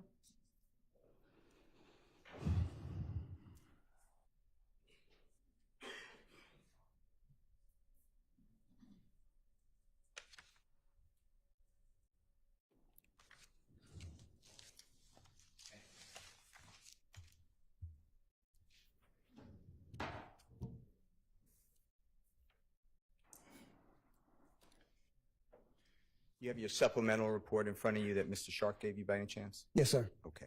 Now, the jurors some of them may not understand this, in law enforcement, some may not, so I just want to ask you some questions about reports, okay? Yes, sir. You testified already, you made it clear that report writing is something that you studied, you were taught, and you know it from your 30 years of experience, it's critical, right? Yes, sir. And it's critical because people rely on what you do, right? Objection, Your Honor, as to the characterization about people lying on. Correct? Yes, sir. Because you're doing the work, and then later, people like Ms. Love and the Honorable... Objection, Your Honor, as to any reference to, it's not relevant. People like Ms. Love and... What's your question going to be? Prosecutors rely on what you do, right? Yes, sir. And oftentimes, they're not with you when you're doing it. Yes, sir. And people like me who represent people charged with crimes, we rely on what you do. We read your reports. You know that, right? Yes, sir. Judges like the Honorable Judge Whitaker listens to things that you say from reports, right? Yes, sir. Okay. And through that process, you want to make sure that you dictate, that you put into your reports everything you can that you did in the case that's material, correct? Yes, sir. In fact, at the bottom of each report, you have to sign and you take an oath and you swear, right? Yes, sir. That the report is true, correct? Yes, sir. Correct, Yes, sir. legible, Yes, sir. and complete. Yes, sir. And that's what you did in this case. Yes, sir. And you tell the jurors and you put in all the details of what you did, whether it was negative, positive, or whether it had to get further investigation or not, you put it into the reports, right? Yes, sir. Because you want to be fair to everybody and explain to them what you do, right? Yes, sir. What you do is important. Yes, sir. By not putting in anything, because there's no mention, and if there is a mention, just tell me I missed it. There's no mention of getting the McDonald's video in your report. Am I true? Yes, sir. You're right. And there's no mention of getting the video of the what we're calling the green store, right? Yes, sir. So you're going back approximately 9 years, 8 years, 9.5 years, whatever the date is, to your memory of when you went to the McDonald's, right? Yes, sir. But you can't remember who you spoke with at the McDonald's, right? Yes, sir. And to be fair to you, are you telling this jury on your oath that that McDonald's told you that the day before or 2 days before, we don't have that video? Your Honor, objection as to the question, it was asked and answered, and to ask if he's telling him under oath it's to harass and embarrass. Well, overruled. Okay, what was that, sir? You're relying on your memory, right? Yes, sir. And your memory, I'm not trying to argue how good or bad your memory is, but the reason you write the reports is so you have something contemporaneous, meaning at the time, right? Yes, sir. That's why you bring your notepad, correct? Yes, sir. And in your notepad that you brought with you to the McDonald's, right? Yes, sir. And you wrote down who you spoke with, right? Yes, sir. You got a telephone number in case you had to follow up, correct? Yes, sir. You saw their videos to ensure that they were correct, right? Yes, sir. Because you're not going to take somebody's word for it, because they could be telling you the truth, but they could be mistaken, right? Yes, sir. And you have all that information in there, right? Yes, sir. You might have even taken the video that they had, right? Objection, Your Honor. That assumes facts not in evidence, and that question was asked and answered regarding the video. Sustained as asked and answered. The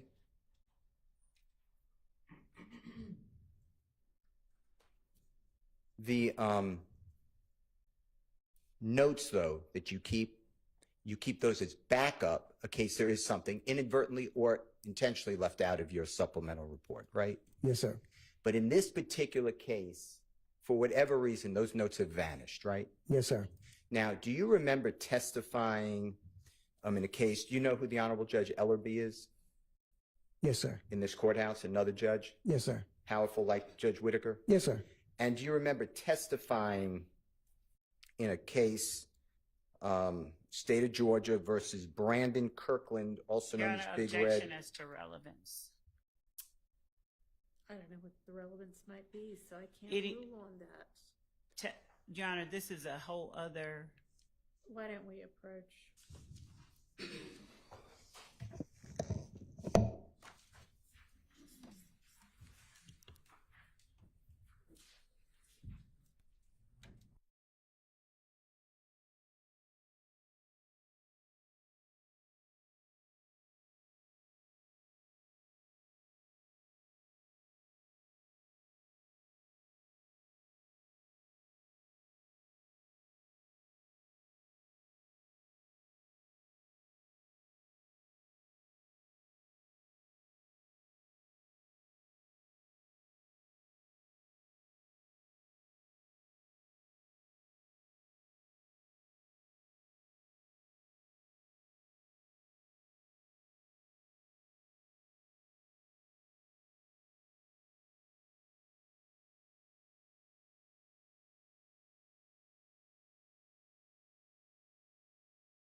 you remember testifying in or about April 7, 2016 before the Honorable Judge Ellerby in this courthouse in state of Georgia versus Brandon Kirkland, also known as Big Red, Jonathan Kirkland, also known as Prue, P-R-U. Yes, sir. And you're on the same oath that you're under today, fair to say? Yes, sir. And do you remember the prosecutor in that case being Miss Love? Yes, sir. And do you remember under questioning by the Honorable Maxwell Shart in that case? Yes, sir. Do you remember explaining that your notes were also not around? Do you remember that? Yes, sir. And do you remember explaining that once an arrest is made by you, you shred your notes? Yes, sir. Okay. Now, in this case, you didn't shred your notes. You can't find them. Is that true? Correct. All right. Now, what does refurbishing notes mean? Is that No, go ahead. first a notepad. Okay, so reusing the same notepad. So instead, if you're writing about your or my going to lunch on Notepad, but then you're going to do another day that you're going to eat lunch with the Honorable Keith Adams, you would rip up the parts that you met with me so you have a refurbished, a clean notepad to talk about when you went to lunch with Mr. Adams. Is that what you're saying? No, basically, I take a new notepad and I may use it as a notepad as I'm assisting another detective who is the lead. So, or I'm going out on a suicide or a kidnapping or anything death-related investigation. So I'll just use that notepad instead of taking a brand new one. Sure. And using that one. So the empty sheets is what you're saying? Correct. Okay. And what do you do with the sheets that you wrote about notes on this case? That's the shred? On this case, I didn't do anything with those. I just can't find the notepad itself. This case was preserved, but it Okay. vanished. Okay, talking about the Kirkland case. No, talking about our case today Okay. that you're sworn under. Okay. That's the one that vanished. You can't Correct. find it. Okay. Correct. Now, I want to talk with you. Since we don't have the notes, you didn't give those notes to the district attorney's office, correct? No, sir. All right.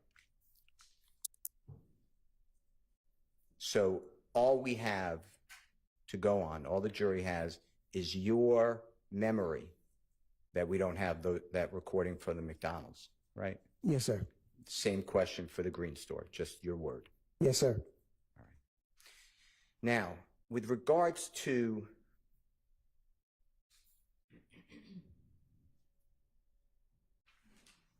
questions that you asked on redirect examination by Ms. Love, that there were certain people in this case that you charged with murder on or about October 20th, 2015. Do you remember that? Yes, sir. And one of those people was Mr. Sledge. It came out, right? Yes, sir. One of those people was Mr. Copeland, correct? Yes, sir. And do you remember stating that you're aware that the district attorney's office did not charge the offense of murder of Donovan Thomas to Mr. Sledge? You aware of that? You remember those questions? Yes, sir. Okay. And same with Mr. Copeland. They did not Yes, sir. charge him with that either. You never charged Jeffrey Williams with murder of Donovan Thomas, fair to say? Yes, sir. You never charged Jeffrey Williams with any crimes, fair to say? Yes, sir. Fair to say. You know the district attorney's office hasn't charged Jeffrey Williams with the murder of Donovan Thomas. Well, actually, I'll let him go with that one. I thought he was going to ask a different question. I withdraw the objection. All right. You're aware of that, correct? Okay, repeat that again, sir. Sure. You're aware that the district attorney's office through the grand jury did not charge Jeffrey Williams with the murder of Donovan Thomas. Am I correct? Yes, sir. Okay. Now,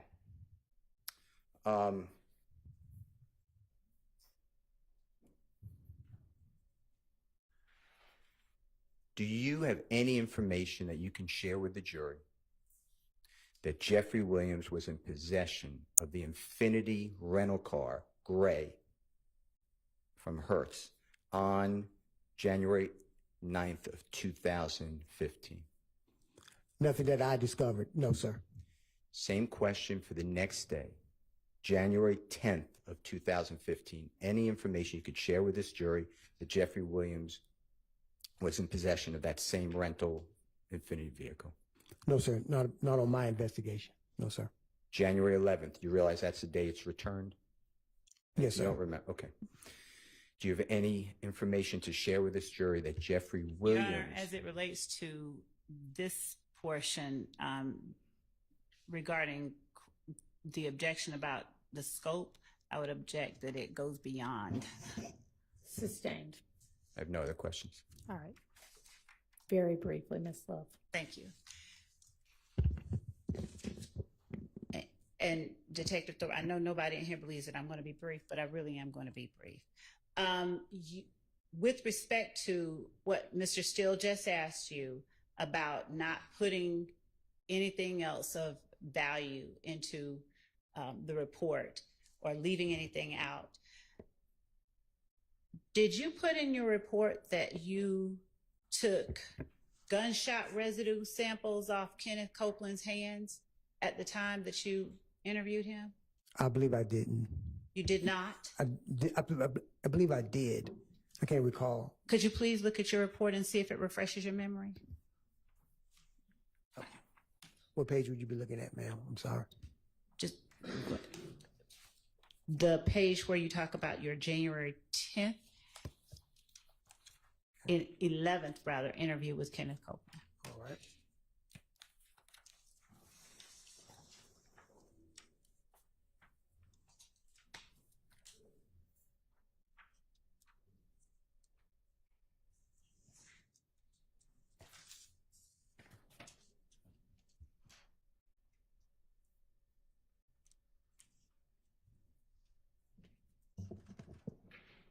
Jurors, I'm going to remind y'all, if there's some time like this where there's a pause when a witness is looking at something or looking for something and y'all feel the need to stand up and stretch, please feel free to do that, okay? Especially towards the end of the day.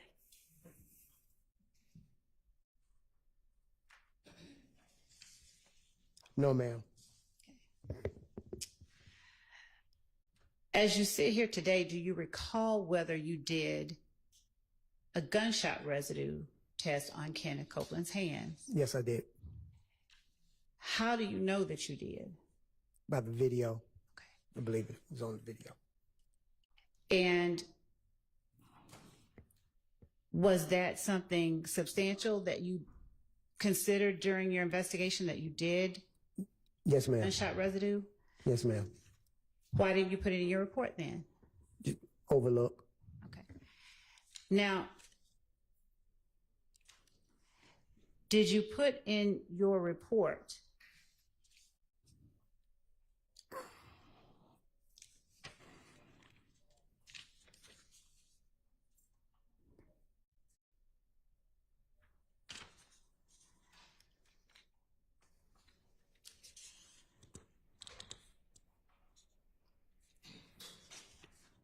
all of the information that you included or that you asked Kenneth Copeland about in your interviews with him?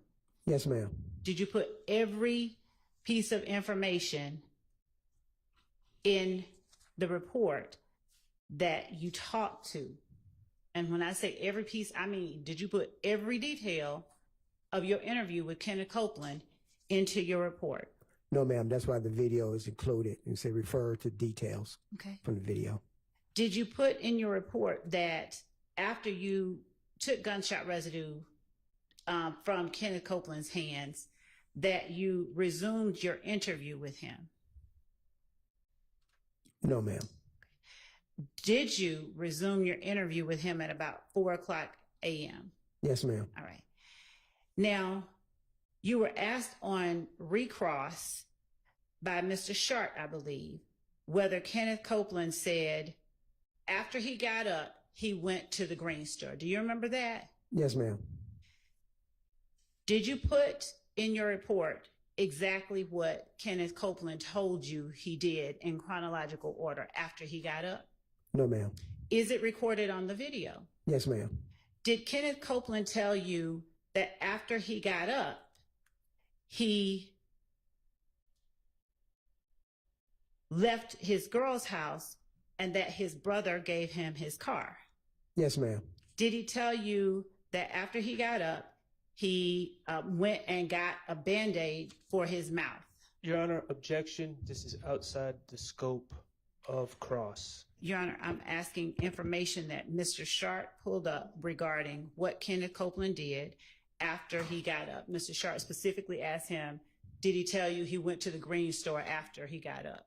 Overruled, but let's keep in mind that we're on redirect at this point. Ask if whatever the necessary few questions are, and let's be done with this witness. Yes, Your Honor. On January the 11th, while you're talking to Kenneth Copeland, do you tell him exactly what time Mr. Thomas Jr. gets shot? No, ma'am. Okay. So do you have any way of getting from Mr. Copeland exactly how long it was before or after Mr. Thomas got shot that he actually got up from his girlfriend's house? No, ma'am.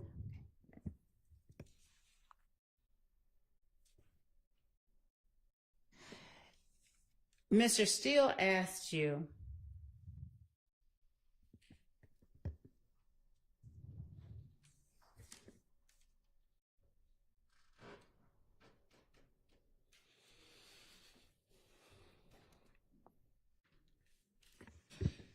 at the time that you made the arrests in October of 2015, did you have the Hertz rental records that the DA's office were able to get? No, ma'am, I did not. And on recross, you were asked by Mr. Steele whether or not you charged Jeffrey Williams with any crime. No, I did not charge. In October 2015. No, I did not. At the time that you took out those warrants in October of 2015, did you know that Jeffrey Williams had rented the gray Infiniti? No, I did not. I have no more questions.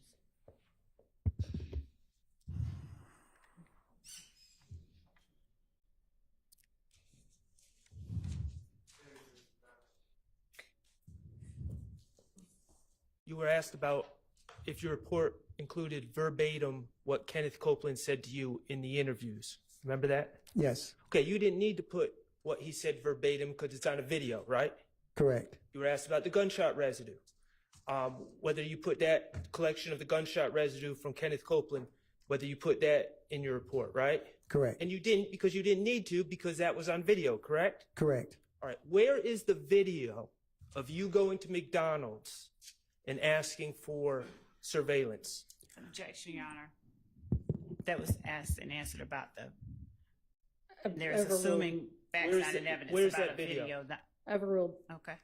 Okay. Well, I wouldn't have a video of myself going into McDonald's. Okay. So that was never recorded on a video, or I did not do a digital audio recording of that either. Cool, thank you. All right. All right. Thank you. You are excused.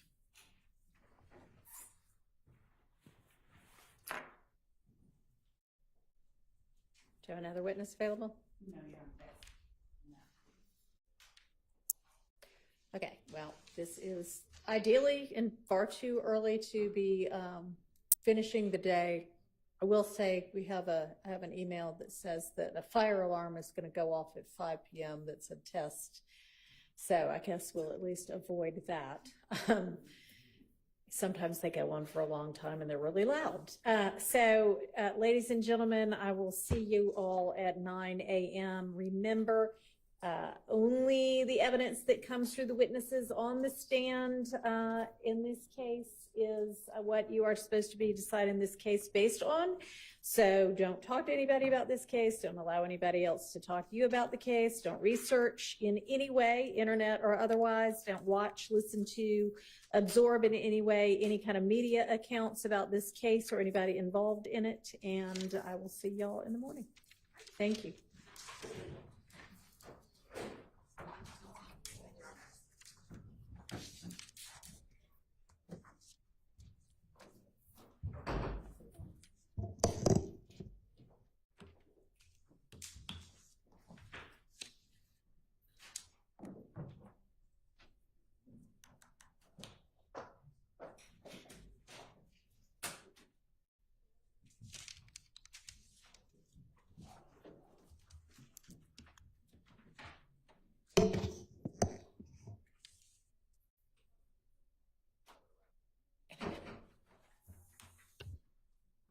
All right, a couple of matters. First of all, Miss Love, that needs to be the absolute last time that you don't have enough witnesses to carry us at least until 5.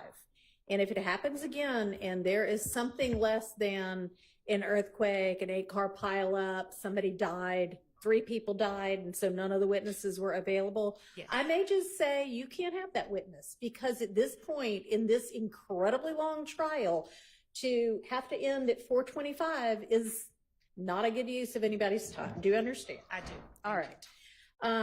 I have, and have yes, some of y'all also got, and y'all who didn't, I forwarded a very lengthy email from Miss Merchant regarding Mr. Arnold, who is her client, and the information that she received very recently that he might be called as a witness this week. And it appears, and I know you know this, Ms. Love, because you got the email too, but that she told the state a long time ago that she was not going to be available certain dates. And she also asked, because I have reviewed in camera portions of her correspondence with you at this point, that you give her at least 7 days notice if you were going to call, or when you were going to call Mr. Arnold. So she's on vacation. She has a leave of absence. I don't know what your plan is, but have you worked that out? Your Honor, what I asked, and I'm not sure if it was conveyed, was whether there was anyone else that she was willing to let come in and in her stead. But I can tell you that the reason that we moved up the time frame for her client has to do with our challenges with other witnesses. Yes, and so given that, I understand that Ms. Merchant wants 7 days in advance. Well, that's not as much the issue as the fact that if she can't be here and he's still going to be on the stand, then you need to not start him. Right, I understand that. If she had someone that he was okay with being here, then, you know, and that was all right. So you and she have worked that out then? No, I haven't had a chance to talk to her. I had someone talking to her on my behalf. I will respond to her and say that, because if she didn't, I haven't responded, even though it got sent directly to me, because I don't normally do that. But if you would please let her know that, as far as I'm concerned, she's not expected to cut her leave off. No, I understand. You need to work around that. And we were, yes, I was, yes. All right. That's fine. Couple of other things. So I haven't been able to review in full the briefs that Ms. Abbasi and the state provided on the overt acts, but with regard to one of them, and I don't even know if you have either, because she, I think, sent it this morning, but there was indication in her letter brief that the issue at the jail may have been a self-defense issue. And so I would like to see the video and find out whether there was any evidence at all of a shank being on Bussy, or whatever his name is. I think that he took one. I think there was one after, but I will show you the video. I think that that's easy enough to do. We can send that to the court. Okay. And then finally, when I started looking through all of the in-camera looking in camera through all of the correspondence between the state and various attorneys for one-time co-defendants, you know, it's at this point about this thick, which is a lot. And I am wondering, and I know that I'm kind of the one that said, do you want me to do it in camera? But do you have an objection to just providing all of it to the defense? Because frankly, I'd rather they do the work than me.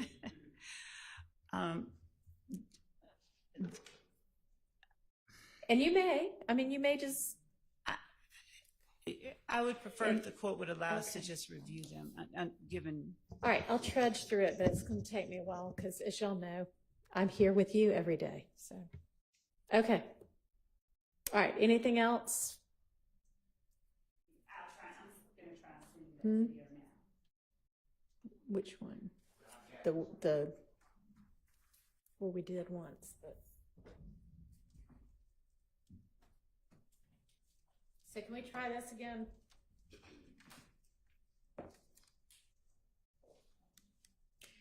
For some reason, I do not know why, this keeps resetting itself to 40% volume today. So it's at 100% now.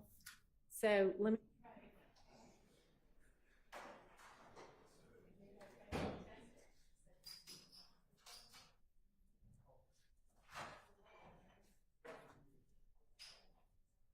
All right, so maybe that was the problem.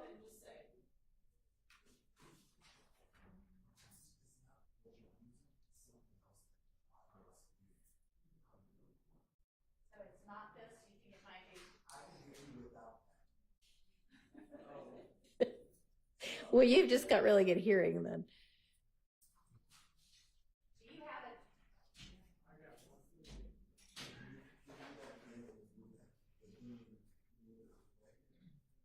This is off. Move this out.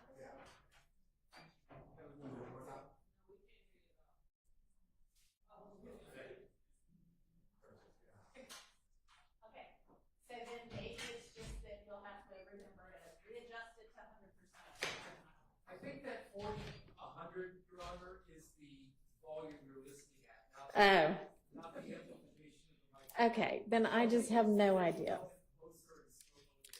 Okay, so everybody that comes up to the bench, hold it close to your mouth. And also at the same time, talk into the little box for Miss Winfrey. We'll do the best we can.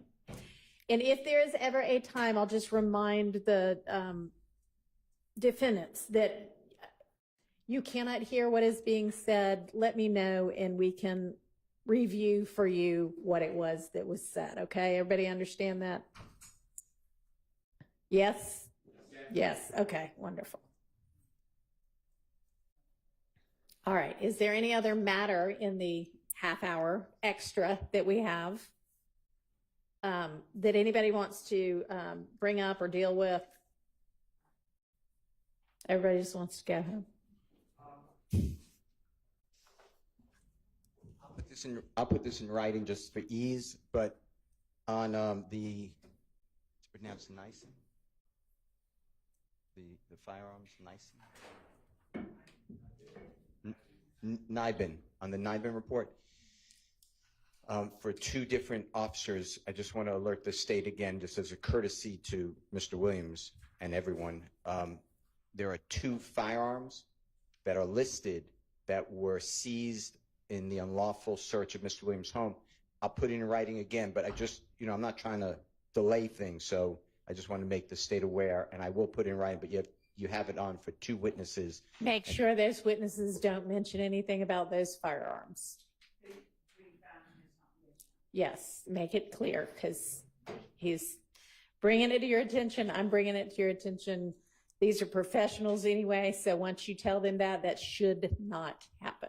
Okay. All right. Yes. Assuming QZ is not here tomorrow, and is the plan that we are just going down the list that was provided this morning? Is that? I don't know what the plan is. I'm just trying to figure out what materials to bring tomorrow.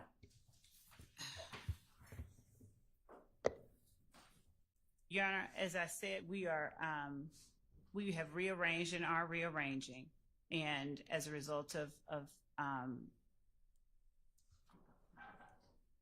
the change in circumstances, and as we have to rearrange that, we are not putting up who we intended to put up, and so we are rearranging in real time, and we have people doing that and working on that, and so that's where we are. And I don't know. We found out some You're information. so mysterious all the time, Miss Love. Is it your plan, if Mr. Zachary is available, to call him? And if not, could you share with everybody else who you plan to call instead? Yes, it's our plan to call him if he is available. All right. And yes, when I speak with our team to see who is now next up and available tomorrow, I will share that with them. When will that be? Well, It's 4:35 right now. 6 o'clock? by 6 o'clock, I think we'd be able to tell because they've been out. Okay. Is that a real 6 o'clock? Because we were supposed to get the list yesterday by 8 o'clock, and it didn't come until 5 something this morning. So, I don't know. I mean, we just need to know what to yeah. bring tomorrow. Your Honor, it's, Well, I mean, it'll at least be somebody off of this list that y'all came up with at 5:57 this morning, right? yes, and the Okay. other, So y'all will know that much. She'll endeavor to do the best she can to get you the other information at 6 once you miss Love. yes. The big list, Your Honor. I sure will. Y'all, we covered some of them today. It's not that big of a list. Y'all are all professionals, and you've been prepping this trial for who knows how long now.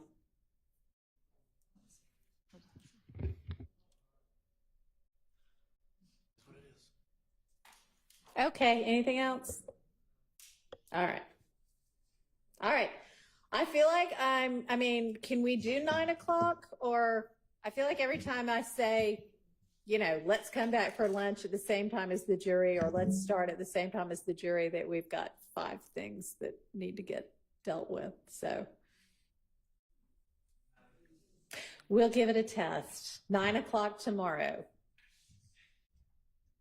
All right, we're adjourned.